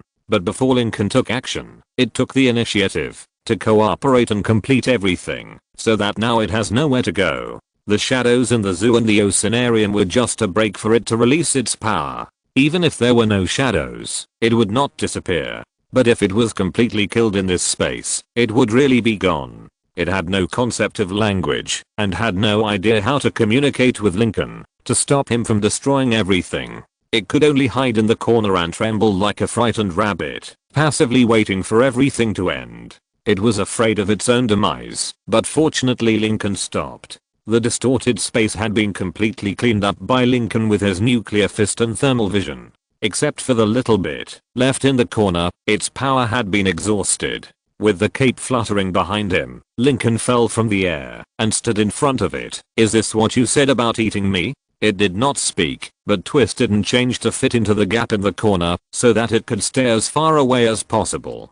It spread out black tentacles full of polluted ki and tried to escape far away, but as a thermal vision evaporated the tentacles, it stopped its meaningless actions. Reaching out to grab the twisted chaos, it was like a golden wheel unfolding in Lincoln's hand. Chains were projected from the void and went straight into the chaos to entangle it, turn into a rabbit for me. It didn't understand what Lincoln wanted to do. It trembled and didn't meet Lincoln's request. The next moment, the entangled chains began to tighten. The tearing feeling of pulling made it immediately feel the fear of complete extinction. The next moment, its figure began to twist rapidly. Almost in an instant, all the lives in the human world flashed in front of Lincoln, until a rabbit appeared in Lincoln's hand, and the golden chain stopped tightening. Long ears, fluffy white hair, ruby-like eyes and curved body. Its appearance is enough to make anyone who loves rabbits love it, but in front of Lincoln, it is useless. Holding the pair of ears in one hand, Lincoln shook it in front of him a few times. Do you understand human language? Rabbit. Looking at the confused rabbit, Lincoln couldn't help but curse. I actually met an illiterate wee. It's really a shame. No wonder the efficiency of killing is so slow. Rabbit? Damn idiot. Lincoln threw it into the display case of the building. Before it could react, the heavy dictionary and computer were smashed on it. Go and study for me. If you can't learn, I will kill you. It couldn't understand human language and couldn't accurately understand the meaning of Lincoln's words. It could only make judgments based on its years of experience. In fact, it didn't have much experience, but under the threat of life and death, it put all its potential on saving its life and quickly figured out its goal and began to study seriously. In the outside world, its existence maintains the existence of space, but it has no value here. Lincoln waved his hand to open a portal and walked out, returning to the real world. Zoo. Whenever night falls, the zoo director's office and the jellyfish park become dangerous places because there are lights here and there are shadows caused by the lights. But tonight, it's different. Lincoln disappeared on the right passage of the monkey area, and everyone in the monitoring room saw it clearly. According to past experience, when someone disappears on this road, a corresponding number of rabbits will often appear in the monkey area, or rabbit blood and goat meat will appear on the shelves of convenience stores and aquariums. But this time, things are different. No rabbits appeared, no rabbit blood and goat meat appeared, and the whole zoo calmed down. This kind of calmness is not calm in the real sense, but also in the spiritual realm. For the supervisor and others, they can always feel the invisible sense of oppression caused by it, like a dark cloud hanging over their hearts. But now, this dark cloud has disappeared. They don't know what happened, but they know it with their butts. It must be related to Lincoln, who disappeared on the right street of the monkey area not long ago. They have no substantial evidence to prove this, but from the facts that have happened, no one can do all this except Lincoln. Everyone in the monitoring room was doubting, and the crackling sound of sparks suddenly sounded behind them. They turned their heads at the same time, and then saw Lincoln coming out from behind the deep space door. Good evening, everyone. You. The supervisor pointed at Lincoln with wide eyes, and lost the ability to speak for a while, and calmed down after a moment. How did you get out of there? No one has ever gotten out of there. Oh, it's actually very simple. Lincoln explained with a smile. You just need to beat it up first, and then master the space transmission technology, and you can get out. You call this simple? None of these are things that humans can do, right? Sure enough, you are not a human. The supervisor had 1,000 words in his heart, but when he came to his mouth, he asked the question he wanted to ask the most urgently. Did you see it? What is it? It's a rabbit now, Lincoln said, reaching out and pulling out the rabbit that was studying hard in the display cabinet. The rabbit, who was holding a pen in his hand and was hung in the air by its 2 ears, was a little confused, but when the figures of the supervisor and others were reflected in its big eyes, its expression immediately changed. At the same time, a terrifying feeling of oppression followed, causing everyone to tremble with fear. Enough. Take it back quickly, or we will die. Lincoln shrugged and threw the rabbit back into the display case, and everyone breathed a sigh of relief. So, you are going to take it away? What? Is there a problem? No problem. The supervisor shook his head hurriedly. As long as you don't release it again, there will be no problem.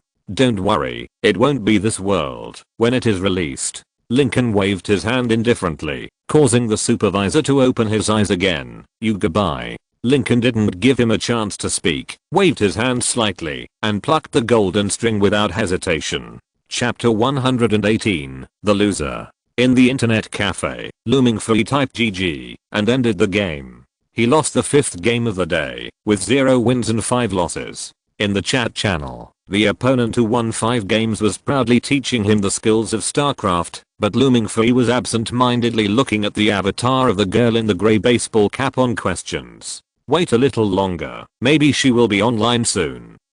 Hypnotizing himself and keeping himself safe, Looming Free started the 6th game, but the next moment, he felt that the world was a little different. It seemed that there was a flash of golden light, and the sound of breaking was like glass falling to the ground. The next moment, a figure was spit out from the void of space. Bang! Crash! The figure hit the table of the internet cafe hard, and the strong force caused the entire row of computer screens to fall down, including the one in front of Looming Free. Reaching out to hold up the screen, looking at the darkness, he knew that he might not be able to wait for the girl to come online today. After putting the computer screen back to where it should be, Looming Free was ready to get up and quit the game. At this moment, the owner of the internet cafe, attracted by the huge noise, came over and grabbed Lincoln. Hey, who are you? Looming Free remembered Lincoln. This was the man who was vomited out of the void by some force like unpalatable food. Looming Free knew from his knowledge of games and novels that he might have encountered some plot, but he became excited instead. Having been a loser for 18 years, Looming Free often fantasized that he might be the protagonist. Maybe one day a man with a cold face and a look like an agent would fall from the sky and put on a windbreaker for him. In the stunned eyes of his classmates, he would take him and the helicopter propeller and disappear into the clouds. If there was some rain and thunder at the right time, it would be the scene that Looming Free had always dreamed of. The scene in front of him was very different from what he had imagined, but his uncontrolled imagination and his desire to watch the fun made him stop and easily find a less noticeable corner to watch. 1 second ago, Lincoln was still happy that the golden string of the weird world was charging so quickly, and the next moment, he felt the strong malice of that world towards him. The moment he plucked the golden string, the peaceful world was like food poisoning and spurted him out of the world like garbage. The sudden and powerful force was beyond Lincoln's expectations. Without any defense, he experienced the worst time travel in history. He smashed a lot of things, so much so that he was caught by an internet cafe owner and demanded compensation.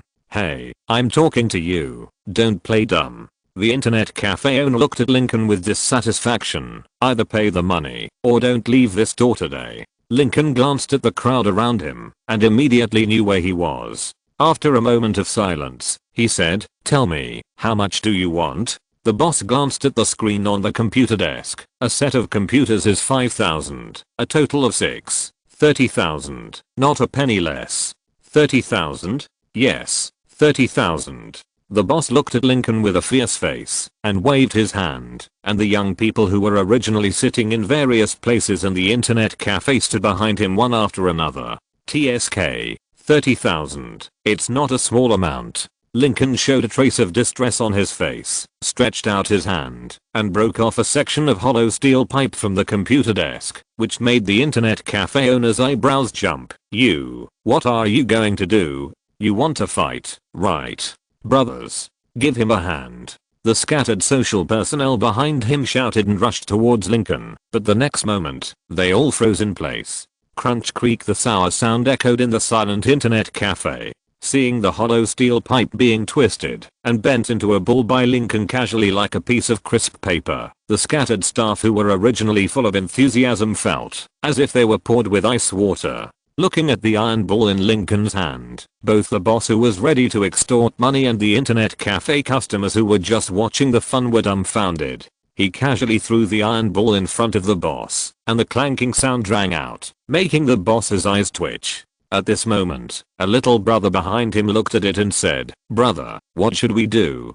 Do we still want to fight? Fight? Fight your mother. The steel pipe can be rolled into a ball. Isn't it just a death sentence to fight?" The boss cursed in his heart His aura dissipated instantly, and the anger on his face melted like snow in the scorching sun. You don't think we are afraid of you just because you can hit us? At worst, we can call the police, but you still have to pay compensation then. Really? Lincoln laughed and hooked his finger at Looming Fee, who was hiding in the corner watching the show. Looming Fee, right? Come here. Looming Fee. Looming Fee was stunned when his name was suddenly called. Under the gaze of everyone in the internet cafe, he stood up in confusion. Do you know me? Of course I know you. You're a senior student at Shillin High School, right? I also know that there was a Chusehan in your last class. Lincoln said as he put his arm around Looming Fee's shoulders and looked at the internet cafe owner with a smile. Boss, you should know. Allowing minors to surf the internet will result in a fine of less than 15,000 yuan. In serious cases, the business will be ordered to suspend operations for rectification, and even the internet culture business license will be revoked. Your behavior is definitely not serious, but from now on, I will keep an eye on you every day. As long as there is a minor surfing the internet, I will report it. Guess how many days your internet cafe can be open? 30,000 yuan is really not a small amount of money. Hearing Lincoln's threat, the boss's face changed instantly. A few drops of sweat left on his forehead, and his face was immediately full of smiles. No. If you have anything to say, just talk it over. It will be too much trouble to call the police. I see that there is nothing wrong with the machine. I don't want the money. You can take this little brother Lou and leave. I won't charge you any money. I won't charge you any money. As the boss spoke, he secretly gestured to his men to make way. 30,000 yuan was not a lot for Lincoln, but being blackmailed was very unpleasant, so he didn't intend to give a penny. Seeing that the boss knew what was good for him, Lincoln took Looming Fee out of the internet cafe. In the dark internet cafe that looked like a refugee slum, a younger brother approached the boss again. Boss, do you want to find a few people to follow him and teach him a lesson? Teach him a lesson? The boss turned around and slapped him on the head. You don't want me to continue this business, do you? Stay the fucking still recently. Don't go out and cause trouble for me. Okay, I'll listen to you, boss. The subordinates nodded and dispersed, and the boss also puffed out smoke and looked at the two figures going farther and farther outside. Lincoln was the person he hated to meet the most. He might not be able to beat him, and the other party would call the police to attack him. How could an internet cafe owner not accept underage students? If he really got into a fight, he would either stop doing business with students in the future or close down. It was not worth it for a few screens. Outside the internet cafe, as Lincoln put his arm around his shoulders and walked out, Looming Fee finally had the opportunity to ask the doubts in his heart. How do you know me? Have we met before? No. Lincoln smiled, but not having met doesn't mean I don't know.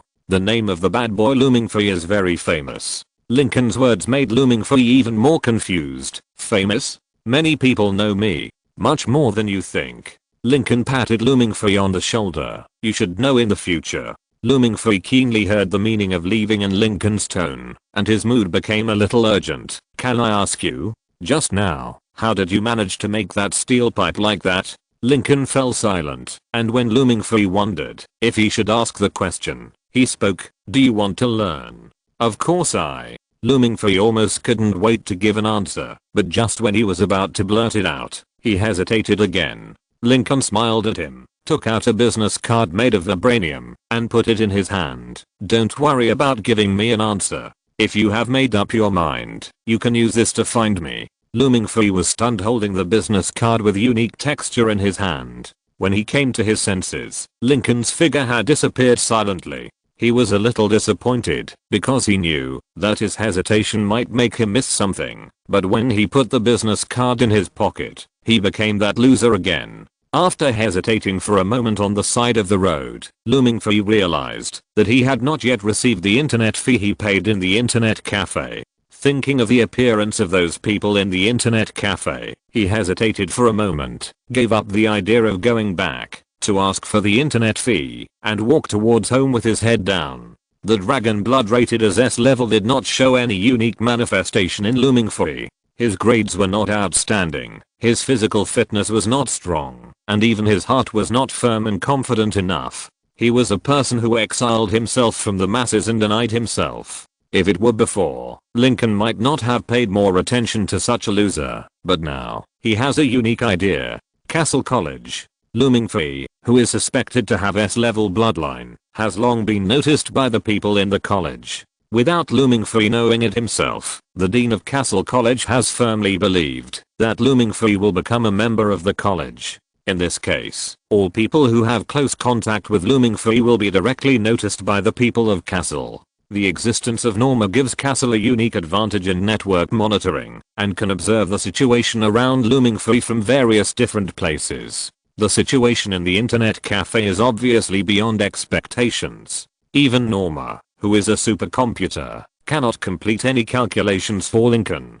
After all the information about Lincoln was sorted out, it appeared in front of Ange, the dean of Castle College. An abnormal individual has appeared. Abnormal individual. Ange put down the cup in his hand and clicked on the folder sorted by Norma. Behind the crisp mouse, the video began to play. The figure that was directly spit out from the void, the power of rubbing a steel pipe into an iron ball with bare hands, and the last word spoken by Lincoln and Looming Free. There is no private secret in the information age. However, this sentence failed on Lincoln. Norma checked all the networks she could access, but could not find any information about Lincoln in them, not a single bit, as if Lincoln was not from this world. The first place he appeared was an internet cafe, and the first person he had close contact with was Looming Free, who had an S-level bloodline. The short video soon came to an end. After separating from Looming Free, even if Norma used all the surrounding surveillance, she could not capture any trace of Lincoln, as if the purpose of his appearance this time was specifically for Looming Free, a rare S-level bloodline.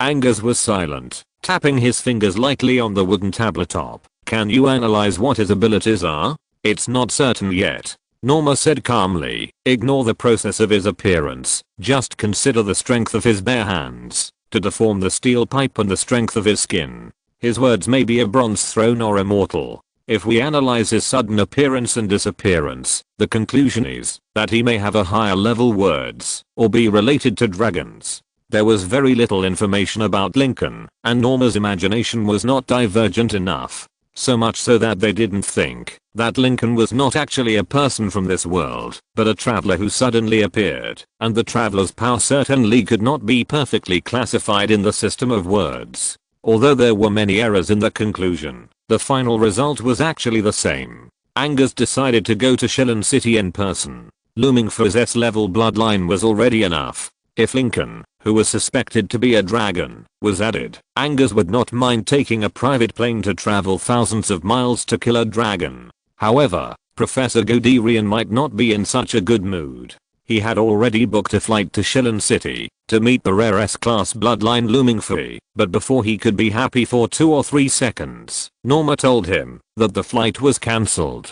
The principal, who was either slaying dragons or thinking about slaying dragons, decided to go to Shillen City in person. Goderian would never believe that Angus was doing this for Looming Free, but what could he say? After all, he was just a small professor, not a madman who dared to take a knife and rush directly to the Dragon King. Looming Free, who was worried about gains and losses, resumed his normal life after separating from Lincoln. The only difference was that he changed the internet cafe where he went to surf the internet, and he always carried a metal business card in his pocket that could not change at all, no matter how hard he tried. He already regretted his hesitation that day, but looking at the metal business card in his hand, which was obviously not a conventional technological product, Looming Free didn't know how to contact Lincoln with this business card without a recorded phone number. Chapter 119 Battle. Lincoln's appearance affected some things, but at the same time, it did not affect what was supposed to happen. Looming Free, who began to carry the metal business card with him, finally received the email that was almost destined to arrive, the interview notice from Castle. In the living room, Looming Free's uncle and aunt kept talking about the letter from the United States, but Looming Free walked back to his room board and took out the business card Lincoln left for him from his pocket. A few days had passed since he met Lincoln, and Looming Free has done a lot of experiments on the business card in his hand. When roasted with fire, the metal is like an insulator, and the temperature does not change at all, and it is still cold. When bent with brute force, even if Looming Fui presses his own weight on it, it cannot be deformed. Looming Fui tried many times, including the wonderful ideas he had when watching movies and comics, and finally concluded that Lincoln must not be an ordinary person. In conjunction, he couldn't help but firm up the idea that superpowers exist in the world. Otherwise, there is no way to explain what is going on with this unscientific metal in front of him. Norma and the others knew the secret of the metal business card, but they did not take it away, because in their opinion it was not only meaningless, but might even alert Lincoln in advance. They were vigilant enough about the existence of a suspected dragon until Angus arrived. Shilin City is somewhat famous in Castle College.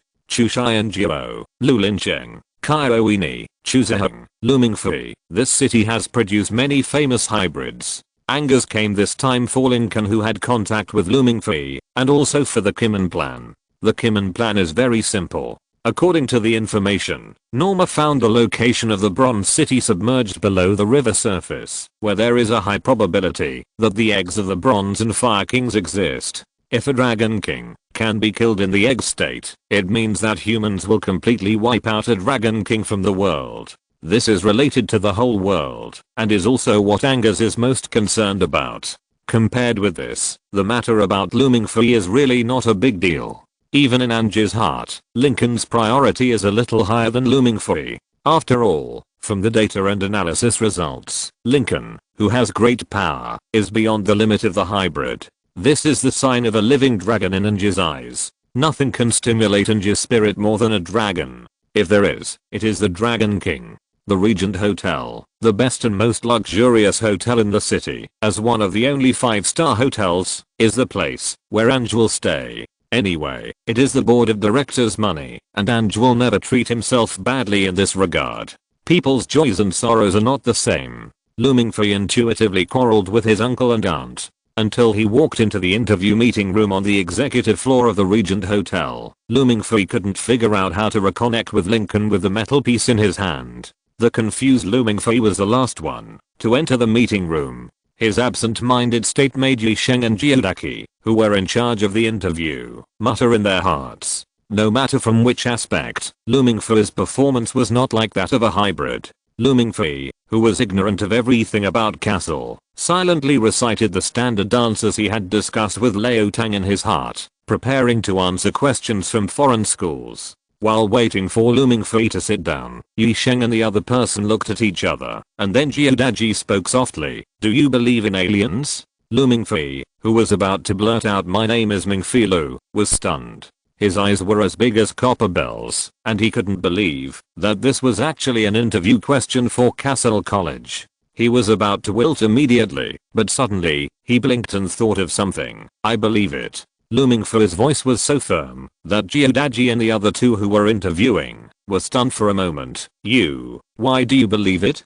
Do you want me to tell you that I saw a person who looked like an alien a few days ago?" Looming Fui complained in his heart, but said seriously, "The universe is so big, there must be some aliens to make it not feel empty." "Empty?" Yi Sheng suddenly interrupted. "You mean, if there are no other aliens, it will feel lonely?" Question mark, question mark, question mark. Looming Fui didn't know how Yi Sheng understood this meaning from his random answer, but he didn't say what he really thought in his heart. He thought the word lonely was very good, so he nodded and admitted it. After getting the answer, Gyodaki then asked the second question. "Do you believe in superpowers?" Looming Fui was silent. He began to hesitate and think, wondering if the two people in front of him were from some relevant department. Otherwise, these two questions were too precise. In order to wash away the suspicion on himself, Looming Fui, who put one hand in his pocket and touched the metal business card, decided to lie. "I don't believe it." Gyodaki and the others were stunned again after hearing the answer. "Believe in aliens but not superpowers? What's the reason?" "I don't think there is any reason." Looming Fui hesitated and said, "Just like believing in the existence of aliens, do these things need any reason?" Looming Fui made up his mind that if Gyodaki continued to ask questions, he would pretend to be stupid. After all, he couldn't tell the two people in front of him that he had just met a person with superpowers a few days ago. Yi Sheng and the others were silent again. After a moment, they asked the third question. Do you think the basis of human survival is idealism, spirit, and soul, or materialism, matter, and flesh? Materialism. Lu Mingfei, who wanted to end the interview quickly, gave the answer without hesitation. Chiodaki couldn't help but ask, why? Matter determines consciousness. Lu Mingfei said as a matter of course, isn't this what is in the political textbook? Yi Sheng, Chiodaki, the answer Lu Mingfei gave was very standard, so standard that, unless the textbook was changed, it would be impeccable, and there was no room for more questions. Calmly closing the notebook in front of him, Yi Sheng nodded to Lu Mingfei with a faint smile on his face. Okay, the interview ends here. The interview result will be notified to you via mobile phone later. Ah, is that so? Lu Mingfei subconsciously glanced at the clock in the room. Less than 3 minutes had passed, and a lot of time was wasted because of the silence of Chiodaki and the others. Confused, Lu Mingfei walked out of the conference room. The next moment the door closed, Angus in the corner walked out and reached out to pick up the notebook on the table. Principal. Yi Sheng and the others straightened their backs involuntarily, but after seeing the notebook in Angus' hands, their faces became a little strange. Can these questions really confirm the hybrids? Angus glanced at the two of them. Didn't you learn this in school? In addition to special instruments and 3 exams, there is nothing else that can accurately determine the identity and bloodline level of hybrids. Then this question. Yi Sheng was a little speechless. If the answer to the last question was not copied from the political book, he even thought that Lu Mingfei would give up on the spot. These questions are just a formality, and also to determine whether he is honest. Yi Sheng, Chiodaki, how is this related to honesty? Could it be that Lu Mingfei has really encountered aliens and superpowers? Yi Sheng and the others were full of doubts, but Angus waved his hand and said, call and tell Lu Mingfei that he passed the interviewing castle. Angus was not too enthusiastic about interviewing a mixed blood, even if this new student was the grandson of Lu Shan'an. Participating in the interview was just something he did by the way. What really prompted him to stay here was for Lincoln. The information Norma collected about Lincoln was almost the same as nothing, and Angus had no idea where Lincoln would go next. But considering that he was in contact with Lu Mingfei when he met, Angus felt that it might be easier to find Lincoln if he stayed in Shilin City and stayed by Lu Mingfei's side. Until Lu Mingfei left Shilin City for Castle, he might have to spend his time here. After that, he would devote himself wholeheartedly to the Kimen project. In the conference hall, Yi Shengjiu and Yi Yaji, who had finished the interview, packed up their few things and left. Ange also took a step to leave, but the next moment, he stopped again. You are finally ready to show up.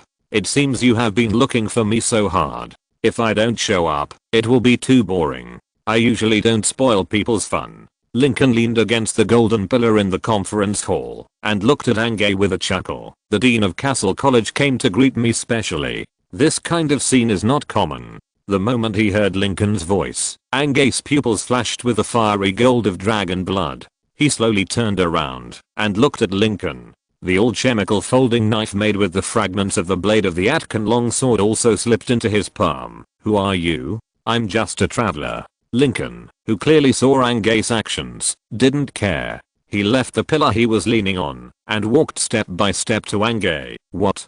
Do you want to fight with me? I can grant you a special permit. You can be one of the few people who can fight with me and not die. Of course, the scope of the concession also includes that I will not directly harm you. The moment the voice fell, the golden light in Lincoln's pupils surged. The golden color, which was more noble than the power brought by dragon blood, made his eyes look like a god, looking down at Ange from above. Now, do you have the courage to swing the folding knife in your hand at me? The terrifying pressure came, and Ange seemed to be left with only the deep sea in an instant. Even his breathing stagnated at that moment. Fortunately, the powerful force allowed him to quickly readjust his state. The moment he saw the golden light in Lincoln's eyes, Ange could hardly suppress his impulse to swing the knife. The dazzling golden light was more dazzling than all the lights he had seen, and in an instant, Ange had the illusion that he was looking directly into the eyes of the Dragon King. But the next moment, Ange completely dispelled his guess.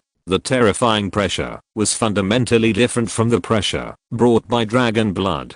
The pressure brought by the dragon bloodline came from the power and strength of the dragon, while the pressure brought by Lincoln was pure to the extreme, and in Ange's senses, it was more terrifying than the first generation.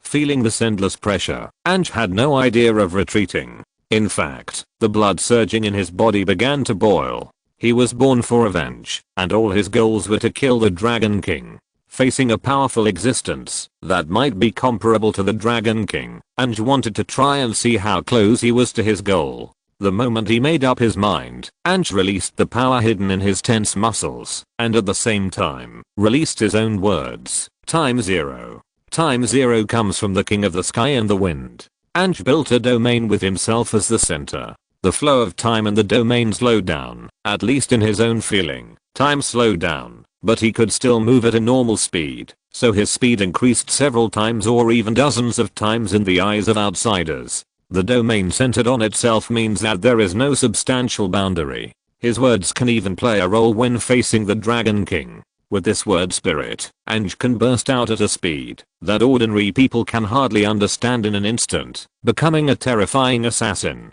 The moment the word spirit was activated, the world in Ange's eyes fell into a stagnation, and the operation of everything was like a slow motion film, and a sense of tearing followed. This was inevitable for Time Zero, but Ange had long been accustomed to it. The only figure reflected in his pupils was Lincoln. Ange could amplify his ability by 50 times. That is, when 1 second of time passed, it was as if he had 50 seconds to move and attack. The dragon blood made him faster than ordinary people. After releasing the word spirit, slashing bullets with a knife was just a basic operation. Lincoln was indeed very powerful in his eyes, but Ange had enough confidence that Time Zero, which could work on the Dragon King, could also trap him. A thorough understanding of one's own abilities and an understanding of the enemy are the basic qualities that every dragon slayer needs, but when facing Lincoln, the latter is destined to be impossible. Therefore, Ange could only think with his own understanding of the Dragon King, which meant that he was destined to be unable to understand what happened next.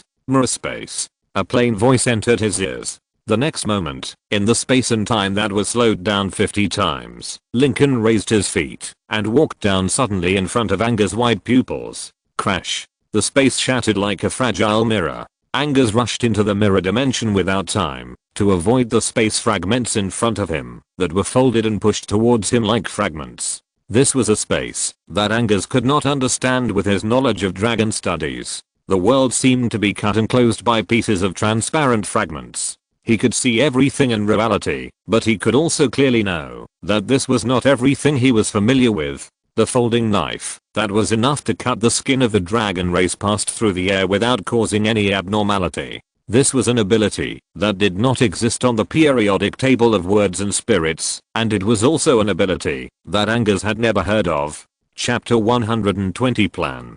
The mirror space is independent of reality. It is a space that Lincoln can control freely. The transparent crack in the space extends from the front to the far distance beyond the sight, covering the entire space. Above his head, with the constant operation of the magic formula of the mirror space, things began to change in a geometric and mathematical way. Ange keenly noticed the law of this change, but he could not summarize these laws for a while. After all, he is an old man over 100 years old. It is a bit too much to ask him to remember the Archimedean function spiral at a glance. He basically does not need this thing in the process of slaying the dragon with zero time. The principle of the word spirit is actually the unique control ability of the dragon race over the element. By manipulating different element in different forms, the dragon race and the hybrids with dragon blood flowing in their bodies can play a variety of different word spirits. However, the foundation of each word spirit is actually fixed.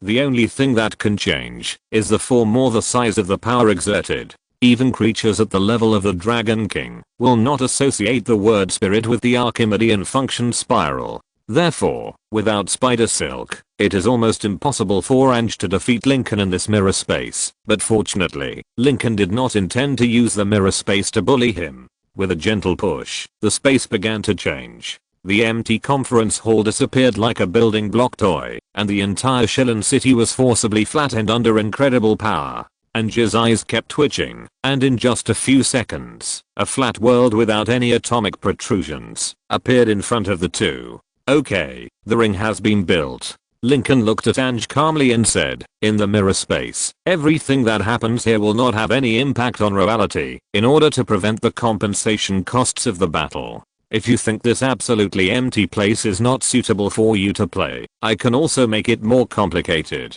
Lincoln said, and he lifted a point in the air. A black spot on the horizon kept enlarging, and finally turned into a dazzling cube floating in the air. No need. Ange was silent for a moment, and then he tightened his folding knife in his hand again. If it's just a sparring match, it doesn't have to be so complicated. Really? Let's get started. Lincoln nodded and gestured to Ange. You first. That's what I meant. Ange's eyes became sharp, like a ruthless killing machine, and the next moment, his figure disappeared.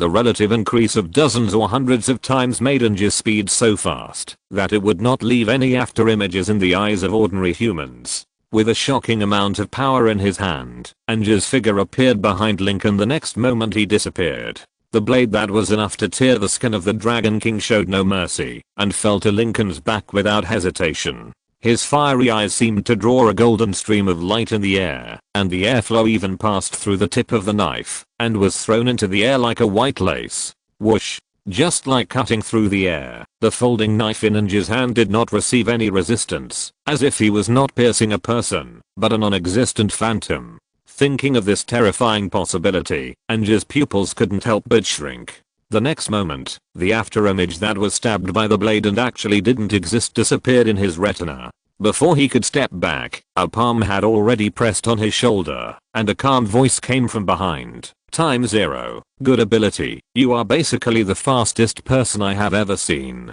Ange's rapid retreating steps completely froze, and a few drops of cold sweat slid down his forehead. What? When? He was full of disbelief. The visual retention time of a person is 0.05 to 0.2 seconds. In extreme cases, if you want to make the human eye completely unable to capture the trace of existence, you need to completely move your body out of your field of vision within 0.05 seconds. And Ange's time 0 can stretch his sense of time by a full 50 times. In other words, if you want him to be unable to capture the human figure with visual retention, Lincoln needs to completely move his body out of Ange's field of vision within 0.001 seconds. No, not even 0.001 seconds. Ange's own qualities make his visual retention limit shorter, reaching the incredible number of less than 0.0005 seconds. And in 0.0005 seconds, he disappeared from the state of standing with his back to him, and came behind him instantly, without causing the airflow to be turbulent at all.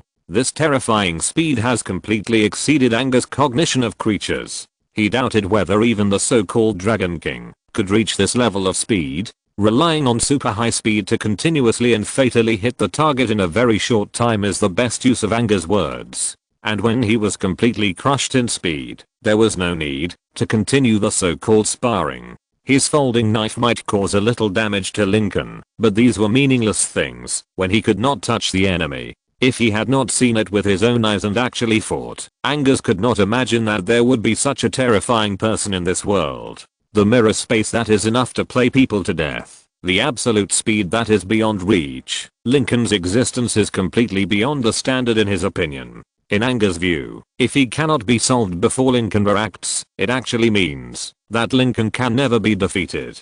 Fortunately, this terrifying guy is not a dragon, and the dragon blood flowing in his body will not deceive him. The hybrids have a unique advantage in perceiving their own kind, and this is not wrong. Angus took a deep breath, silently put away the folding knife in his hand, put it back in his suit pocket, and then looked at Lincoln. You win. Lincoln looked down at his watch and raised his eyebrows. It's only been a minute. I thought you would try more. No need. Angus shook his head. Some methods are not used during sparring. Angus' straightforward attitude made Lincoln look slightly sideways, and he reached out to touch the mirror space, and the two stood in the glorious conference hall again, as if they had never left. After slightly tidying up his clothes, Angus sat back in his chair. Let's talk. Okay. Outside, while Yi Sheng and Gyodaki were discussing what kind of wording should be used to inform Looming for his family that he passed the interviewing castle, the two people in the conference room had happily reached a series of agreements.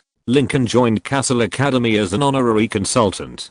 He had no responsibilities or obligations, but he would directly obtain the right to teach Looming Fee, the owner of S-level bloodline. In Ange's opinion, this was not a bad thing. It was important for them to win a powerful human to stand on their side in the cause of slaying dragons. As for handing Looming Fee over to Lincoln, as long as he was in school and did not fall into the hands of those in the equipment department, these were all acceptable. Of course, except for the two parties involved, no other human knew what kind of conversation they had in this conference hall, especially the loser, who knew nothing about it and was still worried about the metal business card and the ignorant love. Lincoln's figure completely faded, just as he disappeared silently when he appeared. After seeing the ability of the bug of the mirror space, Ange's heart had no polish about it.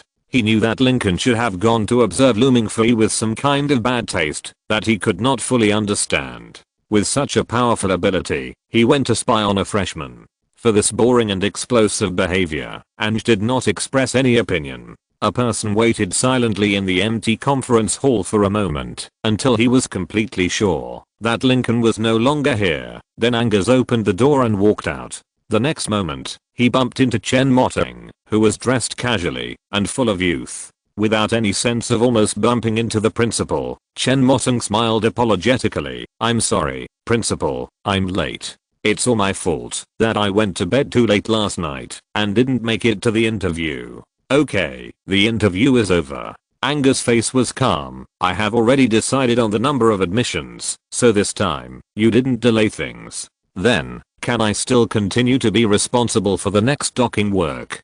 Chen Moteng's eyes were full of light, and he looked at Angus with hope. After exchanging a glance with the girl in front of him, Ange was silent for a moment. "I have found other people, but if you don't want to go back to school, you can go find Yi Sheng and the others, and act with them." Hearing Ange's answer, Chen Moteng cheered. "Thank you, principal." In the bedroom, Looming Fee was bored looking at the game interface of StarCraft, absent-mindedly flicking the mouse casually. His mind was all on the metal business card next to him. What should I do to contact him? As he was thinking, a prompt suddenly popped up on the computer interface. It was a battle invitation. The ID was Nono, an ID he had no impression of. Looming Fee hesitated for a moment, but still accepted it. As expected, Looming Fee, whose mind was full of metal business cards and graduation confessions, lost miserably, especially when the opponent used Norma to help. It seemed that Nono saw that Looming Fee was not in a good situation.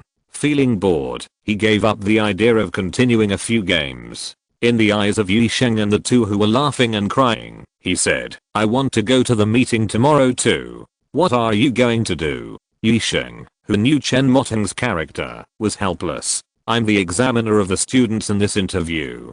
Chen Moteng said confidently, "Of course I should meet the students being interviewed. But the interview is over. So I went to see the principal next." Chen Moteng said cunningly. He agreed. Yi Sheng was speechless. "Okay, but you'd better not mess around. At least, you have to make him agree to enroll." "Don't worry." Chen Moteng patted his chest and promised. In the eyes of Yi Sheng, who knew Chen Moteng's character, there was no credibility. The next day, Regent Hotel. "You still have to think about it?" "Why?" Yi Sheng looked at Looming Fee with confusion and puzzlement in his eyes. He couldn't understand why he rejected the generous conditions offered by Castle College. As far as he knew, even in the world, there would be no school that would offer better treatment than Castle College. Yi Sheng put almost all his chips on the scale, but in the end he still got Looming Fee's affirmative answer, which made him incomprehensible. Compared to Yi Sheng, Chen Moteng, who was in contact with Norma, was very relaxed at this time. It's because of the girl named Chen Wen. The control on the fork touched her lips lightly, and Chen Moteng recalled, "Let me think about it. White skirt, long hair, gentle, quiet, about 1.6 meters tall. It is indeed a very standard first love character." Hearing Chen Moteng's words, Looming Fee was completely dumbfounded. He had no idea how the girl in front of him got so much information. He really likes Chen Wen, but now, facing the eyes of his uncle, aunt, cousin, and several people from Castle Academy, he can't admit it. "You guessed wrong." Looming Fee's voice was unconsciously a little higher. "I want to think about it for other things." "Really?" Chen Moting did not comment, but the flashing light in his eyes had fully revealed his nature. Seeing that Chen Moting seemed to be about to do something bad, Yi Sheng hurriedly pulled her back and looked at Lu Mingfei. Since you need time to think, we won't bother you anymore. I hope you can give me an answer quickly. Well, I know. Lu Mingfei nodded, but his posture didn't let Yi Sheng see his attitude anyway. In the suite of Regent Hotel, Yi Sheng looked at Chen Moting helplessly. Now the problem is, our attitude is too eager, and Lu Mingfei has become suspicious. Don't worry, I have a way. Chen Moting's eyes were full of witch colors. My method will definitely work. What are you going to do again? Don't worry, this plan will definitely be a complete success. Chen Moting made an okay gesture. This is a plan I made specifically for him, based on the information provided by Norma. In the living room, his aunt kept complaining in his ear, and Lu Mingfei just lowered his head and said nothing. But a world after another unfolded in his heart. It was not until he returned to his own little world that Lu Mingfei breathed a sigh of relief. Lu Mingfei's personality is completely different from that of his uncle and aunt. After meeting Lincoln, such an extraordinary person, he subconsciously rejected other special things out of caution to protect himself. The conditions offered by Castle were too good, so good that Lu Mingfei, who was accustomed to self-deprecation, felt that he was not worthy of it, so he subconsciously thought of Lincoln. This made him almost determined to think that Castle came for some ulterior purpose. In this case, he did not refuse directly because he did not want to tear his face immediately. As for agreeing, that was a fantasy, especially after Chen Moting pointed out the existence of Chen Wenwen. It can be said that Yi Sheng and his plan was a complete failure. However, under the influence of love, there is still room for things. On the computer, Lu Mingfei's questions flashed. Do you want to pursue Chen Wenwen? Chapter 121, Meeting Gift, Gorgeous Transformation. Love always makes people unable to keep rational and calm, especially when it is Lu Mingfei who encounters love. Even though he was already wary of Castle, when Chen Moting approached him under the banner of helping him to express his love for Chen Wenwen, Lu Mingfei still gave in. He did not agree to join Castle, but even a softening of his attitude was already a pretty good sign. Unfortunately, Lu Mingfei sometimes overestimated people's moral level. He had no idea that the perfect graduation confession plan he had planned in his mind had actually been turned into a naked joke by others. In the toilet at Wanda Cinema, Lu Mingfei washed his face with some clean water, trying to calm his overheated brain and face. There were so many thoughts in his mind that the muscles on his face showed some hesitation until the toilet door was pushed open from the outside and he suddenly calmed down. Lu Mingfei, you are here. I have been looking for you for a long time. Zhao Menghe looked at Lu Mingfei with a playful smile on his face. He stretched out his hand and handed a handbag to Lu Mingfei. Clothes, change into them later.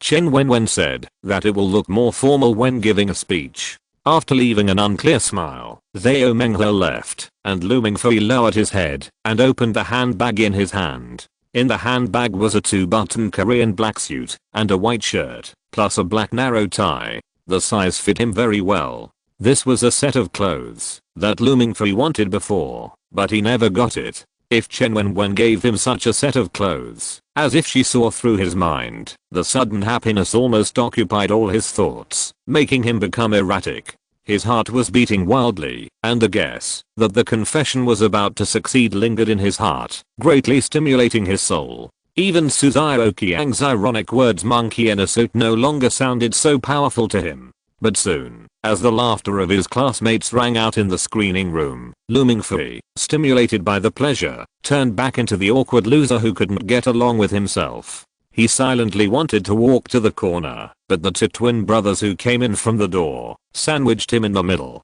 Looking at the two men wearing the same suits as himself, Lu Mingfei suddenly had a flash of doubt in his heart. You two are also giving speeches? Giving speeches? The twin brother glanced at Lu Mingfei. We are just extras. What speeches are there? Lu Mingfei was really confused now. His eyes kept wandering in the screening room until he met Chen Wenwen's bright eyes. Only then did he continue to stand in the screening room, as if he was injected with courage. This was his last chance. He couldn't give up.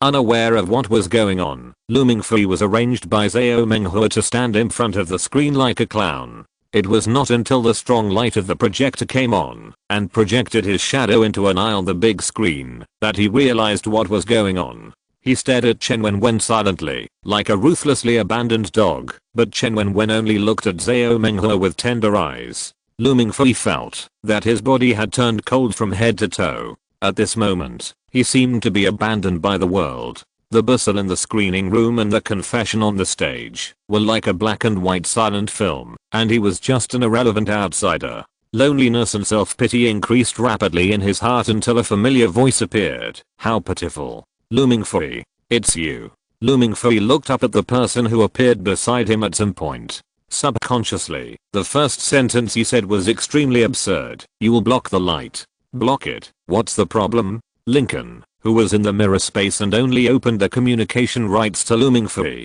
shrugged. It's you, who can't help but make me feel pity. Lu Mingfei wanted to open his mouth to defend himself, but when he really opened his mouth, he didn't know what to say, so he could only remain silent. Lincoln, who knew Lu Mingfei's character, didn't care. Your confession has completely failed, but don't you want to know how you failed? What's the point of saying this now? Lu Mingfei said in a low voice, I'm just a joke, a cannon fodder supporting role. Ha ha ha. If you were a supporting role, I wouldn't find you. Lincoln's words made Lu Mingfei's eyes show a trace of astonishment. What?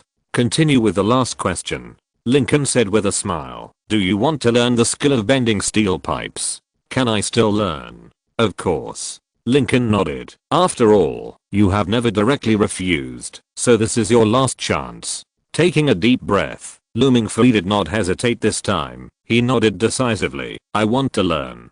Very good. Lincoln smiled after completing the plan and gently pressed one hand on Lu Mingfei's shoulder. The next moment, it whistled out, showing thousands of colors and lines in Lu Mingfei's pupils. As long as Lincoln wanted, he was omniscient, and sharing part of what he knew with Lu Mingfei was an insignificant trick. The scenes were played in Lu Mingfei's eyes in parallel montage. He saw everything. Zhao Menghe, his classmates, Chen Wenwen, and Chen Motong. The plan they set was like meat that had been peeled off and sliced. No more introduction was needed. Lu Mingfei already understood everything. Just as he thought before, he was trapped in the love trap like a clown doll being toyed with. Zhao Menghe, Chen Wenwen, Chen Motong. It seemed that no one had considered his feelings, and all of them had strong malice. Sometimes people's ability to accept and adapt to reality can be incredibly strong. After silently watching the constantly flashing images, Lu Mingfei felt neither confused nor angry. Instead, he was unexpectedly calm. So, is that the case? Aren't you angry? I don't know. Lu Mingfei shook his head blankly. I want to leave here. Really? Then let me help you reset the script. Reset the script? Yes. After all, you are my apprentice now. The apprentice was played by others, so of course the master has to fight for your face back. Lincoln smiled. You have to know that this world is sometimes complicated, but it can also be very simple, depending on the size of your ability. Just do as I say, and they will all remember tonight. On the stage, Zhao Menghe proudly hugged Chen Wenwen, whom Lu Mingfei regarded as a goddess, in his arms, but when he wanted to mock Lu Mingfei again as a winner and a successful person. But he found that Lu Mingfei, who was a clown in his plan, was sitting in the seat in the screening room, looking at them indifferently like a person who was detached from the world. To be honest, Lu Mingfei had imagined similar scenes many times in his mind, but when it really came to this moment, facing the gaze of those pairs of eyes on the stage, he realized that sometimes pretending to be cool can also be stressful. Fortunately, he was not the only one pretending to be cool. As a few lines of handwriting flashed before his eyes again, Lu Mingfei, who had already taken off his suit, clapped his hands and stood up. Good performance, much better than what I prepared before. In Zhao Menghe's plan, Lu Mingfei should be a complete loser and be mocked by him at this time, but now, looking at Lu Mingfei, he suddenly had a sense of absurdity in the world. The dragon blood with S-level evaluation, even if it is only a little stimulated, the arrogance flowing in the blood, and confused in the bone marrow can form a dimensionality reduction attack. Everyone under the stage was silent, and under everyone's gaze, Lu Mingfei was also wailing, Master, is this really necessary? I don't think I can hold on any longer. Relax, relax, there will be actors coming in later. Lincoln, who never mind making trouble, laughed and looked at the figure rushing in from the door. Keep your expression steady for a while. Don't show off. If something goes wrong, don't blame me for giving you a special training. Believe me, you would rather die than try the special training. Looming Fee. Just as Looming Fee was wondering which other actors had not entered the stage, the door of the screening room was suddenly pushed open. Light came in from outside, but the light that suppressed everyone came from a figure. Dark red hair was neatly combed, dark purple suit, moon white silk shirt, purple stockings, a full set of custom-made jewelry with gold and purple crystals, which was suddenly 10 centimeters higher than usual. The strong sense of oppression was like a proud queen walking into a square full of ugly women, and everything had to be suppressed under her skirt wherever she went. Wearing expensive high heels, she walked over the stairs towards Looming Fee, but the next moment, her steps stopped because of a touch of gold. A touch of gold that should not appear in Looming Fee's eyes. Without Looming Fee's knowledge, Lincoln used a little trick to stimulate the dragon blood in Looming Fee's body. Just a little bit. The golden light was so faint that it was not obvious in the dark screening room, but the oppression it brought was beyond any time before. The entire screening room fell into a dead silence. Looking at Looming Fee, who had never had such a noble aura, Zhao Menghe was completely stunned. He had never imagined that Looming Fee, who was like a loser, could burst out with such a terrifying momentum. Chen Wenwen, who was beside him, was also stunned at this time. In the last second, she was still happy about Zhao Menghe's confession to her, but at this moment, she was already imagining what it would be like if it was Looming Fee who confessed at this time. Among all the people, Chen Moten was the one who was really stunned. Seeing the seemingly faint but real golden color in Looming Fee's eyes, Chen Moten, who originally wanted to come as a savior to save Looming Fee, trembled all over. The power brought by the dragon blood from the upper level enveloped her whole body. At this moment, she felt that she was not facing a person, but a real dragon king who was so powerful that she could not resist. How could this happen? Chen Moten's thoughts almost stagnated. Is this S level? Just when she was in a dilemma, Looming Fee spoke, with an unquestionable command in his calm voice. No, my classmates are confessing their love at graduation. You barging in like this is very disrespectful to me and my classmates. Get out. As the voice fell, the terrifying power that was so suffocating that it dissipated a little. Chen Moten couldn't help but take a breath, then looked at Looming Fee with lingering fear, gritted her teeth, and lowered her head. No. In the confused eyes of everyone, Chen Moten, who was as proud as a queen a few seconds ago, left in embarrassment at the voice of Looming Fee. This time, when everyone looked at Looming Fee, they knew that the person in front of them was not the bad boy they knew, but a mysterious big man. Master, I can't do it anymore. Facing everyone's gaze, Looming Fee was embarrassed and panicked. I can't bear it. If it goes on like this, it's too childish. It will be fine in a while. Lincoln's voice sounded. My people will be here soon, and we will make a big splash when the time comes. Looming Fee was even more panicked. Master, what are you going to do? Adults do things, and children just watch. In the movie city, Chen Moten, who left in embarrassment, gasped heavily. She didn't understand why things turned out like this. A person with S-level bloodline that has obviously stimulated dragon blood is pretending to be a bad boy. Before tonight, even she was completely deceived. If Looming Fee did this on purpose, then she finally understood why Principal Angus came here specifically for this. A freak with a terrifying bloodline, terrifying strength, and terrifying scheming. This is simply not a level that a freshman who has not yet enrolled can achieve. Waving to let the two maids with high heels leave, Chen Moten found a place to sit down. She was very curious about how today's fast would end. Chen Moten didn't relax for long before she found a man dressed in black who looked different from others and walked straight towards the screening room. The keen perception of the hybrid allowed her to see that the man in front of her was different.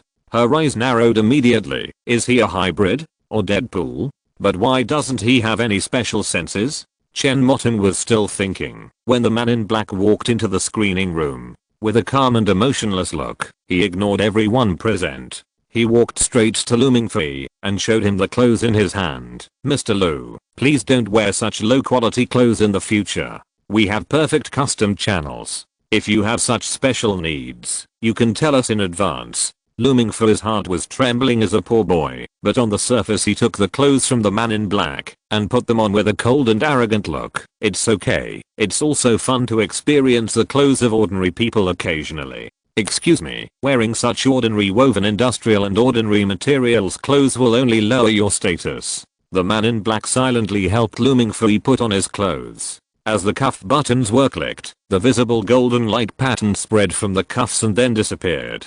This scene that seemed to appear only in science fiction movies made Zhao Menghua and others more and more dazed. They almost lost their ability to think and could only watch the play arranged by Lincoln. Chapter 122 Master, are you a god? Dragon blood is very useful in some places, one of which is that almost all mixed bloods look good. In this regard, Looming Fui is no exception. With the coordination of a suitable suit and the dragon blood inspired by Lincoln, the aura exuded by Looming Fui is so noble that everyone in the screening room feels ashamed. Throwing aside the suit that doesn't fit him, Looming Fui calmly looked at Zhao Menghua. Your taste and requirements for choosing clothes are very low, but I forgive you. My servant will take this dress away and destroy it. As for the money, he snapped his fingers, and the cinema manager outside the door immediately walked in respectfully. Mr. Lu, it's an honor to serve you. Looming Fui nodded, and then glanced at those classmates. Wait for all their consumption in the cinema tonight, as the cost of this dress, and my small farewell gift to them, who will hardly meet again in the future. No problem, as you say. Spiritual world. Looking at the manager of the cinema who was as respectful as a servant, Looming Fui's eyes widened. Master? You did this too? Yes. Lincoln nodded with a smile. How did you do it? I heard that this manager is very difficult to deal with. It's simple. I bought Wanda. Looming Fui was dumbfounded. You bought the entire Wanda cinema? You spent tens of millions? Just for today? No, no, no. Lincoln shook his head and then said in Looming Fui's even more dull eyes, I bought the entire Wanda group. Looming Fui was silent. Thinking of the value of Wanda Group, which was calculated in billions, Looming Fui felt that his heart was trembling. In a trance, he thought of what Batman said to Superman. At this moment, it was just like that moment. No one could see that Looming Fui was a little dazed because they could no longer see the expression on Looming Fui's face. The man in black stood in front of Looming Fui and led the way, isolating them from Looming Fui, as if protecting those big names who only appeared on TV. The old classmate who had been with them for 3 years suddenly took off his mask and revealed a cruel truth. They thought they were rich, talented, and good looking, but they were actually the real clowns. Just looking at the respectful manager who looked like a servant, you can know what a big shot their classmate is. Chen Wenwen had already let go of Zhao Menghua's arm and stepped forward in disbelief. Looming Fui? Hearing the voice of the former goddess, Looming Fui paused slightly. He looked at Chen Wenwen, and for a moment he was also imagining in his heart whether he could get the goddess of high school again. But this idea only lasted for a few breaths before it was dispersed. Looming Fui knew clearly that the reason why this goddess took the initiative to come forward was because of the script that Lincoln created for him. He knew that the high school goddess probably didn't like him in the past, and this kind of love was no longer the love he hoped for in his heart. Chen Wenwen Looming Fui's complex expression gradually calmed down. What's the matter? Chen Wenwen had many questions in her heart that she wanted to ask Looming Fui, but looking at those eyes that were completely different from before, she couldn't say even a word and could only stare blankly at Looming Fui's back as he walked out. Sitting on a chair outside the screening room, watching Looming Fui walk out of the screening room behind the man in black, Chen Moteng's eyes immediately lit up. Looming Fui. Looking at the attractive Chen Moteng, Looming Fui's heart tightened, and he hurriedly looked at Lincoln. She is calling me? Should I stop? No. Lincoln shook his head. Just leave directly. There will be opportunities to meet in the future. There is no need to waste this time. But she's already here. Don't worry, I will help you solve these problems. You just need to go out. The transportation I prepared is waiting outside. Looming Fui looked at the man in black in front of him with some surprise. Is it his name? It sounds very black-clad style. Looming Fui walked out without stopping, while he took a few steps to block Chen Moteng. Mr. Lu has other things to talk to you. Please don't disturb Mr. Lu. I have something important. Chen Moten responded casually and wanted to use the strong physical fitness of the hybrid to force past him, but the next moment, a touch of shock appeared in her pupils. A continued to block her, and the strong advantage of the hybrid over ordinary people was wiped out. Her speed could not surpass A, and her strength could not compete with A. This is simply incredible. Surprise flashed in Chen Moten's eyes, and he looked at A. Who are you? Which family are you from? I don't belong to any family. I looked at Chen Moten calmly. I only serve Mr. Lu. Madam, please stop. You. Chen Moten's teeth clenched, looking at Lu Mingfei, who was almost about to walk out of the door. He could only stomp his feet. I want to leave the studio. This is my freedom. Of course. I said calmly. I'm just reminding you not to do anything out of line. Master, are you there? Of course I'm here. Is there any problem? This is the means of transportation you prepared for me. What? Is there any problem? Lu Mingfei's eyes kept moving, looking at the aircraft floating in the air, which looked more sci-fi than in sci-fi movies. Are you sure the correct name of this thing is a means of transportation? Yes, a means of transportation. Lincoln said indifferently. I also specially applied for another route for it. Don't worry, everything is legal and compliant. Hearing Lincoln's words, Lu Mingfei became more silent. Master, is this world going to be destroyed? Are there going to be aliens or something like that soon? You think too much. Lincoln patted his head. Hurry up and get on board. Today's scenes are over. We need to train a little bit to deal with the next script. There is still a script? Lu Mingfei was dumbfounded. I can't do it. I can't act anymore. Relax. Believe in yourself. Lu Mingfei was shocked that he still had a scene to play. In the movie studio behind him, Chen Moten, Zhao Menghua and others had completely lost their ability to think as they looked at the spaceship floating in the air. Outrageous. It was simply too outrageous. They originally thought that Lu Mingfei was a big man with money and power, bloodline, but now looking at the sci-fi spaceship that crushed an era in the air, this fucking has surpassed the Earth, right? Exclamation mark. Fake. Fake. Zhao Menghua's voice trembled a little. How can such a thing exist? It must be fake. An airplane covered with a layer of skin? However, as Lu Mingfei's figure disappeared behind the closed hatch of the spaceship, as the spaceship turned into a stream of light and rushed into the sky in a short moment, everyone knew that this was real. Looking at the meteor-like streak in the sky, everyone was silent. After a long time, someone spoke up. Is Lu Mingfei an alien? No one answered, because no one knew what the correct answer was. But one thing that was obvious was that the classmate who had been together for 3 years disappeared, replaced by a mysterious figure that was out of reach. Zhao Menghua's seemingly perfect confession plan turned into a naked self-humiliation. Chen Moten had left the silent crowd early. She stood under the shade of the trees outside and put on a special Bluetooth headset. Norma, did you see it? Yes, I saw it. Norma's voice came. Chen Moten, a sophomore at Castle College. According to the college's instructions, all year outdoor activities have been cancelled. Please return to the college on time to report. What about Lu Mingfei? Chen Moten's eyes widened. Just let him be taken away. Her tone was a little anxious, but Norma no longer revealed any relevant information to Chen Moten. Because just a few minutes ago, the college added a new list of honorary advisors, and Lu Mingfei's list was also added to the list of freshmen. And from the information collected from the internet world, Norma already knew that Lincoln's origin was incredible. In the spaceship, Lincoln walked out of the mirror space, and looking at the sci-fi style spaceship interiors all around, Lu Mingfei's eyes were full of surprise. Are these all real? Of course they are real. Lincoln casually pointed to a grid beside him. There is a parachute there. If you don't believe me, you can put on the parachute, open the hatch and jump out. Lu Mingfei glanced at the parachute bag grid and shook his head hurriedly. Forget it. After less than a second of silence, Lu Mingfei spoke again with some curiosity. Master, did you really buy Wanda? Yes. Lincoln nodded and casually threw out a stack of documents. These are all agreements. How much did you spend? Not much money, just a few tens of billions.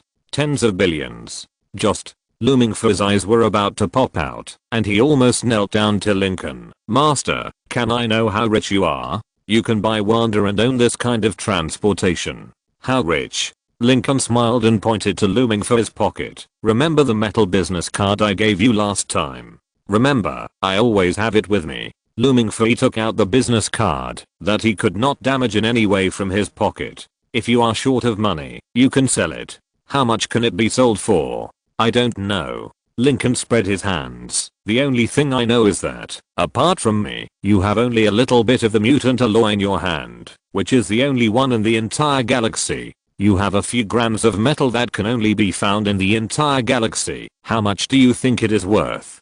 Ding dang. A crisp sound rang out, and looming for his hand slipped, causing the metal business card to fall to the ground. He suddenly realized it late, picked up the metal business card in a rather embarrassed manner, and held it tightly in his hand. Master, are you kidding me? If you think so, then you are kidding. Lincoln shrugged casually, but made looming Fee feel even more uneasy. How about, Master, I'll give this thing back to you. This is too expensive. I'm afraid I'll lose it one day and I can't afford to pay for it. This thing is only valuable to those countries. I have a lot of it. How big is it? Millions of tons. I haven't calculated it. Looming Fee, in this world, no one can compare with Lincoln in wealth. The collections in his collection are things that do not exist in this world at all, and their value cannot be measured by money at all. It can only be said that a small amount of temporary compound number 5 can allow him to obtain a special route, and humans will feel that they have made a fortune.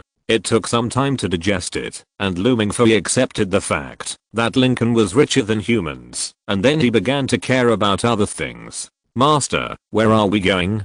Castle College. Castle College. Looming Fee blinked his eyes. Isn't that the school that the girl named Nuono wants me to enroll in? Then why are you stopping her? Of course it's to let you show off. Lincoln looked at Looming Fee inexplicably. Why? Are you not happy with your pretense just now? Looming Fee, he was silent again, because he was really happy. I have to say that, although he was a little bit immature when acting, he felt very comfortable when he boarded the spaceship and left. It was a kind of happiness that could not be described in words. Even in his imagination, he had never thought of the script set by Lincoln for him. Seeing Looming Fee silent again, Lincoln saw through his thoughts at a glance. He casually picked up the drink on the table and threw it at him. Don't stand there. Forget what I told you before. Next you have to prepare for training and deal with the next script. Are you going to continue pretending? Looming Fee hesitated. I feel like, Master, if you land your spaceship, you will be invincible directly. No. This method is good against ordinary people, but it's too vulgar against castle students. It's fun to defeat them in the field they are proud of. Fields of pride? Looming Fee suddenly had a bad feeling in his heart. Master, can I know what field they are proud of? Dragon slaying. Looming Fee? Are you serious? Looming Fee blinked like a fool. Dragon slayer? Look at your eyes. Lincoln threw a mirror in front of Looming Fee before the stimulated blood hides again. Look at the gold in your eyes. That is the symbol and sign of dragon blood. And you are the only half-blood who has been rated as S-level bloodline in Castle Academy in recent years. Otherwise, why do you think someone like Chen Motten would be interested in coming to you? Master, are you also from Castle Academy? I had a small fight with their principal yesterday, and then joined. You lost. What a joke. I won without any pressure. Otherwise why do you think he left Shilin City that day? So, you beat up the principal of a Dragon Slayer school. You really are a god, right? Exclamation mark. If you're listening to this novel on a channel other than Fanfic World, it means they downloaded and uploaded it without effort. We cordially invite you to visit our channel, Mundo Fanfic Novelos. There you'll find the original version of this story and you can explore many other novels of various genres. We're waiting for you to immerse yourself in a world of incredible novels. Chapter 123 Special Training and a Day of Freedom. The silent atmosphere did not last long. Looming Fee's attention quickly shifted to the so-called dragon slaying. Master, is the dragon you are talking about the dragon I imagined? It should be. Lincoln pondered for a moment. Those things look like Western dragons.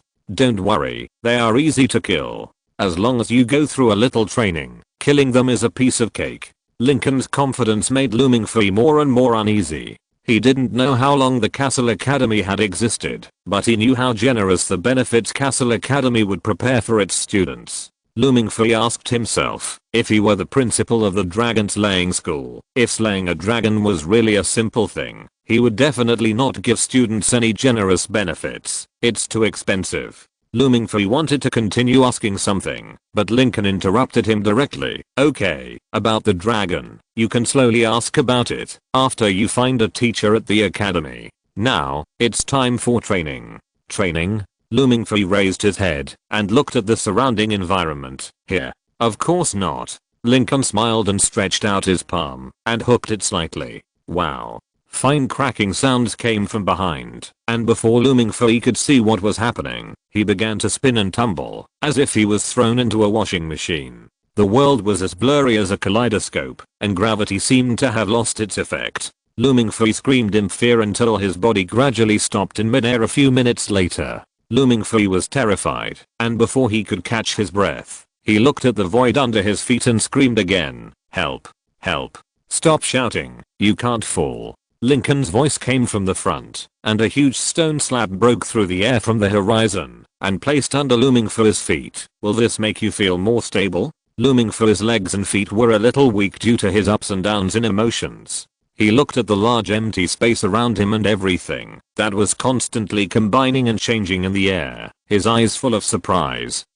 Where is this? Mirror space, a space based on reality, but independent of reality, where you can conduct any destructive training at will without worrying about any consequences. Under normal circumstances, this is a good place to fight, but under special circumstances, it can also be used as a training ground. As Lincoln spoke, he tapped his fingers in the air a few times, and the matter that was already operating according to unique mathematical laws gathered from all directions and turned into a huge hollow sphere that included Looming Fui.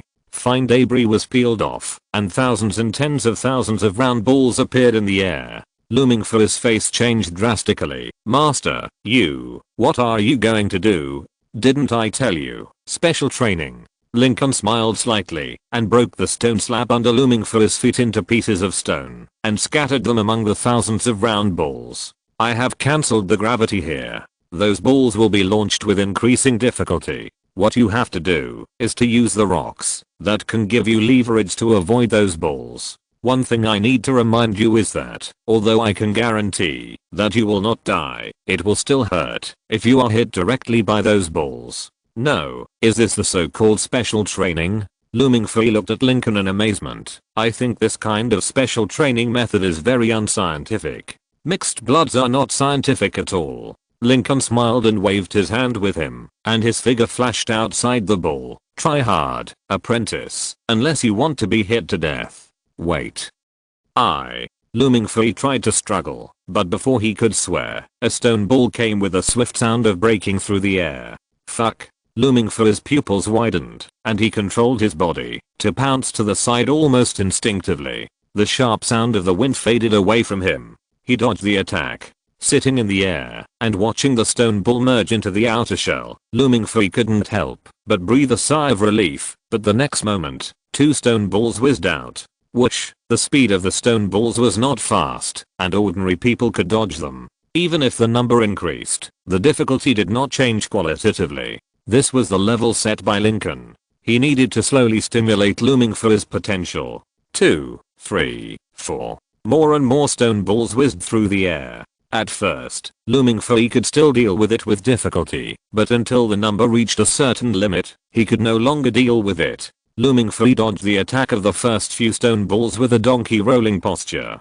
Just when Looming Fui was about to show a hint of joy on his face, a stone ball with a tricky angle hit him from the side. Bang! The stone ball hit Looming Fui's abdomen heavily. The powerful impact made him bend like a bow. The severe pain that went straight to his brain made his face pale and his body curled up. The pain made him unable to even utter a sound, and it was impossible for him to continue dodging. But the stone balls kept firing at a steady rate. It was not until the 9th round, when the 9 stone balls hit Looming Fui one by one, that everything calmed down again. At this time, Looming Fui was already crying in pain. "How is it? Does it hurt?"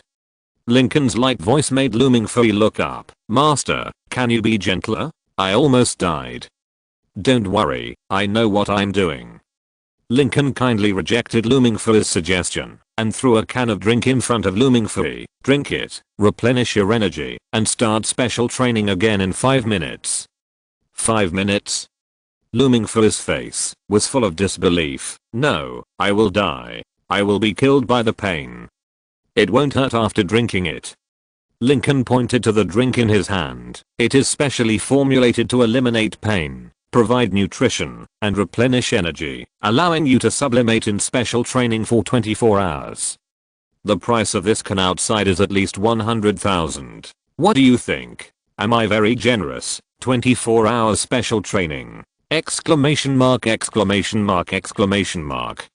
Or thunderbolt exploded in Looming Fur's mind. He looked desperate and his hand holding the drink kept shaking. Master, can we discuss this? I think the 24-hour special training is too cruel and inhumane. If it affects your rest, I will be very reluctant. Don't worry, even if I fall asleep, the special training process will be carried out automatically. So, disciple, don't worry about your master, just work hard. Lincoln's words were like a thunderbolt that shattered Looming Fur's last glimmer of hope. He drank the drink with tears in his eyes, ready to welcome the arrival of a tragic fate. The special training Lincoln set for Looming Fur looks very simple, but it is not. Lincoln set a complete set of procedures for special training, including quantity, speed, frequency, and attack angle. With this set of procedures and the effect of the drink, Looming Fur's reaction, strength, thinking, resistance to blows, and pain tolerance will be fully stimulated and improved. Humans have a complete set of training methods, but this thing may not be suitable for Looming Fur. This guy's not a simple human hybrid. Outside, the stone ball training started running again, and Lincoln projected his soul into Looming Fur's spiritual world. Who are you? A boy in a black evening gown appeared in front of Lincoln, his golden eyes full of vigilance. Haven't you seen it all? Lincoln looked at the boy and chuckled. Zero? You? Hearing Lincoln call out the name from more than 10 years ago, the boy's eyes immediately showed a substantial roar. The next moment, the huge spiritual space began to turbulent, and the terrifying pressure fell from the air and crushed. It's really restless. Lincoln looked at the boy calmly. It's just like the countryman who grew up in the laboratory. The only difference is that you have been locked up for a longer time. Shut up. The boy roared, his voice like the roar of a storm, trying to tear everything apart. But Lincoln just stepped lightly and everything calmed down. Your power is too weak. Lincoln calmly looked at the boy with incredible eyes. Maybe you also follow the separation of power and strength set by the Black King. Shut up. Don't mention him in front of me. The boy was extremely angry, but he couldn't resist Lincoln's power. Really? What qualifications do the weak have to say no to the strong? Lincoln's face was extremely calm. He slowly stretched out his hand and gently pressed it on the boy's head. Well, now let me ask you a question. Do you want to live? You. The boy's whole body was moving, but feeling the terrifying power contained in Lincoln's palm, he finally lowered his head. I want to. Very good. Lincoln nodded with satisfaction. Then don't do some meaningless actions that will make me unhappy. What do you think? I know. The boy almost bit his teeth to pieces, but he couldn't do anything tough in the face of the threat of being completely wiped out. He had a terrifying intuition and premonition, and he could feel how powerful Lincoln was. In the face of such a terrifying force, he had no doubt that he would be easily wiped out, and Looming Fur would most likely not be affected at all. He was not even qualified to die together. What other choice did he have except to surrender? Space, pain and stone ball training. Looming Fur had no idea that, while he was being beaten, Lincoln had already walked into his spiritual world to have a friendly conversation with others. He was just crying bitterly for his own fragility, and after a short 5-minute rest, he was reinvigorated to meet new challenges. Time passed by minute. The energy in the drink was constantly filling the needs of Looming Fur's body, making him stronger and stronger. As the difficulty of stone ball training continued to increase, although his spiritual will was not fully sublimated, his physical combat power had made great progress. Standing calmly in midair, Looming Fur held a stone in his right hand and looked around vigilantly for any changes. With his senses fully utilized, any slight movement around him could not escape his capture. 1 second, 3 seconds, 5 seconds. Just after the next second-hand jump, stone balls were quietly fired, whistling like heavy artillery. Looming for his golden pupils clearly reflected the movement rules of the stone balls, and his brain subconsciously calculated the hiding space and path in an instant. Without any hesitation, he threw the stone in his hand and stepped on the floating stone next to him. Whoosh bang. The thrown stone collided with the whistling stone ball in the air, and the originally airtight attack network immediately lost a corner. The stone that Looming Furry used as leverage before also blocked the path of another stone ball while floating. The loss of the two stone balls made the entire attack network full of flaws, and his figure leaped and moved in the air like a monkey with the help of the stones. Whoosh, the 7 stone balls moving in a straight line brushed Looming Furry's clothes and broke through the air, seemingly completely missing. But Looming Furry did not relax his vigilance, but still looked at the stone ball that had been moved away. The next moment, the stone ball suddenly folded a trajectory in the air, drew an arc and whistled again. At the same time, the 2 stone balls that were blocked before also moved again, and the 9 stone balls were like 9 free-moving electrons, shuttling and flashing wildly in the air. The rugged running trajectory almost completely locked all the spatial paths, but under the design that Looming Furry stepped on or pushed, or directly lured them to collide in the air. Even though the current offensive is much faster than before, it can no longer hurt Looming Furry. Time passed by minute. After several minutes, the 9 stone balls that had returned in vain finally calmed down. The bodies were hanging upside down in the air. Only then did Looming Furry take a deep breath. Finally, I dodged it. Wiping the sweat from his forehead, Looming Furry began to estimate the time in his heart. The next moment after this time appeared, Lincoln's figure suddenly appeared in front of him. The time is up. Next, you will go to Castle Academy. I'm going to Castle? Looming Furry pointed at himself. Master, won't you go with me? Of course not. Lincoln looked at him in surprise. If the spaceship falls, it will attract too much attention. You have to enter the school by yourself according to the instructions in Castle's admission manual. In addition, you need to find a teacher for yourself. He should be responsible for teaching some basic knowledge. Looming Furry was a little puzzled. Master, aren't you my teacher? Why should I find another one? Because I know nothing about dragons. Lincoln spread his hands. Besides, I have other things to do. Giving you special training is already the limit. It's better to waste the time of Castle and others on these insignificant things. Looming Furry, in the wilderness, Looming Furry silently watched the spaceship flying away in the sky. Lincoln's voice vaguely lingered in his ears. I remember Castle has a free day.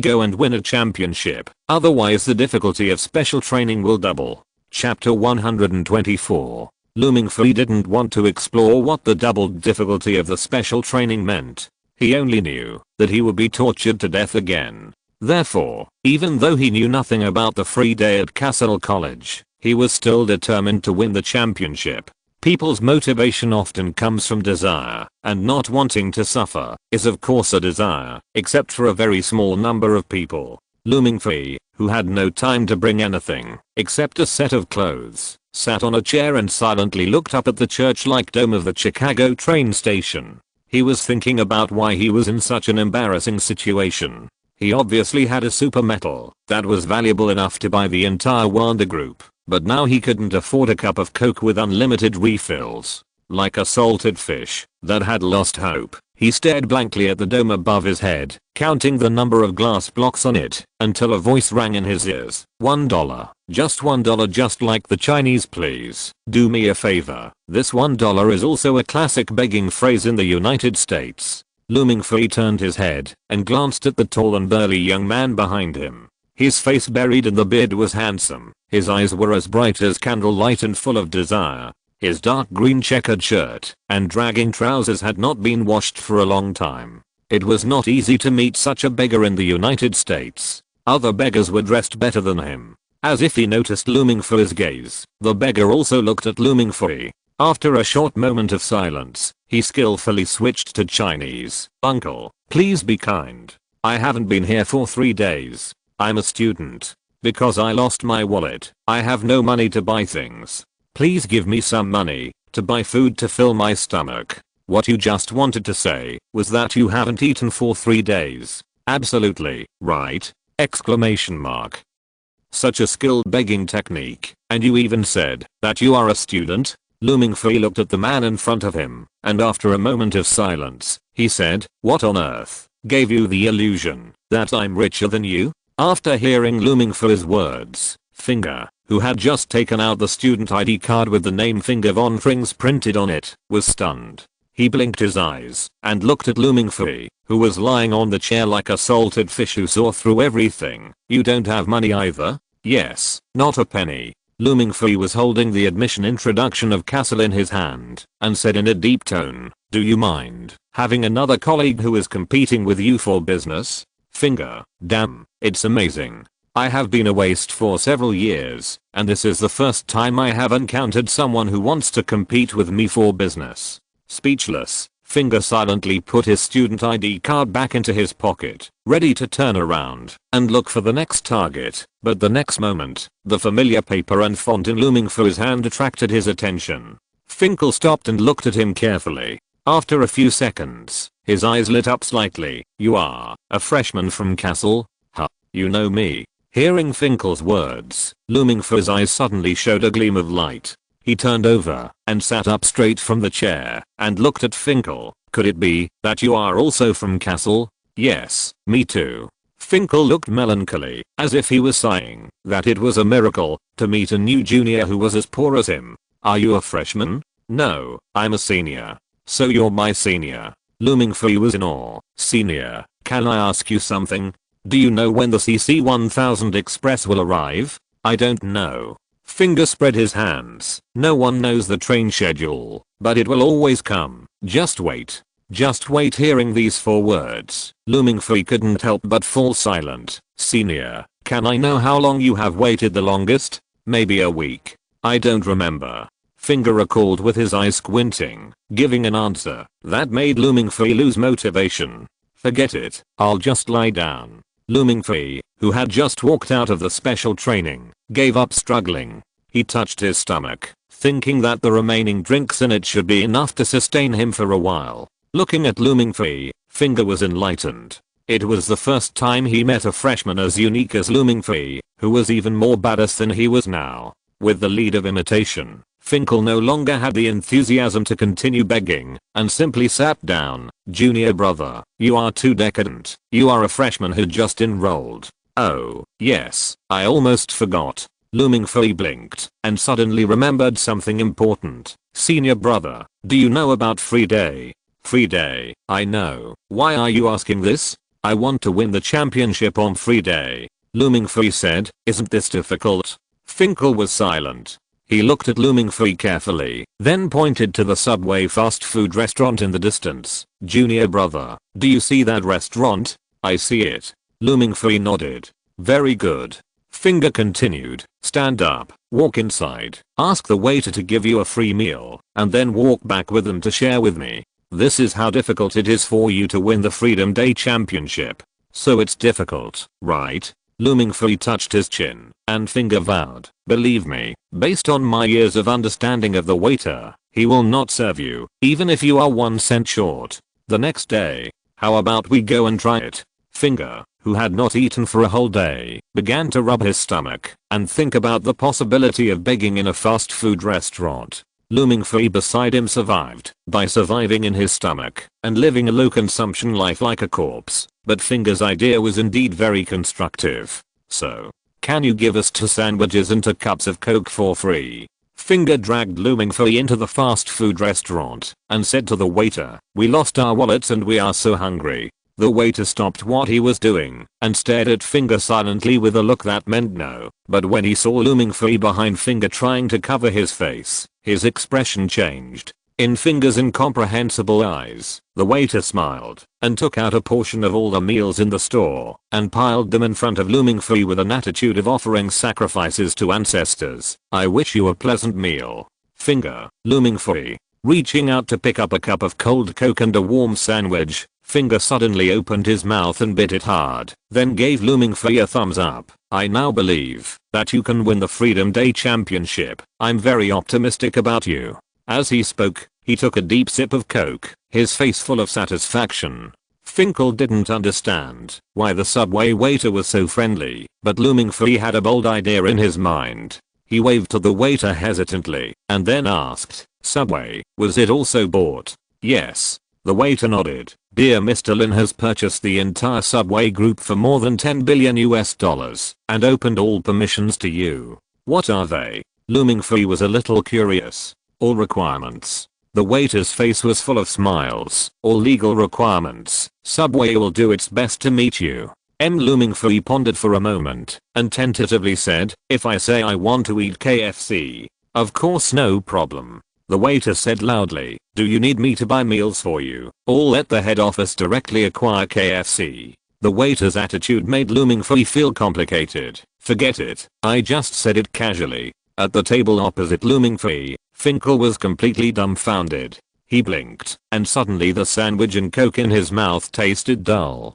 He lowered his voice and leaned towards Looming Free. "Brother, what's going on?" "Maybe my master was worried that I wouldn't be able to find a place to get food on the road, so he bought Subway directly." Looming Free's voice was a little hesitant. "He should have only bought a Subway." Finkel, blinking in confusion. Finkel was in a bad mood. "Can I ask who your master is?" "I don't know much either." Looming Free spread his hands helplessly. "I only know that he is very rich and powerful." "I can see that." Finkel nodded convincedly. "Subway worth tens of billions of dollars is bought just like that. This is indeed a very powerful rich man. I would believe you if you said he was Bill Gates." "Brother, I will follow you in the future." Finkel hugged Looming Free excitedly. "I will not hesitate to deal with any troubles in school in the future. Just give me something to eat. I don't want to be hungry anymore." Looming Free had never thought that Finkel had such a side, and the whole person was a little disgusted. Don't hug me.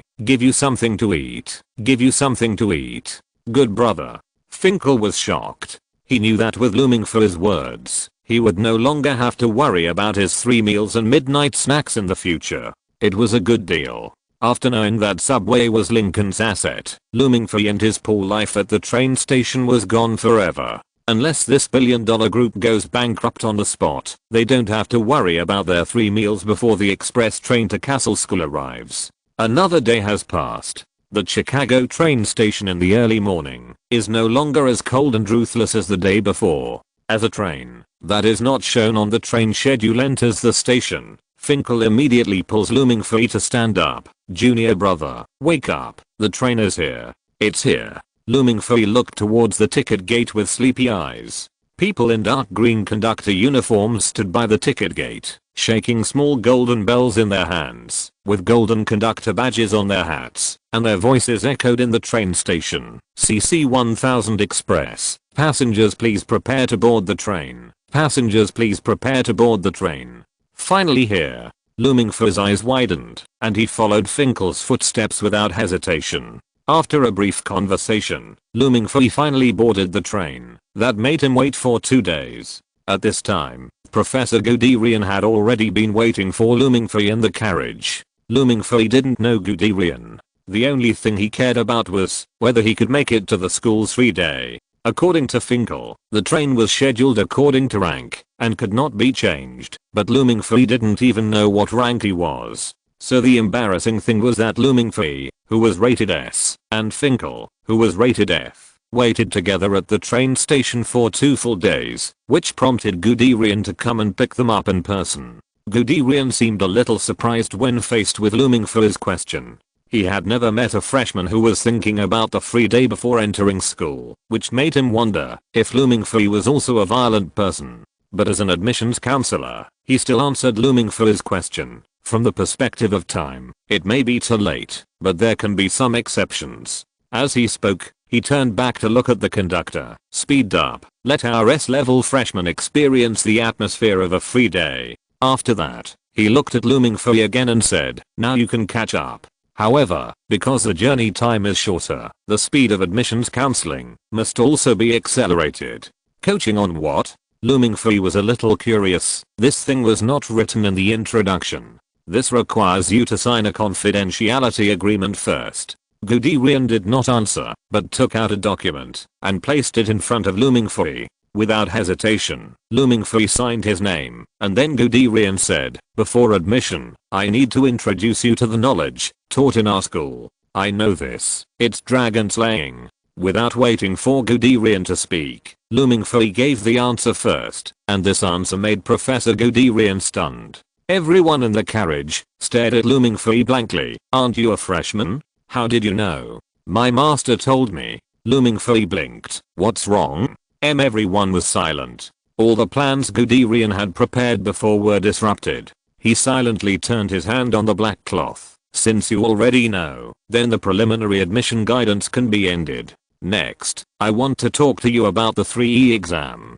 At this point, Guderian deliberately paused. "Did your master tell you about this exam?" "No." After getting the answer, Guderian couldn't help but breathe a sigh of relief, and then he continued to explain to Looming Fui. After the torture of the mirror space, Looming Fui's ability to adapt to things has increased a lot, so that the admission guidance went smoothly beyond Guderian's expectations. Even before the train arrived at the school, he and Looming Fui had already determined the elective courses. This made him sigh in his heart. Is this how an S-level genius is evaluated? He is indeed different from ordinary people. While thinking, he glanced at the F-level loser next to him who was eating all kinds of special foods with the help of his S-level status. Chapter 125 The Power of God. Yangtze River. Since the construction of the huge dam, this section of the river has become a suspended river on the ground. Human buildings and the remains of the Dragon King thousands of years ago have been submerged by the river water below the water level. The Moniach is quietly anchored on the calm river surface. Angus is standing on the bow, staring at the deep bottom of the water, where dragons may be hidden. After a period of careful investigation, they have successfully found the location of the Bronze City. The next thing to do is very simple. Send people into the Bronze City and take away the sleeping bone bottle inside. In the original plan, this action may be accompanied by certain dangers, but the danger should be limited, at least much smaller than the risk of awakening the Dragon King. What's more, Angus is still on the ship. Originally, he should not be in this place, but sometimes things always change. For example, now there are 2 more passengers on the ship, who should not have appeared. One of them is called Angus, and the other is called Lincoln. What are you doing here? Angus looked at Lincoln in surprise. My people told me that you took Looming Fui away, and you should be sending him to Castle College at this time. I think young people need some tempering. Lincoln said in a flat voice, so I left him in the middle and let him go to Castle alone, and I was going to come here to take a look. Are you interested in the Kimen project? Angus pondered for a moment. Do you want to go down and take a look?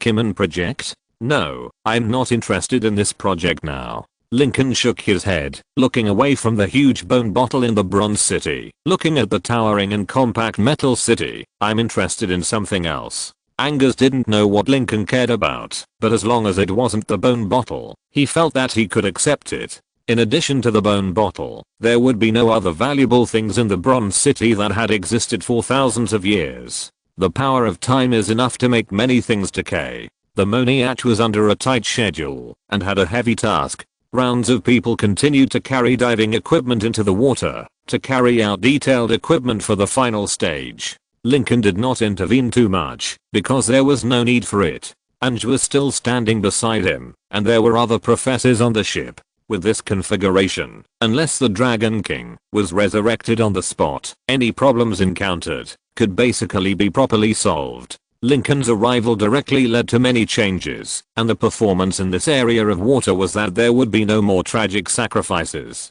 Things ended up just as Lincoln expected. There were no waves. As the dragon servant guarding the Bronze City was killed underwater, the huge metal bone bottle was sent back to the ship. After properly storing the bottle in the warehouse, Ange then looked at Lincoln. Okay, I have got what I want. Next, you can do whatever you want, provided that you cannot have any impact on the dam. Don't worry, there will be no impact. Lincoln chuckled, and then took out the trident of Poseidon from the void in Ange's puzzled eyes. The uniquely shaped trident contained a group of red gems shining with soft light, which looked full of mystery. Looking at this unique trident, Angus was somewhat puzzled. Norma's voice also sounded in the headset at the right time. principle, I have not found any data records related to this weapon in the existing online channels. Angus nodded gently, then looked at Lincoln, ready to see what he was going to do with this unknown object. The night was deep, and the storm was pouring down from the sky without stopping. The storm was almost tearing everything apart. The shining Moniach was like a small boat on the raging waves, in danger. But as Lincoln grabbed the trident of Poseidon in his hand, the situation would change. In theory, the trident of Poseidon and the Pirates of the Caribbean world should not be effective in the world of the Dragon Clan, but if a magic deflection spell is added, everything can be easily solved, and its power will be more fully exerted. Lincoln tapped the deck of the tugboat with the trident in his hand. Even a storm could not cover his voice. Calm down. Invisible waves surged out from the trident. In Anger's incomprehensible eyes, the surging waves were smoothed, the heavy rain stopped, the howling wind began to dissipate, and even the thick clouds disappeared like smoke. After a few breaths, the moon reappeared in the sky, and the bright moonlight spread out, covering the river with a layer of shining scales. Looking at this incredible scene, everyone was stunned and silent. "What is this?" Angus said in a dry tone, and was silent for a long time before he spoke. "This does not conform to the study of words and spirits. The essence of words and spirits is actually nothing more than the control of element." Lincoln interrupted Angus with a chuckle, and pointed the tip of his halberd at the river again. "In a sense, the scepter in my hand represents the authority of God. And now the question is the authority of the Dragon King, who is the most powerful in your eyes, enough to match the power of the entire sea? The power of the entire sea." Angus looked at the trident in Lincoln's hand again. Even though Lincoln did not reveal the name of this weapon, there is actually only one answer that can be associated with this shape in the sea, which is the legendary weapon of Poseidon, the trident of the sea god. Is this the alchemical product of the sea and the king of water? "No," I said, "this is the authority of God." Lincoln looked calmly at the surging river in front of him. "Do you think the power of the sea and the king of water can control the entire sea?" Angus became more and more confused. The history of the dragon race runs through the history of this world. Every god in this world actually refers to a dragon. But now, Lincoln denied that the weapon in his hand belonged to the dragon, but to the authority of the god. How could he understand this? Unlike Ange, Norma quickly analyzed Lincoln's meaning with his powerful computing power and sent the report to Ange. After listening to the entire report in silence, Ange had no intention of continuing to ask questions, because at this moment, in front of him, on the originally calm river surface, a bronze city was slowly floating up. Bronze City, the Palace of Norton, the King of Bronze and Fire, is a huge city built in the mountains and buried under the water. Its existence itself represents Norton's powerful attainments in alchemy. This was originally a city that could never see the light of day again, but now, the surging water has exerted incredible power to lift the city that weighs more than 100 million tons from the bottom of the water. Except for the surging water, nothing has changed, as if this huge city was lifted out of another dimension. The huge movement has already fully stimulated the mechanism in the Bronze City. Gears and more complex mechanical structures were moving.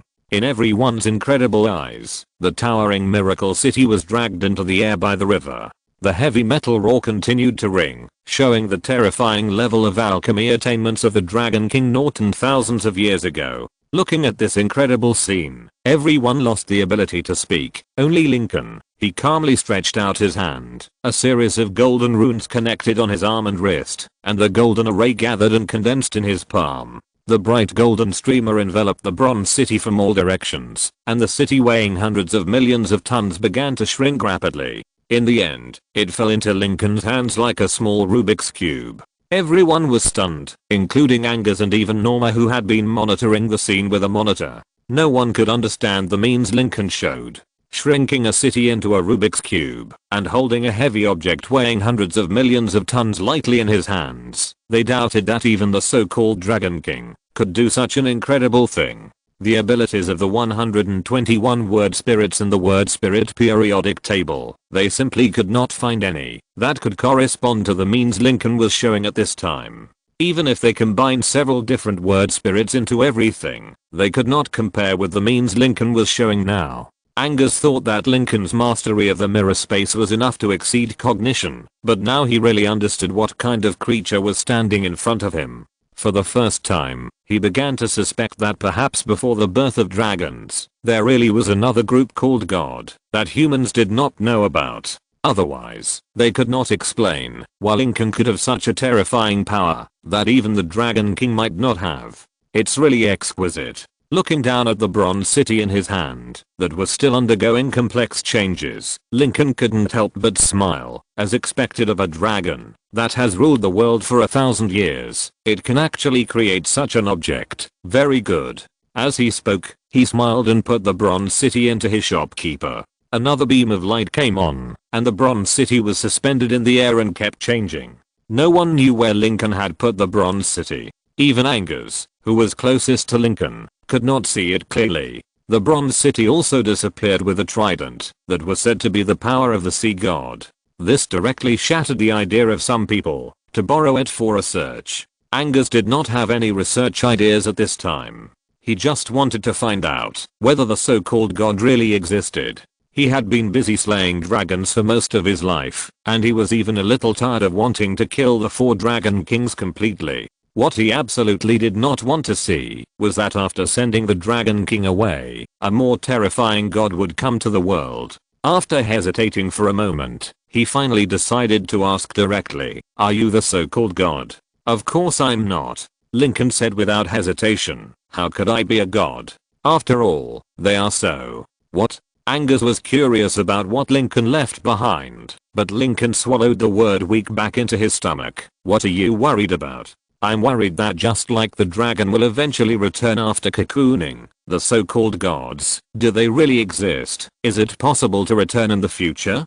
"Don't worry, it's impossible." Lincoln smiled and patted Angus on the shoulder. "Kill the dragon. There will be nothing else that can threaten human society." "God doesn't exist?" Lincoln stopped returning to the cabin, turned his head, and looked at Angus with a smile. "Do you want to meet them? What does it mean? God really exists?" Angus' mind was a little dull for a while, and after a moment of silence, he nodded. "I want to see them." "Okay, then I'll take you to see them." Lincoln smiled, put one hand on his shoulder, and the next moment the two disappeared. Lincoln is not a qualified collector, otherwise he should have gone to the pyramid to buy goods when he was in Marvel and put all the sand pupae that trapped the gods there in his shopkeeper instead of exhibiting so few items like now. But even if there are only these few gods as collections, it is enough in fact. God has mercy on him. How could Angus have ever imagined the world outside the world? Not to mention that the gods with powerful power were either sealed or placed in the shopkeeper as collections. From the trident in Lincoln's hand, Angus could see that each of the gods in Lincoln's mouth should have incredible power. But now, these beings that are supreme in the human world are locked in the cabinet as collections, and Angus' world suddenly collapsed. Humans have not won a complete victory in the struggle with the dragons for thousands of years, but gods stronger than dragons can be used as exhibits. This is incomprehensible. After leaving the collection hall, Angus became more silent. No one could tell from him what he saw. He just locked himself back in the room silently and thought about the future. Every Dragon King has twins, and one of them, Norton, has been missing. But for Castle Academy, it is enough to have the other half of the Dragon King Constantine's bone bottle. The propeller of the helicopter sounded in the sky, and as the power of authority brought by the trident slowly dissipated, the storm sounded again on the river. This time, no one came to stop and suppress the power of nature. Lincoln did not leave with Castle's plane, because there was no need. His plane was big, fast, and good, and there was no need to leave the good stuff alone and squeeze with people. He needed to go to Castle faster to see what was going on with Looming Free. If the short-term special training could not achieve the effect he wanted, he would not mind giving Looming Free twice the difficulty of special training. Anyway, it was not him who suffered, but Looming Free, the bad boy who made people hate him. Can torturing Looming Free be called torture? That is called tempering his spirit, training his body, sublimating his soul, and making him transform from the inside out. Instead of possessing great power, but only exploding after losing something. End of this chapter. Thank you very much for reaching the end. Don't forget to like, Looking for more exclusive content and immediate access? Subscribe to our Patreon. Remember, every like, subscription, or donation encourages us to continue. Thanks to everyone. See you in the next video.